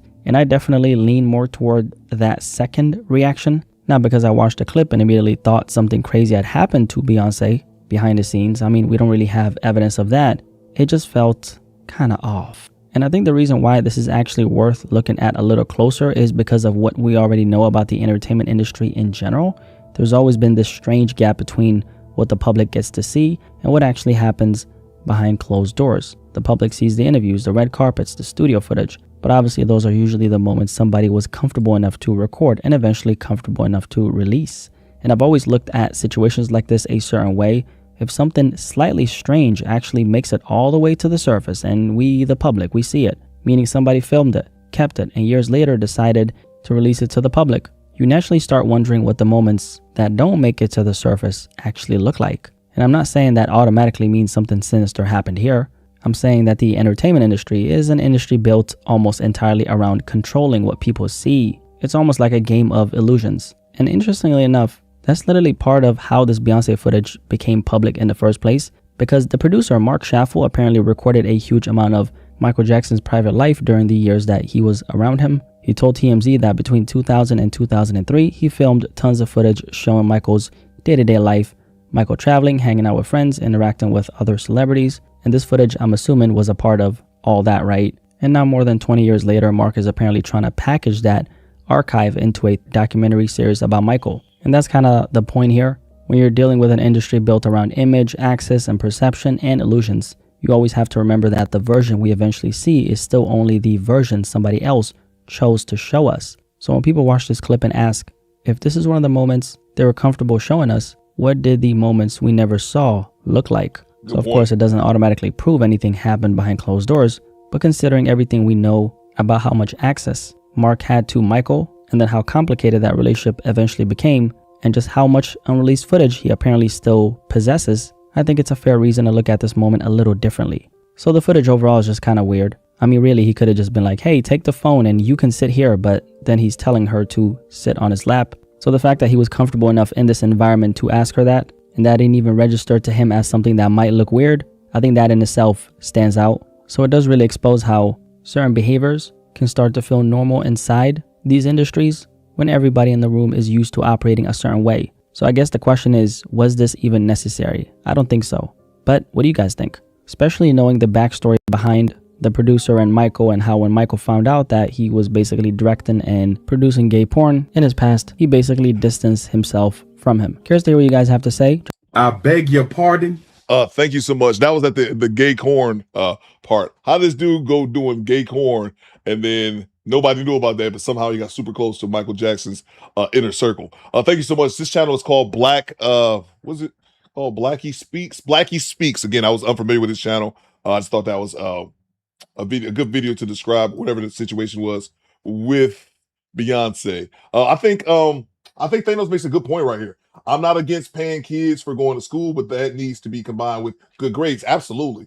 The school district gets more money for kids attending school, so they are basically cutting them in. Yeah, exactly. And I know, yeah, like you said, the school districts get paid for, when the kids show up. So what you got, LJ? For most students and people in general, they're not going to come to school no matter how much you give them. If they're going to be absent, they're not coming to school. Yeah, bro, but it's just crazy to me how parents allow that. I'm not focusing on the children because they're kids. And who gives a shit what kids think? Because it's not up to them, it's to their children. I'm more surprised at the adults not forcing their children to go to school, bro. That's what it is. Like I said, I even gave the example of my ex-wife. She does that with my son. Like, he ain't go to school today. Not all the time, but he'll annoy her to the point. But then again, that's why having that man in the household, because my son would never attempt to come up to me and say, Daddy, can I stay home from school? I tell him, get your ass on the bus. Because you don't need, you need to get as smart as you can, brother.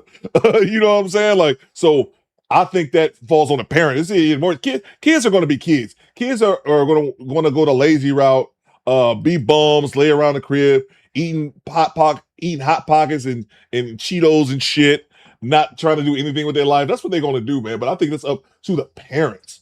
And Ronnie C said, I'm still mad they included MJ's lawyer in the movie more than his brothers. Yeah, man. Yeah, the MJ, I liked it, but you could tell it was a lot of post-editing stuff in the movie, Michael. And I do actually like it. But the fact that they stopped at like 88, you could tell like, oh no, it was some reshoots in this movie, bro. Because who would make a Michael movie that ends like that? But anyway, Mr. Jersey, this is Hollywood though. If you want to go, you gotta go sit on a few laps. So yeah, much more. Which leads me to my next video that I wanted to play. Make sure we didn't have any super chats. I'm gonna play this video. I talked about this video a couple weeks ago, and I brought it up again at the beginning of the live stream. I'm gonna play this video because it kind of segues into the subject that we're talking about. And I'm gonna play it here from YouTube. MOP says, hey, Coop, you have a kid? I'm just no, I do not. They ignore me. Access denied. I'm drunk right now. MOP, do not listen to the words that I'm saying. I'm completely wasted at 1:20 Eastern time. Anyway, let's see. I want to play this clip here. I talked about this a couple weeks ago, and I think this is a good segue. This video, I think, is pretty good. This gentleman talks about... Get this out of here. Get this out of here. This gentleman talks about the movie industry. The clip is pretty long, so I'm going to play this one. But I think it's a really good video, man. Like I said, it came out a month ago, has over 700,000 views. They wanted me to be a bisexual R&B artist, so I walked away. And I talked about this about a few weeks ago, but I didn't have the video. I didn't have the video right here. So we have it right here. I'm going to play it right here from YouTube. I think it's a pretty good video. And he talks about this. He talks about the industry and just how kind of shady the industry is from multiple aspects. So I thought it was a pretty good video. We go ahead and play it. This channel is Curtis Akeem, and he's gonna talk about his beginning. I think he from Atlanta, and he's gonna talk about this. He had this video that went viral in the early 2000s or something like that. But anyway, I'm gonna let him talk, and we're gonna rock with it from here. You're gonna be the first bisexual R&B singer situation. Yeah. A decade plus, I had a regional song out called Swag Walk. It swept the southern region. It featured a few other artists who have went on to be successful. Some are clothing designers, some are clothing resellers, and things of that nature. They're living their prospective lives. Shout out to them. But we had a regional hit that really got out there. Now this is before social media, as we know it, was a thing. So this was YouTube, and song broke out, song went crazy, and we were performing all around, and that's essentially how this thing got to where it was. So fast forward, song is hot. We film our makeshift video, as you'll see going throughout this, and it goes crazy for social media at that time. Now people doing millions of views on YouTube, but at that time this was big. Salute to MOP. He says, "Hey, you Coop, you have a kid." I was being a little bit generous. I don't know that ninja like that, but it was my ex-wife, her eldest son. I'm kind of a decent enough kid. Took this dude under my wing. But to answer your question, no, MOP. Theo Coop is a childless man. Let me in the child. No, I'll let you into the childless men club because I'm behind the door. Let y'all in. All my childless men in the chat and ladies, salute to you.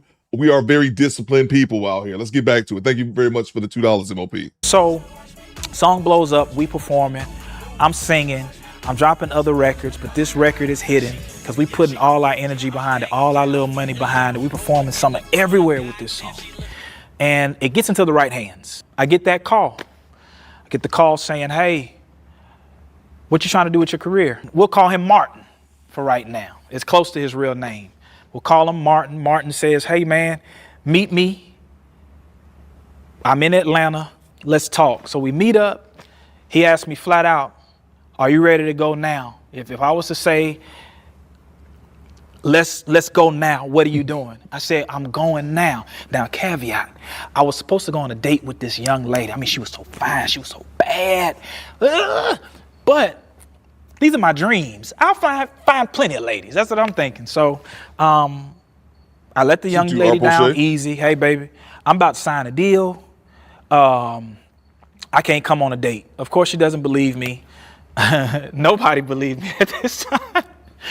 But anyway, so we essentially talked through it. Dumb me. An hour or two later, I get a contract. I sign a contract. I don't talk to my mom. I don't talk to my dad. I just sign a contract. And literally, I kid you not. He's like, "Yo, I'm doing some marketing for Big Boy from Outkast. I'm going to bring you with me." I'm thinking that he's lying. So I'm calling this dude every hour on hour. "You sure you taking me? You sure you taking me?" He gets the plane ticket. We fly to Tampa Bay, Florida. Now this is called the Shoes for Running Tour. This was a Tony Hawk thing, I think it was, or whatever. So we get to Tampa Bay. He brings me on Big Boy's bus. He lets me meet Big Boy. Big Boy, cool. As you will say, very standoffish, but he's a star. I mean, he's been a millionaire at this point for 2 decades plus. Well, little old me, don't worry about it. Telling all my friends, "Bro, I done signed my deal, bro. I'm about to sign this major deal," because he's saying. MRL says it right here. First mistake, yeah. And he's not the only one. I've heard I watched so many clips of artists saying this. They sign the first thing that they give them. "Hey man, sign this." Like they sign their soul away, not looking at a word of it, bro. "Yo, you signed to me. We're going to go walk you in and get you a major deal." Boom. So we talking through all of that. He's like, "Yo, but in the meantime, I'm going to bring you on this tour with Big Boy." I'm like, are you serious? Me being on tour with Big Boy from Outkast. I'm thinking he lying. Thinking he fibbing. He's like, nah, yeah, we gonna make this happen. But he was like, we have to figure out a way to break you. We have to figure out a way to break you as an artist. So you're a little bit older than what we need you to be. Because a lot of people don't notice at that time, the industry lied about a lot, including age. Ageism was a real thing. If you were older, they ain't want to touch you. I had a young look on me. So nonetheless, they rolled with it. So he's like, look, we got to develop you. We got to drop your age a little bit. And we got to get you away from Atlanta because everybody in Atlanta is an artist. We got to move you to a spot that we can blow you up at. Okay, cool. So he's like, look, we're going to do your artist development in Aurora, Colorado. So I tell my mom, hey, I'm doing this artist development thing, Mom. I'm going to go to Aurora, Colorado. They're going to break me out there. Mom, we got to move to Colorado, because he moved me into this 3-story townhome. The bottom level had a nail salon in it, like a personal nail salon. I had never seen nothing like this before. And Ty Pro says they still lie about ages. And a lot of this stuff was new to me. I didn't even think about that they lie about ages. But not only that, Ty Pro, that they lied about, they moved him from Atlanta because the Atlanta scene was too hectic. So we're going to act like you from Colorado, a place he had never been in. I thought that was wild, man. So that's kind of, you just listen to this video, you just find out a bunch of little shit, like a bunch of little lies and how the industry gets down. I wouldn't even have thought about that. They was lying about people's ages and then also where they're from. It's crazy. And my folks got a little bit of paper, but they got like regular paper. Like this was like, whoa. 3-story townhouse, Aurora, Colorado. My first time in Colorado. I mean, we seeing snow, we seeing all this stuff, and we start developing. I mean, I'm performing every day. You know what I'm saying? I'm working at my craft. I'm being the greatest pupil you can be. I got my own room now. I'm telling my mom, you got to move to Colorado. And he's like, yo, we about to put you in a magazine. But just to let you know, we're going to backdate you to you being 21. At this time, I think I'm already like 26. Oh, lazy bone. 24, whatever it is. I'm not 21. We're going to backdate you to 20. So on your birthday, we're going to have a fake 21st birthday party. I'm with whatever, bro. So I get in, I forget the name of the magazine. I think it's Word Up magazine. Chris Brown was on the cover. I'll include the picture here. In that magazine, I'm listed as, I think either King Keem or Curtis Akeem. I don't know if we had changed my name yet. I'm in there as being from Aurora, Colorado. And they backdated my age to whatever year it was. You'll see in the magazine. I ain't care, bro. Whatever it takes to get famous, bro. He said, this is the industry standard. We gotta make you younger. We gotta get that younger crowd. Now, mind you, I'm born in New York, spent part of my life in New York, but I say I'm a Georgia boy because I've been in Georgia like my whole adult life. I moved to Georgia when I was 6. I'm 37. Hello. But mind you, magazine comes out. Now, mind you, this is before social media is really heavy. There was Instagram, but it wasn't like Instagram is now. So I come out, I'm in the magazine. All my people buy. My mom still has a copy of that magazine to this day. Now, people reading the magazine, and of course, some people are like, bro, they got your age wrong. They got your year wrong.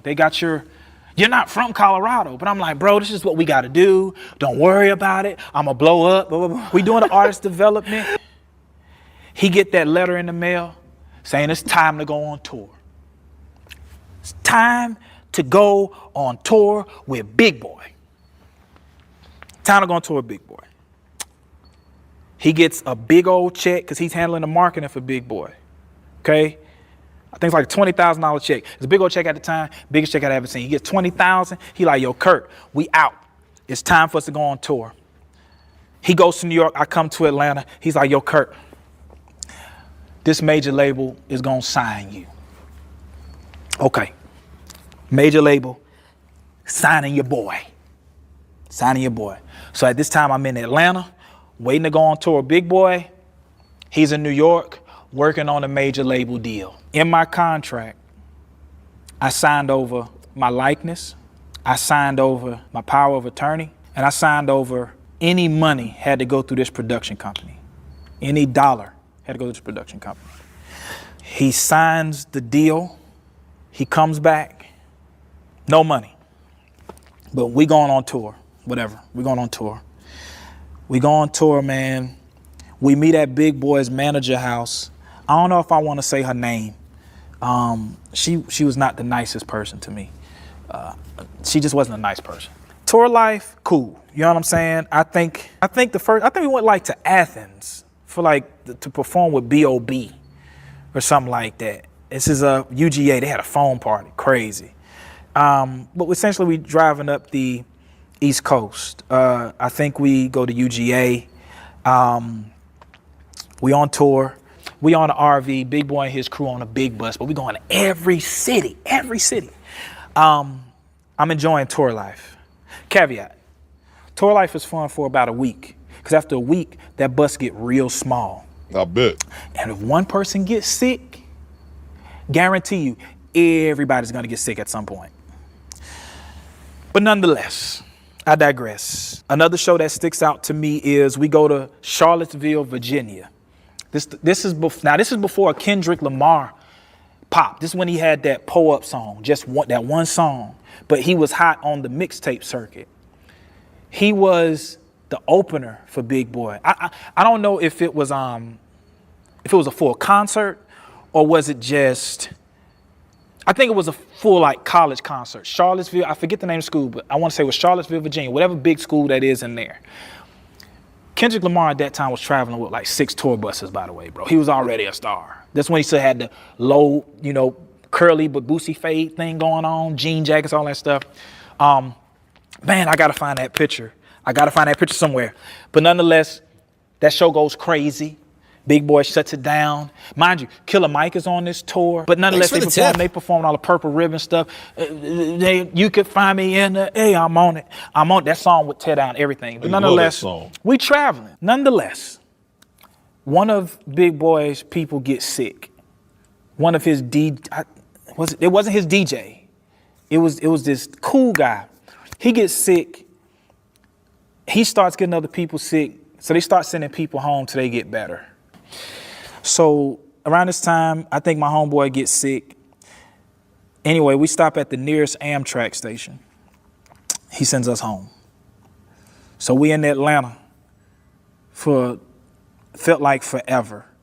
He's like, Kurt, I'm gonna come and get you. Eventually he gets off the tour. But you're supposed to be doing the marketing. He was doing some marketing somewhat, but it wasn't the best. Caveat. Salute to Chad Harvey. He says the industry is weird as shit. Yeah, bro.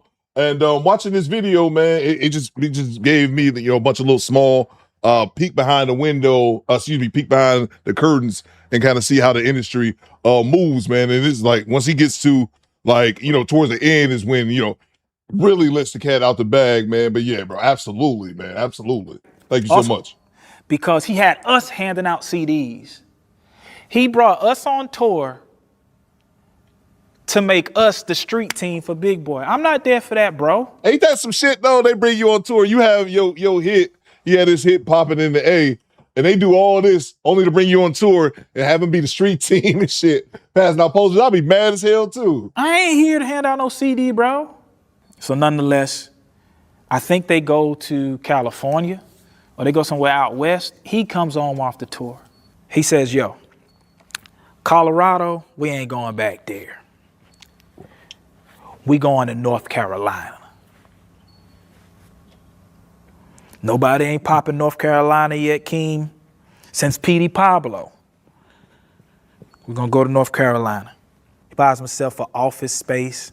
Man, I wish I had that video. I'm trying to see if I can find it. The Benz is actually in the video, in one of my music videos. Anyway, he buys all the office space. And he's like, yo, Keem, I'm set up for you, baby. He's like, yo, I found the house. It's in Mooresville, North Carolina. And shout out to Mooresville. That's when, I think the rent for that house was like $700 a month. And you can guess in Mooresville, North Carolina, what $700 got you.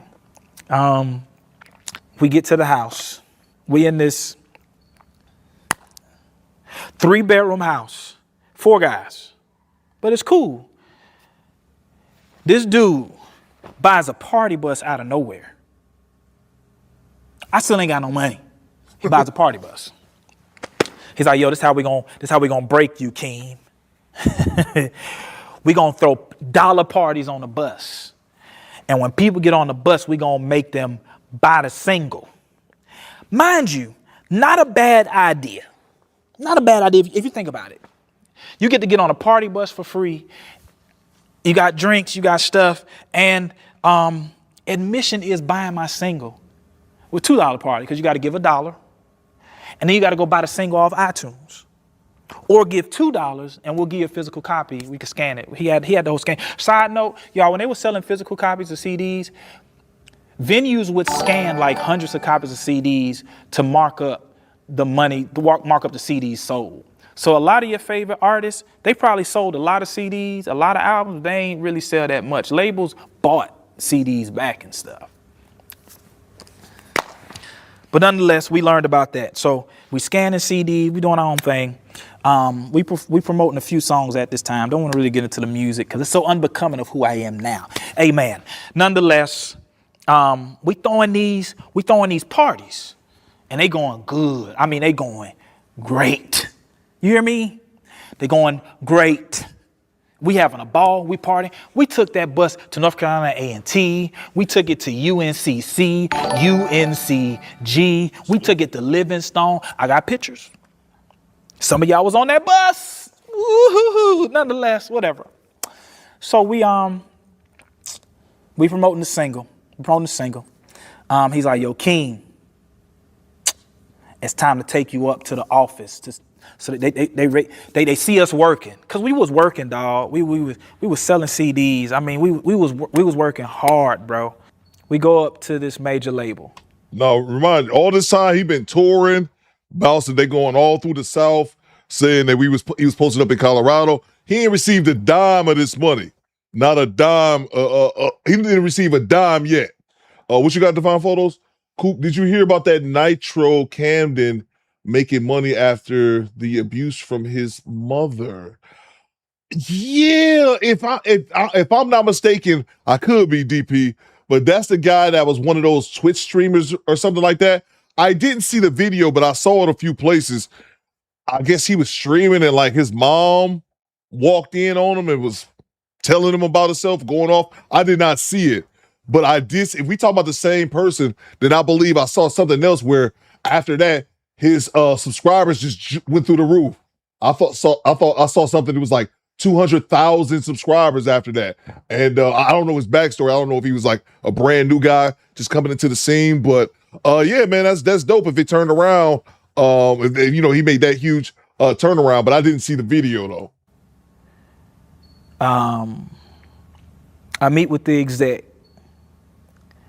The exec says, thanks for the tip. We got to get your look together, baby. We got to take you shopping or something. Take me shopping, brother. Let's make it happen. Oh, wow. I didn't know that. We don't go shopping or whatever. They listen to the music. Yo, music not quite where we need it to be. Go back into the lab. Go shoot some videos. We come back, we shoot some videos. We shoot a video called Girls, Girls, Girls in at Myrtle Beach. And we shoot we shoot 4. We shoot a song called For Me in Greensboro, North Carolina. And we shoot a song called Fiend, which was gonna be the single that we chose upon. We shot that in North Carolina. We go shoot the videos, we bring the videos back. Yo, baby, in order to break him, we need something.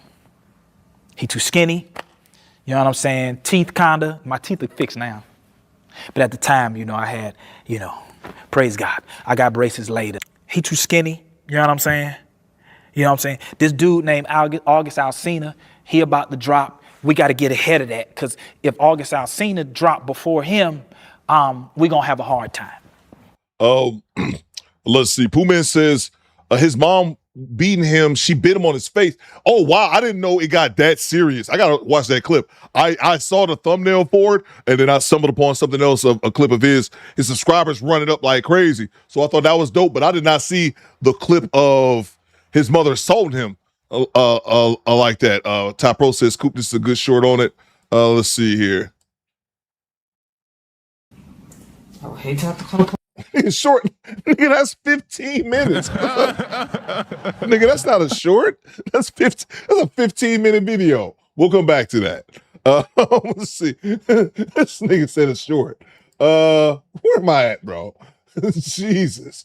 This nigga said it's short. It's 15-minute video.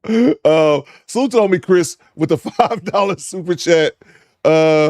Let's see. This is it was a good short video. Okay, yeah, a good short video, 15 minutes. I thought you meant an actual short.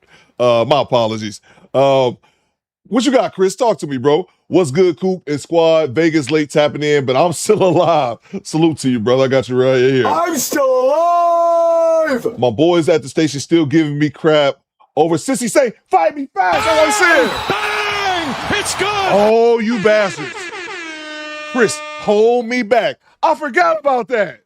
Y'all ninjas left Theo Coop out on the goddamn island. Oh, my! I'm sitting back here talking about how I've been Sissy Saint over, and I'm like, squad, y'all with me? Y'all niggas was like, Access denied. they left me on the island, Chris. I'm up here on Smash Sissy Island. I'm alone in this bitch.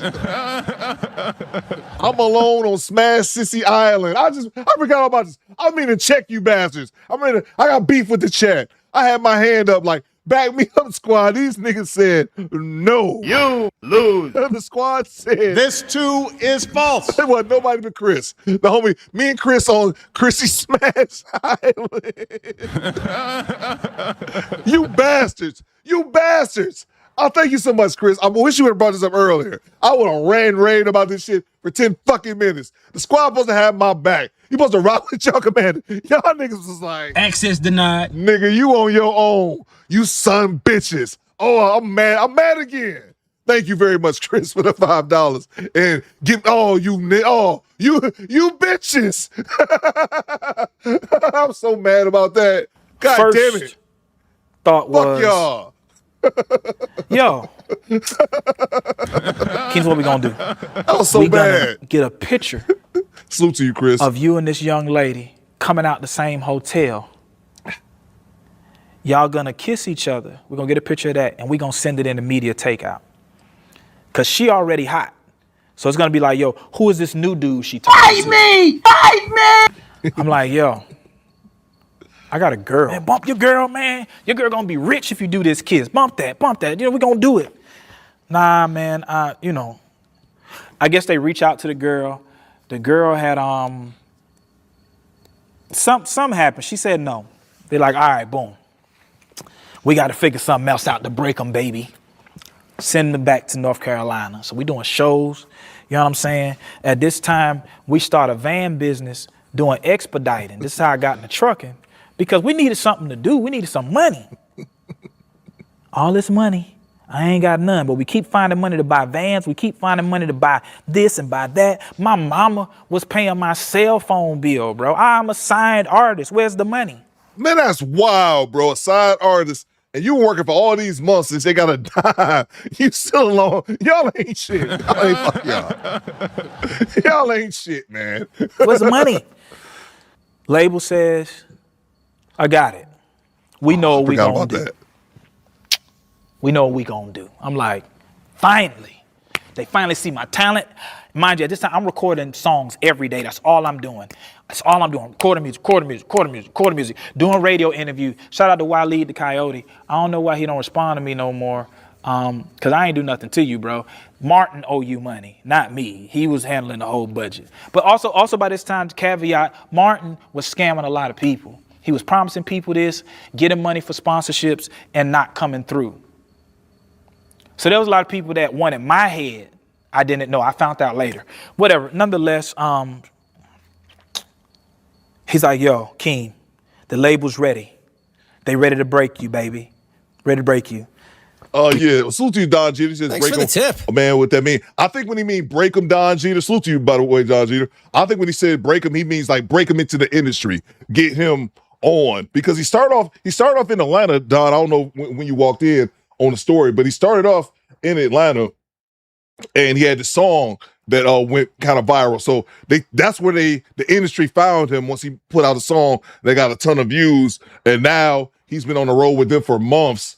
And he's pretty much being a hype man. And yeah, that's kind of where we at with it. Let's see. Salute to who we got from downtown 296 with the $2. Says Coop, you be smug. I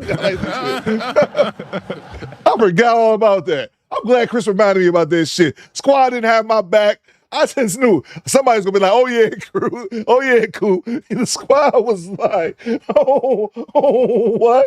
The squad was like, "No, nigga, you are alone on that one." It was only Chris to my rescue. I should be smug from downtown to 96. Y'all niggas left me out on the island. I'll never forgive you. You bastards. Go up to New York. Walk up in there. They like, yo, you smug. got the music. We know how we gonna get you hot fast. Now, mind you, I walk into the meeting room. Now, if anybody know anything about meeting with labels at this time, there's whole like strategy meetings. It's not like now to where they go find somebody that's already hot and get them on TikTok and stuff. There's strategy meetings because they got money invested in you. You know what I'm saying? They got money invested in you. They coming up with a plan. We're sitting in the office. Now, mind you, August Alsina is over there. Jadakiss is over there. Not in the same room, but we're talking about in the same vicinity. Because also by this time, I had a song called Girls, Girls, Girls we filmed a video for. They was trying to get Jadakiss to be on that song. So, nonetheless, I'm seeing like colors. The flag. And I'm so naive. I'm thinking it's our color palette. Like, okay, they want us to get bright on the colors. They want this real vibrant. We about to go. They like, yo. And if y'all didn't catch that, he's talking about the gay flag, the rainbow colored flag. He didn't realize it. We know how you gonna be the next one up. How you gonna be the biggest thing. You gonna be the next Chris Brown. You don't dance. We're gonna work on the dancing. We're gonna get you, but we know how to get you hot. I'm all hyped. And they drawing it out. They listening to the music. Yo, we need to reshoot this video here. We need to take it to, we're gonna take it to Brazil. You know what I'm saying? We're gonna shoot this video over here. We're gonna go shoot that video South Beach. We're gonna take you on the road. We're gonna put you on this tour. We're going on the next tour. You know, when the last tour, Big Boy ain't work out too much, you know, sorry what happened with that, boom, boom, boom. Because Big Boy's having his own issues too. Like the label wasn't promoting his record right. They had issues, you know what I'm saying? So they're like, we got it. And I'm like, yo, so, you know what I'm saying? I'm excited. You know what I'm saying? What's the plan? Head record exec is right where y'all are. He leans on the table and says, listen, baby. Are you willing to do anything to get hot? Are you willing to do anything to take your people out of their situation? Are you ready to be a millionaire? Are you ready to be wealthy? Are you ready to be a star? I was like, yeah, that's what I've been waiting for. He says, the way we're going to do it is you're going to be the first bisexual R&B singer situation. Yeah. What? Lean back. Whole room get quiet. But you see everybody like, yeah. And I'm sitting up here like, but I'm not bisexual though. I don't know whatever impression it gave you, but I like women. You know what I'm saying? I don't women strictly, you know, no offense to anybody that's from that community, but I don't do that. You know what I'm saying? I like women. He said, thanks for the tip. It don't matter. It don't matter. If we just say it, that community is gonna love you. We're not talking about you going all the way to the other side, brother. I'm not laughing at him. I'm laughing at FM. I should time you out, FM. Coop, give me your spunks. As he say. Y'all ninjas remember everything. Goddamn you, FM, you bastard. Somebody just sent the super chat. Who you got, Cujo? Cujo, you see that disrespect they giving me in the chat? What you got, Cujo? Sounds like he was dealing with Diddy. I'm not gonna lie, I was thinking about that as well, Cujo. He's gonna talk about, thank you so much for the $2. He's gonna talk about the main producer coming in, and I just thought, I was listening to this like, this nigga sound like Diddy. Salute to you, Cujo. I'm assuming that as well. He never confirms it, Cujo, but I believe so as well. FM, you ain't shit. We telling you that this is the way to get hot. I mean, physically you're not there. We got to get a community behind you. You know what I'm saying? You in North Carolina, did the Colorado thing, you know, it ain't really work. We spending money on you, but I guarantee you, the day that you come out hot, I say, there ain't no other plan. They ain't not any other plan. No other plan. This the only plan? No plan B or C, huh? This the only one? My manager taps me, yo, chill. Exec says, yo, I'm gonna give y'all a second to talk. He looks over at my manager and say, yo, Martin, make this star understand the star he could be. He gets up, everybody gets out.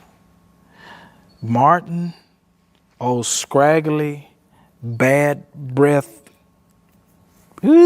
self, looks dead at me and says, King, you won't have to do much but probably like kiss a girl and a guy. Like you want to be a millionaire, bro. Like, is kissing a guy, or you know what I'm saying, being said that you something, you know you're not something. Your family know you're not bisexual. I beg your pardon?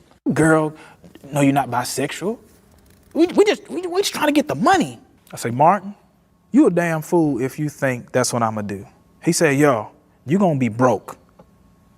I was like, technically I'm not broke. Like, my folks straight. Like we not rich, but we middle class. You know what I'm saying? My dad, business owner, my grandfather, business owner at this time, owned part of Memorial Drive. Like, we cool. You know what I'm saying? We cool. Mansions, not mansions, but nice houses with pools and stuff. I don't come from poverty. You understand what I'm saying? They did good for themselves.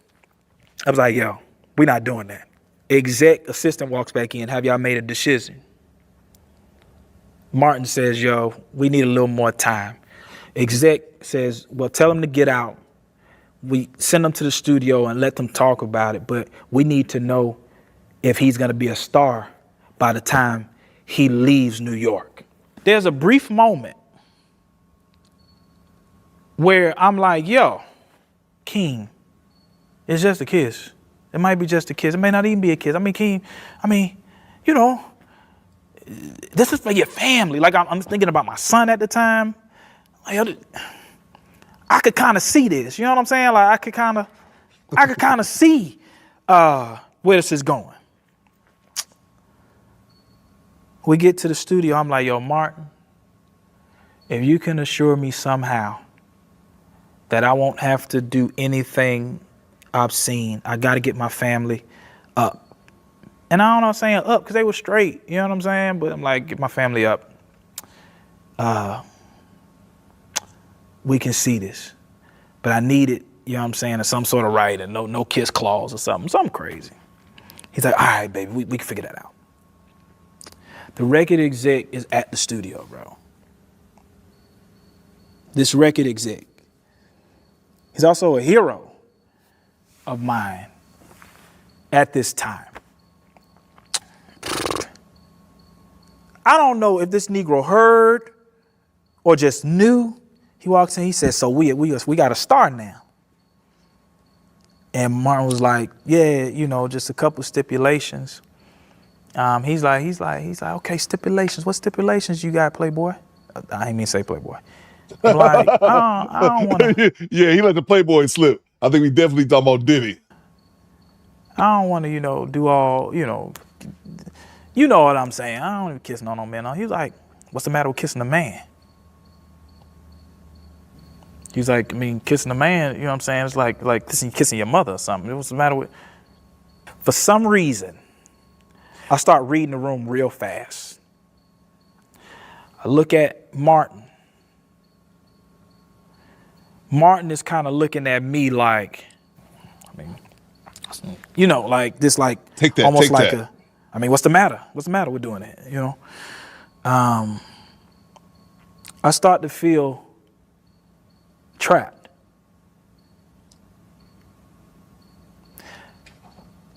I start to feel taken advantage of in that moment because nothing is happening. I'm still sitting down. The exec is kind of like leaning on the big old mixing board.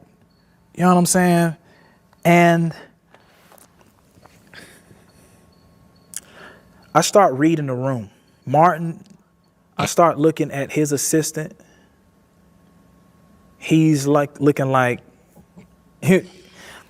it's hard to explain, but if you get what I'm saying. And he's like, I just want to know what's the problem. And mind you, all this is happening in slow-mo, but he's talking to me in real time. So it's like this thing to where he's talking, and you know how you hear those echoes, you know, you hear them echoes, but you talk, everything's moving fast, but it's moving slow to you like in a movie. That's what's happening. And he's, at this point, it's not so much about the deal as it is, what's the matter with being with a man? Like, you know, people explore, you know, people do stuff, you know what I'm saying? But does that take away from who you are? If you a man, you a man. It don't matter what you with. Love is love. Right. Is this turned into a campaign for rather than the artistry? This man says to me, either you go with it all or you don't get anything at all. And you'll never be the artist that you could have been. I look at this exec and I say, with all due respect, I'd be better off being at home and figuring out for myself than losing me for what is no longer a dream. Because at this point, we doing all this stuff, and I'm falling out of love with music at the same time. All these trips, all this extra stuff, all these lies, all this deceit. It's like, man, all I wanted to do was create music. Ah, that's crazy, bro. That's crazy. Look out, faggot! Stop. Sister from downtown, 296 with the $10 super chat. What you got? Straight cash, homie. I forgot he said Playboy. When I watched it before, I forgot he said Playboy. I kind of just gave it away. Definitely Diddy. I should put on the poll. Do you think it's Diddy? From downtown says, I often use the Diddy approach when I encounter young women who don't have enough funds for HVAC repairs. How bad you want that AC fixed? Talk to us. It's hot out there. You don't have to be hiding here, allegedly. Salute to you from downtown. Thank you so much. Helping America's youth by fucking their mothers. At least the AC be keeping cold. Let's go. He says, bet. He walks out. Somebody comes back and says, yo, y'all need to clear the room. And y'all need to figure out how you getting home. Martin looks at me and says, you're just gonna be a truck driver for the rest of your life. I don't hear from Martin anymore. I heard from him recently, because he's doing another scam now. He reached out to me talking about, man, look at you now. I was like, no, bro. And yeah, that's when I decided to leave the music industry, because they were gonna use that to take advantage of me. Ain't no way around it. So if you notice, look what's going on in the industry now. Look how many are struggling. Look how many are seemingly dealing with some sort of something sexual or just losing their mind some sort of way. And when I came back home, I was so embarrassed, dog, because I had no answer to give. I didn't want to give the answer. Man, what happened, Kurt? Like, bro, you was up. What happened, bro? I just ain't say nothing. But now that I realize I was never meant to be the next Chris Brown anyway. We already got one of those. I was meant to be Curtis Akeem in the fullness of who God wanted me to be. And the funny thing about it is, everything that I learned in music is still tied to ministry now. If I don't have that artist development, if I don't have those moments of being in front of big crowds, would I be able to orate the way that I do in the tabernacle now? I liken it to Moses.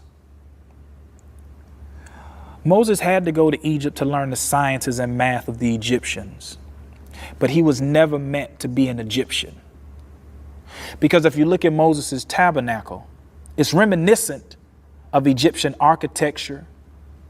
How he measured stuff was the math that he learned from them.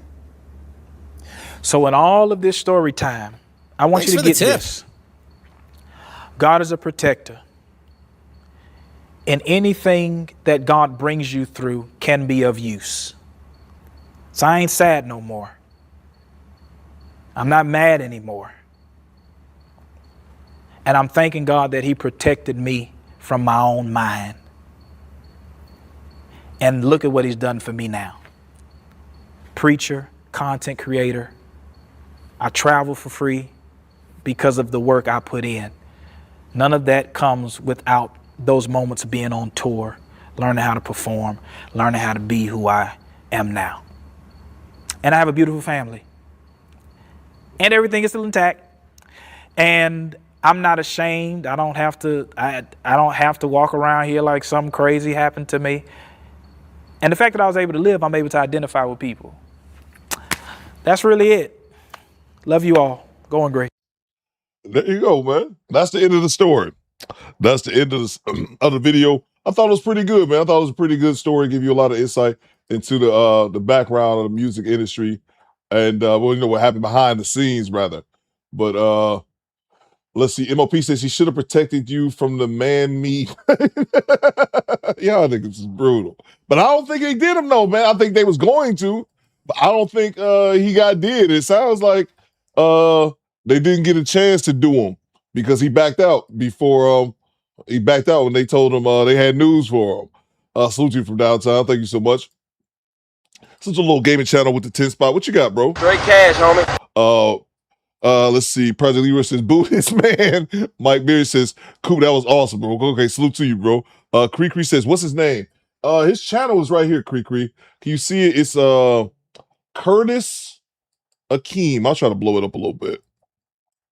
Curtis Akeem. And again, this video came out a month ago, and it's already 700,000 views. It's crazy. And I saw it I must have saw it right after it came out. This story did, but yeah, I thought it would be pretty good. I thought you guys would enjoy it. A bit of a longer story, but yeah, I thought you guys would enjoy it. What you got? Mike says, tough crowd. It's always a tough crowd, you bastards. Salute to Alua. What you say? Terrence Howard used to always speak on keeping his integrity as a man. He said that's why he is not as big of an actor like he should be, and I agree with that. And Corey Holcomb, I got to give it to him as well. He used to talk about that a lot in his content. He used to talk about that a lot. And I used to think he was over exaggerating a bit, but I come to find out, like, no, he was actually correct. So yeah, that's one of those things where you want to keep your integrity. And I think he made a good point there at the end. He said, I couldn't be, he's like, I wanted to be, or they were going to paint me to be the next Chris Brown. But he says, I'm good. I'm not the next Chris Brown. We only got one of those.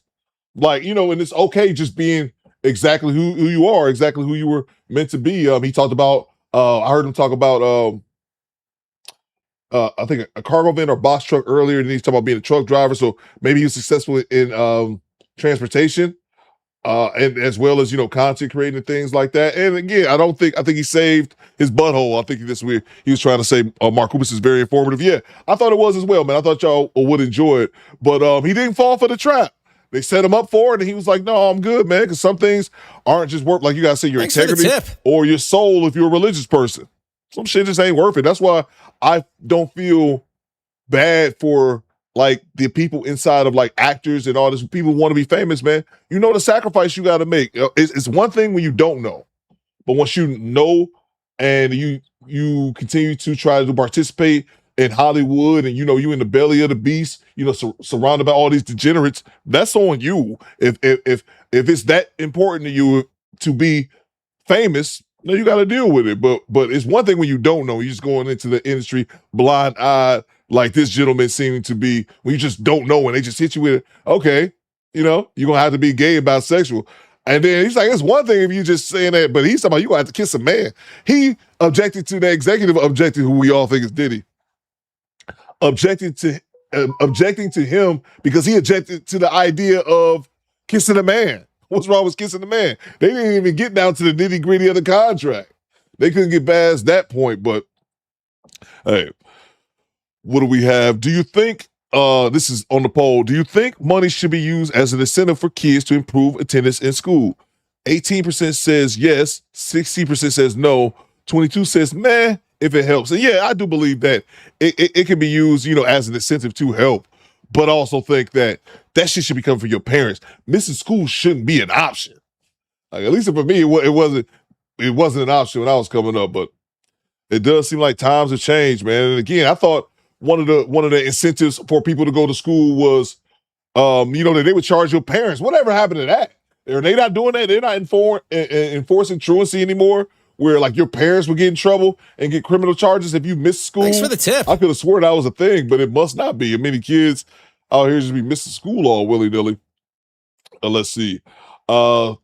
Salute to Little Gaming Channel. Got to get your man Hyman broken to be a star. Savage, yeah, it seems that way, bro. And I'm glad this young man was like, nah. Access denied. I'm good. I'm keeping my butthole intact like it should be. Like the good Lord made it.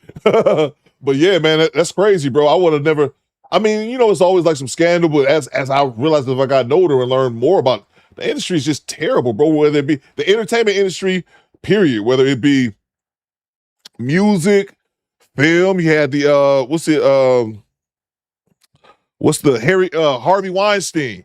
You had this dude out here for years, for decades out here making all these actresses sleep with them, and Cat Williams talking about being in a room with the executive and I think offered him something about sucking his penis or some shit, man. Like, and that's the thing to me is crazy as hell. It seems like those people in the industry, even if they're gay like executives, they will try you as a straight man. And to me, that's just the most ballsy thing ever. Just look, I'm straight. You look me dead in my eye and tell me some bullshit like, go down on you. What the? I beg your pardon. But man, that's part of it. And again, I put it on those people who want the industry that bad. One thing when you don't know, but when you do know and decide to still stay in that place, is wild. Mr. Jersey says Vince McMahon too. Oh wow. Let's see. Salute to Little Gaming Channel. Do better fiend with the $5. Well, we don't believe you need more people. He took that. Salute to you, Do Better Fiend. Y'all ninjas ain't shit. Thanks for the tip. He said he took that. Thank you so much. I'll take his word for it, bro. I'll take his word for it. Maybe so, but who knows? But I'll take his word for it because it wasn't like he was Thanks for the tip. At least it didn't seem to me like he was in there for like years and years and years or something like that. It seems like he was told to take it to the next level. That's what he gonna have to do is play the bisexual shit. But he even said it. He knew that was going to lead into that type shit that y'all talking about right there. Bro. He knew. He said it. He was like, they're gonna try to take advantage of me after that. That whole being bisexual, being the first bisexual rapper, that was a setup to get him to sign the dotted line to agree to it. But that's just the beginning of it. Salute to you, Quiet Storm. What you got, bro? I like that clip, Coop. To those who didn't, for those who didn't. Thanks for the tip. We gotta keep. I'm telling you, that shit's gonna get me. It's gonna get all of us in trouble. Salute to you, Quiet Storm. Yeah, man. I thought it was gonna be a good clip. I thought it was gonna be something that y'all would enjoy. Salute to you, Quiet Storm. Thank you so much. Let's see. Salute to Pooh Man 313 with $2. Quiet Storm, you want to race? Y'all niggas, man. Let's see. Let me get back over here to my other screen. Thank you so much, Pooh Man, for your $2 super chat. Take care, man. You want to race? Hell nah. The cop's right there. Damn! Oh my God! Oh my God. Salute to you, Poohman313. Thank you so much. Salute to from downtown with the $20 bomb. What you got, bro? Talk to me, man. Hide the money, y'all. There's poor people around. With your broke ass. I know brother who was put in a similar situation. Willie Jones, his son Craig was behind on his rent, and his landlady, Miss Pearly, think it's this Friday. This Friday. And his landlady, Miss Pearly, asked him how much did he love his son, and Willie replied, not enough to pay his fucking rent. Salute to you from downtown. Thank you so much for the $20 super chat. Let's see, in this poll, do you think money should be used as incentive for kids improve? And make your parents make you go to school. And how do kids even have the option not to go to school? I have no idea how that works. Salute to you from downtown. Thank you so much for the $20 super chat. One of our show sponsors as well. Keep going, squad. We trapping out here. Drives money. Drive fancy cars. Everybody know you. It's like you a trap star. You breaking down bricks, chopping up O's. Breaking down bricks, chopping up O's. You got big money. You drive fancy cars. Everybody know you. It's like you a trap star. You breaking down bricks, chopping up O's. Breaking down bricks, chopping up. I gotta get one of those spinning hubcap necklaces. I gotta get one of those. Salute you from downtown. And the thing said Cashville live in the back, so I'm thinking that's Tennessee's very own, whoever that nigga is. Let's see. Salute you from downtown. Thank you so much for the $20 super chat. We almost at 4.5 hours, squad. Why is he performing with the kid? I don't know. I found that clip on Twitter, Top Pro, and then I ended up finding it on YouTube. I have no idea if he had a live show. The video's like 16 years old. I don't know if he had a live show, Cashville live from somewhere in dusty Tennessee, but yeah, there you go. Lewis says children nowadays say they overstimulate and need a rest day. Ain't that about a bitch in this? Salute to Big Odie as well. What's going on, EJ? I see you. But Big Odie said in the chat, Big Odie is triple OG around here. I think Big Odie's in his 60s, and he said that they didn't have snow days back in the day, and I can believe that because we had snow days in the 90s and shit, but now the snow days they get a lot more nowadays. So each generation they get more and more snow days. Back in the 60s, they didn't give a damn about you. Let's see. Orca says, "Yo, that's Cashville's finest." Shout out to Nashville. Yeah, it had Cashville live in the back. I looked it up. It's like his name is like James Earl or some shit like that. I think it was James Earl, or I'll find out the info. But of course, I'm bringing up James Earl Jones now. But yeah, I gotta find that. Yeah, but I found that clip on Twitter, made me look it up on YouTube. So Coop is a trap star. That is a fact, Barry. I appreciate you guys so much. Let's see. Again, salute to our show sponsor, Ashy Foot, King Yo 88 from downtown 296, and Omi Carlos Berry as well. Let's see here. My computer is freezing up. There's a good indicator to end the stream. I might have to end this now. I don't know what. Is that an arm baby? Yo, arm baby. Jesus. That's a good indicator. It's time to end this show because everything keeps freezing up on me now. Right at the end of the show, I'm not mad at that. Salute to you from downtown. Thank you so much, man.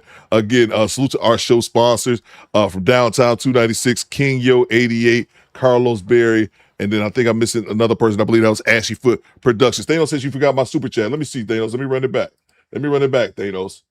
Let's see. I have my whole thing. Oh, you know, I'm sorry. I did have a couple more super chats. Glad I checked this before I got out of here. Salute to Thanos with the $5. Did he offer him a succulent meal? That is a fact. Salute to you, Thanos. Thank you so much for the for the $5 super chat. Let's see here.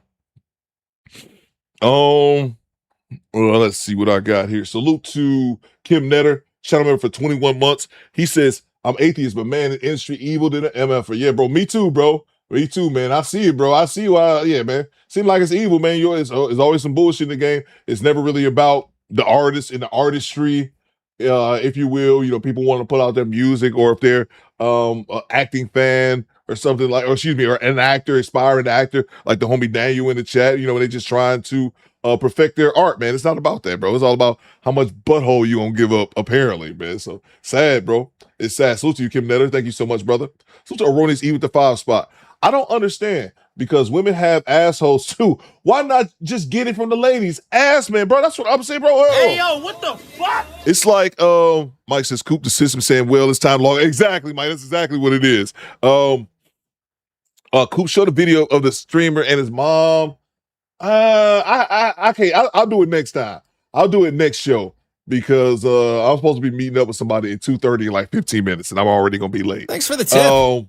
But yeah, bro, that's what I was saying, Erroneous E, when the situation happened. Remember when Terry Crews, big ass, and people roasted the fuck out of Terry Crews? I was probably laughing at him too. When Terry Crews said like some executive had I think, was he with his wife at the time or not? I can't remember the story.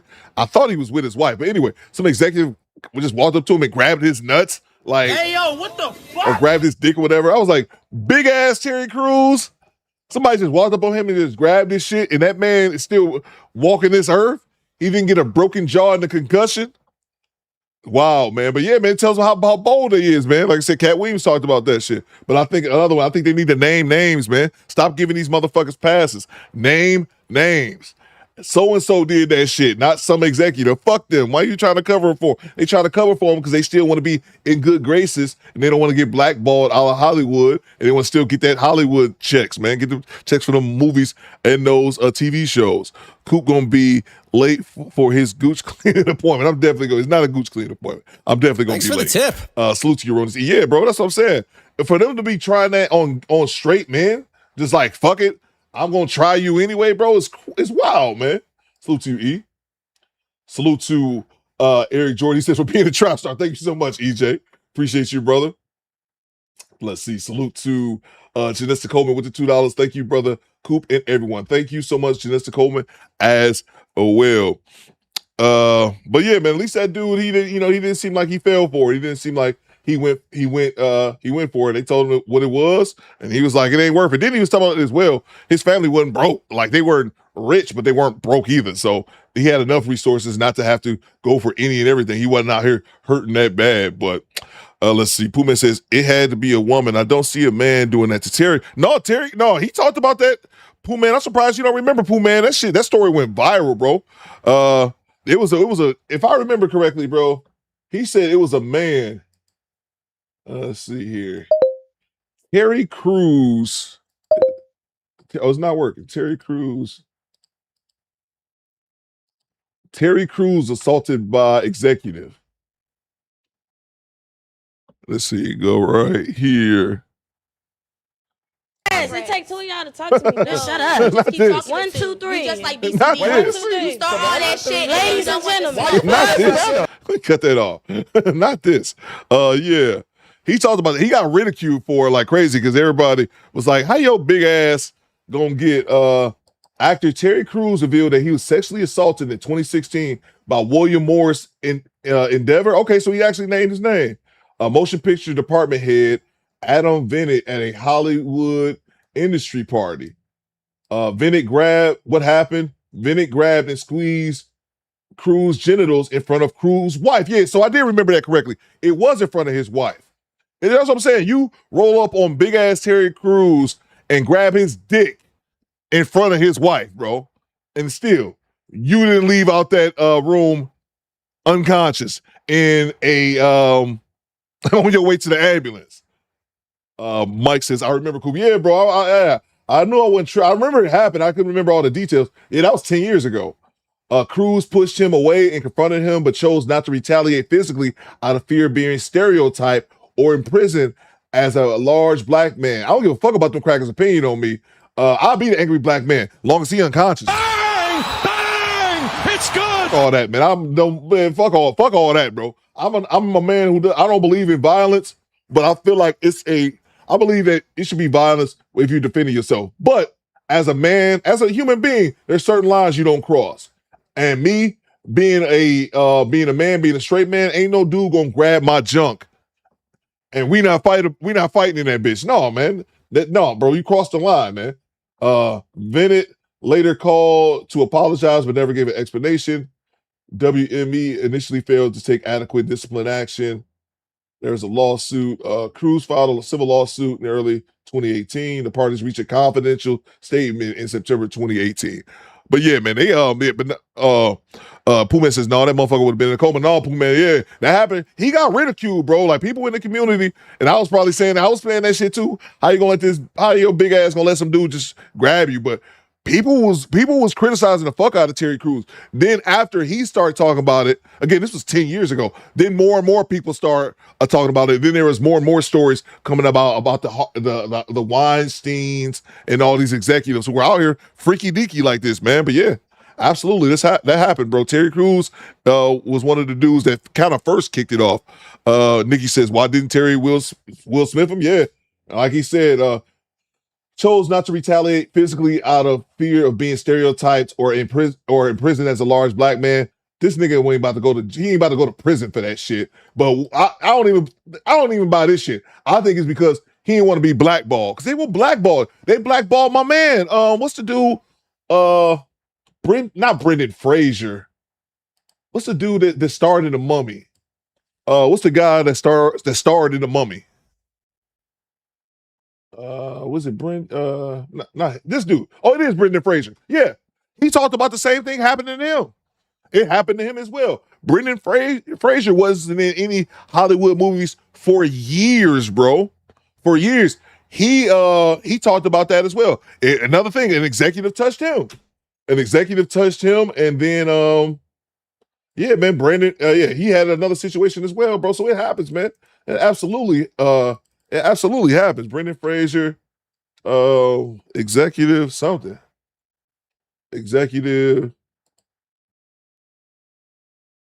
Actor Brendan Fraser accused Philip Burke, the former president of Hollywood Foreign Press Association, for sexually assaulting him at 2003 luncheon. He said that Burke groped and inappropriately touched him at the HFPA event at the Beverly Hills Hotel. Yeah, man. So yeah, it absolutely happens, bro. But I think a lot of it has to do, wasn't talking Brendan Fraser. Oh, this is a Patrick CC video about how the Hollywood Mafia silenced Brendan Fraser. But yeah, bro, it happens all the time to these stars, man. I think Terry Crews was one of the first who probably really talked about it openly, as far as that. But they already had situations with like kids and shit, going back to the 80s. What's that kid that was in that vampire movie back in the day? I can't remember the name of it. But yeah, man, this shit happens, bro. Jay says, yep, they blackball Brendan Fraser out here down bad too, says Top Pro. I think he's making a comeback, Top Pro. I know he had a divorce that ended up losing him a lot of money, but I think he's going to be in like one of those new mummy flicks or something like that. I think he stars. I think they're having a new mummy flick, and I think he's actually going to be starring in it. I could be wrong though. But yeah, man, that's wild out here. But I'm super late for my appointment. Again, salute to our show sponsors. Thank you so much for sponsoring today's show from downtown. King Yo 88, Ashy Foot Productions, and homie Carlos Barry. We'll be back at it. Corey Feldman. I think it's Corey Feldman. El Grande says it. Corey Feldman. Yeah, Terry Crews is from Flint, Top Pro. Yeah, he is from Flint. Corey Feldman. Yeah, he was one in that movie back in the day. I can't think of that vampire movie. But back in the day, The Lost Boys, I think that was it. Yep, The Lost Boys, that was it. But yeah, Corey Feldman, he was probably one of the first ones talking about the children abuse that happened, because he was a child actor, and yeah, he got blackballed for a very long time as well, man. Because that's what they do. Once you expose them or you don't want to get with the program, at least from the actor standpoint, they'll just blackball you. They'll just blackball you. No, you can't. That's why you'll see a lot of these actors. I'm not saying all of them, but a lot of them have such long gaps in between movies and films, because they get together and say, "Nah, bro, we're not gonna hire you. You're not getting down with the get down." So yeah, that's just kind of what it is. Poohman says, yeah, Brandon stopped acting to not pay his ex-wife. Yeah, I know he had some massive fallout during his divorce. Laying on the Law says he came back in 2023 and won the Oscar for his performance in The Whale. That's what's up, bro. Let's see. Dr. G-Ross says Brendan Fraser's best work was George in the Jungle. Yeah, he wasn't like heavy, like dramatic actor, if you will. But shit, man, you gotta keep getting them checks, man. Any way you can in Hollywood, bro. Keep getting them checks, bro. That's why the Screen Actors Guild is a front, says Ronnie's E. I think that's fair. Let's see. Top Pro says, see what happens in the industry, owned and ran by a bunch of white men, whole bunch of essay and child essay. There you have it. I won't argue that, man. One of the two Corey's died, says Big Oli. Oh, wow, that's crazy, bro. That's crazy. But yeah, I know Corey Feldman was talking about that for a long time, but all right, yo, we be back at it. I'm going to try for tomorrow. No promises. I'm going to try. Access denied. I'm going to try for tomorrow. No promises. Send me content, y'all. Do Better Squad. Fall out. CDT Beats. Take us home. Cousin.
Burgers.